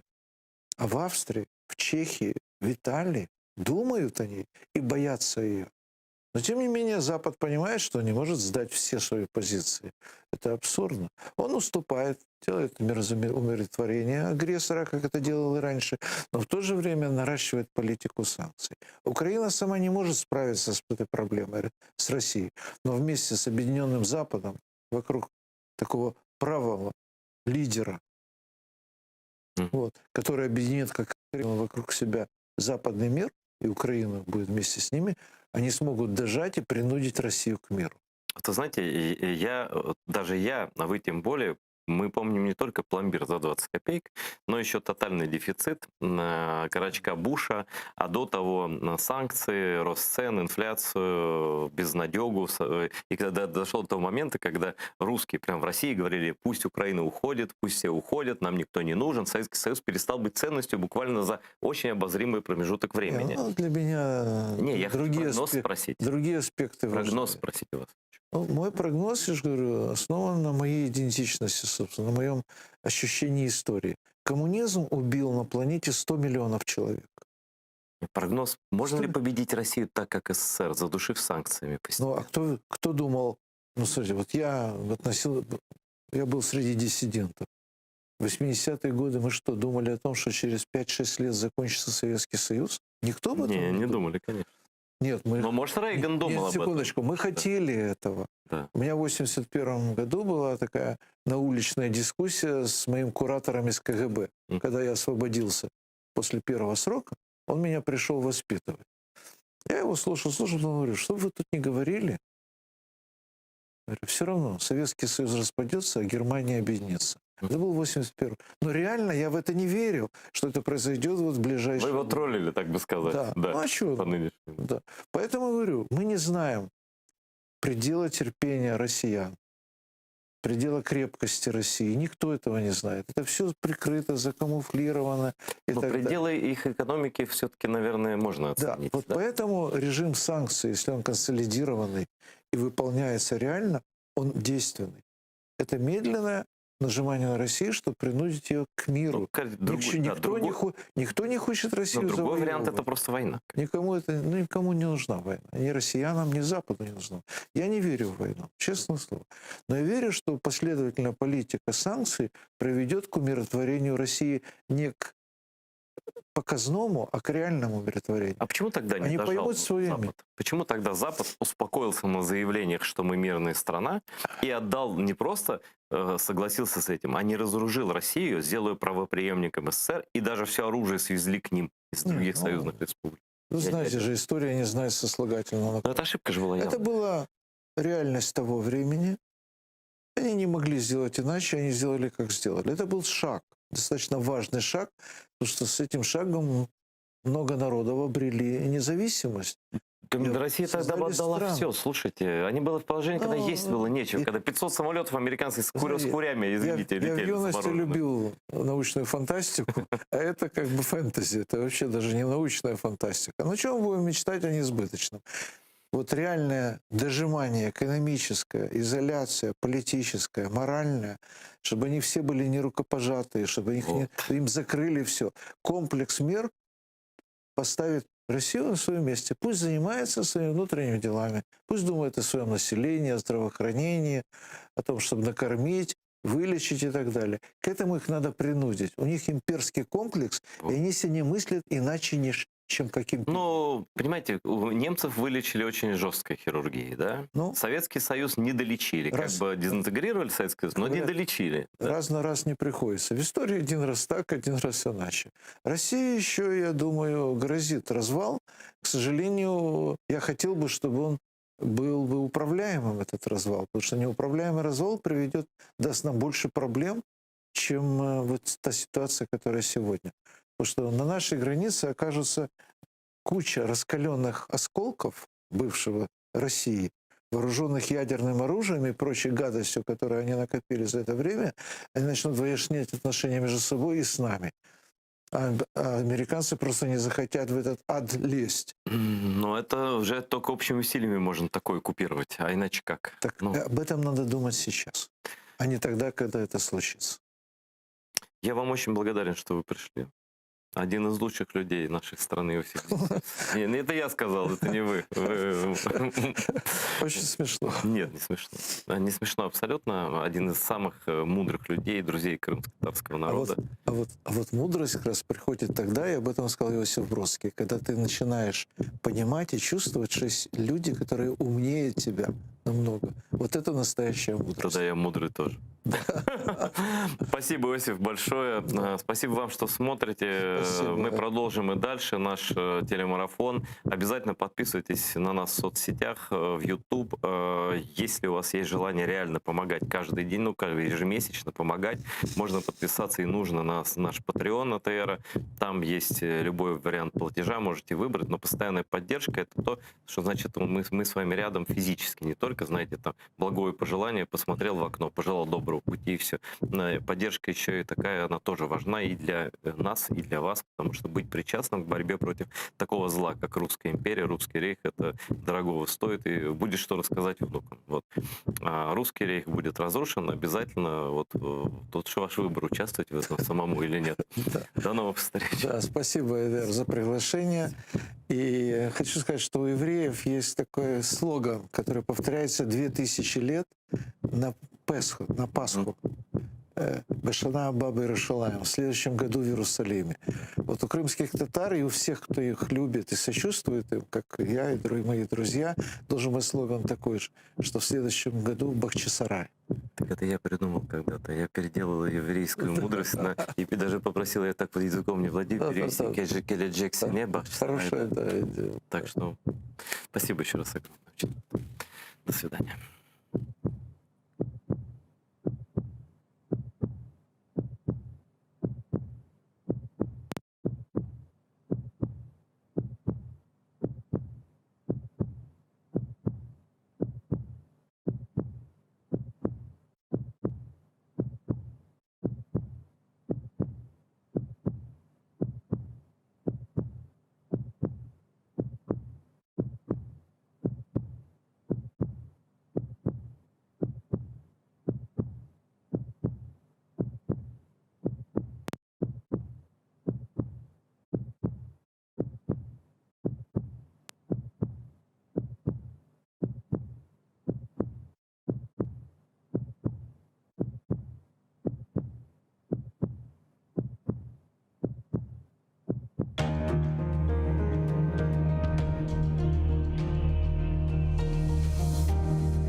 Украина акимиеты үчүн гүзел сигнал. Более этап Кырым-татар миллети лидери Мустафа Джемилев Украина Авропа Шурасы денелген ишбирлик боюнча анлашманын өмүргө кечирилмеси боюнча Авропа парламенти резолюциясына өз тесирлерин берди. Жума акшамы күнү Авропа парламентинде Украинадан АТР миссиялерини де чезе бележек аракетлер акта резолюцияны кабыл этти ve Украина devletinden Kırımlılarının yekeni telekanalga denişmegen malivi yardımının almasını çağırdı. Bunun beraber Avropa Parlamentinin delegeleri büdjetinden 2021 senesinden işgal etilgen topraklardan koçup kelgen Kırım tatarları ve başka milletlerge para verilmemesi akta heyecanlılığını söyledi. Bunun beraber Kırım tatarlarının tabi aklarının gerçekleşmesini yani tamar halkları ve Kırım tatar milleti statusu boyunca kanunlarını ve anayasını Kırım tatarlarının milli toprak cumhuriyetçiliği boyunca denişmelerinin gerçekleşmesini çağırdı. Mustafa Cemilev'nin fikrince Avropa Parlament delegeleri her zaman Kırım tatarlarını ve onların aklarına destek gösteriydi ve böyle rezolüsiyanın Kırım tatarlarının meselesini mühim pozisyaya alıp çıkardılar.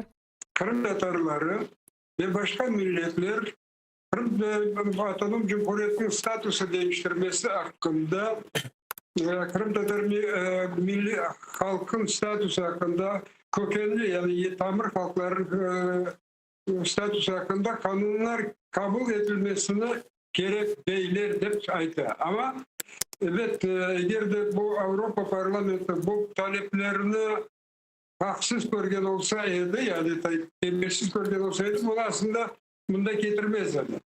Ama herhalde pek yaxşı kelimeler var. Aslında bu rezolüsyada yalnız bu 60. bundan da gayrı da birçok maddeler de var. Mesela preambulasında da var birkaç kelimeler. Preambulasında bu Kırım Yarımadası'nda insan hakları zedelendiği, orada birçok insanların hapse, insanlarımızın adlarını da verili.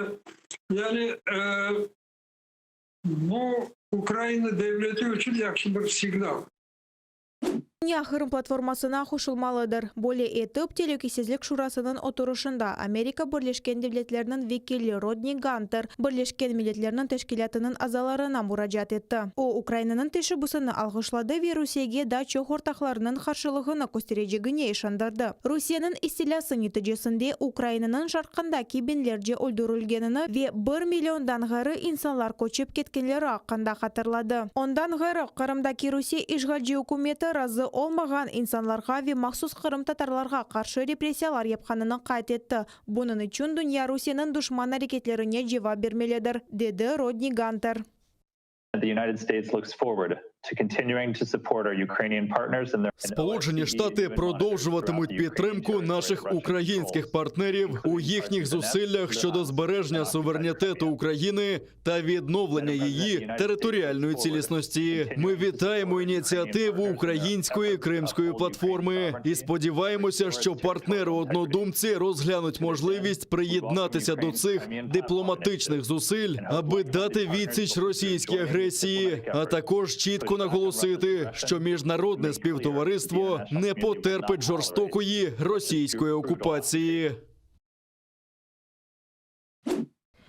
Rusya temsilcisi Vasiliy Nebenzia Kenne'de öz lafının kaydetildi. İşgalci kuvvetlerini hareketlerini aklap Ukrayna uzunu işgal etkenini ve anda Rus kuvvetçileri sanki olmaganını bildirdi. Ayrıca Minsk formatında aracı olgan Almanya ve Frankenstein'ı agresif Kiev'ge sanki ellerini oynamağa kabatladı. Nebenzia onlarını bütün cinayetlerinde omuzdaşlar olganlarını adlandırdı. Россия ли оккупировала Украину? Или, может быть, саркастически вопрошал он, Украину оккупировала Россию? На этот вопрос есть простой ответ.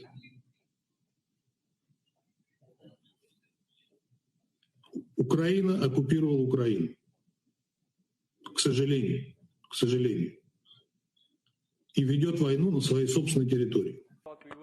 Дөньяны алдатмасыныз, чөнки Кырым ve Донбасс межгал эти эркес яхшы біле. Алманияның Берлешкен Милләтләрнең тәшкилатаки тәмсилчесе Кристоф Хойзген Небензяга җавап берде. О Русия Будапешт меморандумның бозулганына катарлады. Шу меморандумына күрә Украина Озек селясындан вазгечкенендән үз сыннарларыны коруганын бекледе. Амма җавап аларак Украина Дженкеви ишгал ителгән топракларына ограды, деде Хойзген. Украинаның тәмсилчесе Сергей Кислица Небензяның сүзләрен бер кач вариантлы тест оларак адландырды.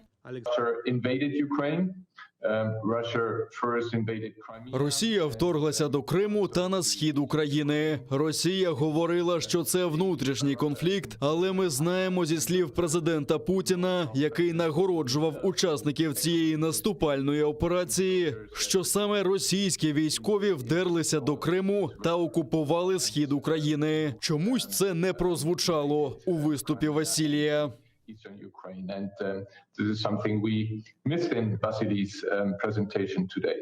Варто визнати, що Небензя засмучений, бо повторює 2 рази: Україна окупувала Україну. К сожалению. Це, до речі, з 3 варіантів, які він же і назвав до того. Росія окупувала Україну, Україна окупувала Росію, Україна окупувала Україну. Такий собі тест з множинним вибором від російського дипломата, який таки сожаліє, що 2 перші варіанти невірні. Страшно і подумати, який з них був би більше йому до вподоби. АТРны дестек etmege колайдыр. Bunun üçün парламент ve үкіметнің күчіні желп etmege керекмей. Бу фикріні сабық Украина баш назиры Владимир Гройсман білдірді. О эвелсі үкімет япқан кебе шымдыки ел башчылардан АТРге ярдым етежеклеріні белей. Хатарлатамыз, бюджеті пара бар. 50 миллион гривна ишғал алтындаки топрақлар меселесі ненчалышқан Құтлеви хабер васталары үшін субсидия оларақ айрылды. Бу паралар АТРге мали ярдым оларақ берілежек еді. Ләкин Назир Алексей Резников bu параларның берілуі мақсадыны қызмет көстеру маддесіне деніштірді. Яғни АТР параларны алмақ үшін тендерде іштирак етмек керек. Мене навіть просити про це не треба. Я вважаю, що, по-перше, той досвід, який є в мене, ми завжди підтримували АТР. Це дуже просто. Це не потребує ніяких серйозних зусиль з боку уряду або парламенту. Це просто треба взяти і зробити. І тому я взагалі не розумію, навіщо взагалі поставили питання про те, щоб не підтримувати АТР. Я просто не розумію природи цього питання. І тому я закликаю вчергове уряд України повернутися до того, що було раніше. Підтримати канал АТР. І це абсолютно нормальне, цивілізоване, прозоре рішення. Я не бачу ніяких причин і підстав робити якось інакше. Все інше – це не від здорового глузду. Кырымда ишгалчылар хаданларыны тахып этмеге башладылар. ФСБ хадимлері белі гөнөлелелер ишидована сорғана чектілер. Шымдылық шат оларақ, ишгалчы ховечилер оны сөзде терроризмге мали дестекте қабатлай. Эрше хадының сияси мабуслерінің балаларына ярдым еткені себебінден. Ишгалчылар оның иш ерінде, яғни Ахмеджитінің лоқсаханеде яқанландылар. Қадын ФСБ бөлігінде 7 сат кечірді. Адвокат Ислам Велилаевның білдіргіне көре, яны сорғы кележек салы күніне тайынленді. Шымды есе қадын евде қалажақ. Такие неожиданные и спонтанные задержания на рассвете направлены на то, чтобы максимально дезориентировать человека, оставить его без юридической поддержки, оставить без информационной поддержки. И я думаю, что вот этот визит в 5 часу утра, он был связан именно с такими целями Федеральной службы безопасности. Кырымның ишгали Авропаның энергетик телекөйсізлігіне де бір уджумдыр. Русия бұның үшін жева бережектір. Бұл уақытта Украина 30 деген форумда Қырымда Украина президентінің даими темсилчisi Антон Кариневич білдірді. Қайт еткеніне көре Қырымның ишгали нәтижесінде Украина деңіз шельфіндегі нефть ятақларының ярысыны ғайып етті. Русия Украинаның Черномор нефтегаз девлет шirketi технологик флот онда не деңіз платформасы қойылар ве дегер донатмаларыны еліне кечірді. Ишгалчылар Украина ресурсларындан яхшы зенгенлешті. Олар тек Украина дегіл, бұтын Авропаның телекөйсізлігіне зарар кетірелер. Бұның чезуі тек бір халқара махкемелерде дава açmak дей Кариневич. То ми знаємо, що вже є певні рішення, зокрема про те, що «Газпром» має сплатити «Нафтогазу» певну кількість, там $2,5 мільярди. Інші процеси тривають. Звичайно, в англійській мові є такий вираз «wheels of justice», тобто колеса правосуддя не завжди дуже швидкі, але їх точно треба застосовувати для того, щоб ми належним чином притягнули до відповідальності Російську Федерацію за всі ті порушення, які вона вчиняє в нашому українському Криму. Авропа Бірлігінің энергетик системасына қошылув Украинаның мұстақылығыны темін етежектір. Бұл мартның 14-інде дерчі тележек милли тәлөкесізлік стратегиясының моделерінден бірі олacak дей милли тәлөкесізлік ве мудафа шурасының кәтебі Алексей Данилов. Звертаючи на те, що Російська Федерація ніколи не припиняла свої дії, агресивні дії по відношенню до країни, ми робимо зараз свою стратегію відносно того, щоб бути максимально незалежними для того, щоб ми самостійно поралися з тими завданнями, які сьогодні існують. Це буде окрема система, яка буде нам балансувати спільно з Євросоюзом, і в такий спосіб ми унебезпечимо себе від тих негараздів, які ми могли б очікувати в разі, якщо б ми лишалися спільно з країною-агресором. Бутуну мұрыны халқының менлік ве ақы үшін көреште кечірді. 83 yaşındaki Қырым татар милли әрекетінің ветераны Изет Изединов вефат етті. Балалықтан башлап окым сенің халқының намысыны ашалмасына изін бермеді. Қырым татары 11 яшта сүргін етілген сон ватанына қайтмақ үшін диктатор Сталиннің Қырым татарларының Қырымға қайтмасына изін бермесі үшін она мектуп yazған еді. Бұл себептен мектеп hocası оны көтеклеген еді. Ама не қорқытув, не ұрылмалар оны тоқтата алмадылар. Ташкент ве Москвадаки кечірілген митинглерде Изет аға халқының ақылары үшін көреші еді. Русия Қырымны işgal еткен сон есе о Кремль мабуслерінің сой ақрабаларына ярдым етеді. Изет Изединов gençlerimiz үшін ватан перверлік месаледар. Мына бүгінде мен çok хорандалары білем. Ана бабасы екі лaf білмей. Балаларынан қазақшалап етеді, русшалап етеді. Бұл масқаралық қанды барасың. Sokaktan ana o trolleybüse binesin, camiye varasın. Ulan yaşlarımız Kazakça laf ediyor. Bu maskaralık değil, bu nasıl bu? Bize gerek özümüzün ana tilini unutkandan vidanını joya, toprağını joya. Onun için bize akıl toplap, o kadar akıllı, fikirli ballarımız var. Eğer gerek olsa Rus dilini bilmem, hepsi öğrendi. İngilizce öğrenme istese hepsi bilir. Başka tilleri öğrenir. Ne için de o tilimizi laf etmeyer? Ben bu şey yaşasam. Akayar, bu maskaralık bizim millet için. Bize vetanımızı koterip yerde koymak için, vetan içinde bizleri tamir halk deyip tanımak için biz birinci de özümüzün tilimizi bilmek gerekmiz. Қырым татар әрекетінің ветераны Изет Изединовның женазесі ярын saat 12'de Ахмет Жетінің Абдал мезарлығында кечecek.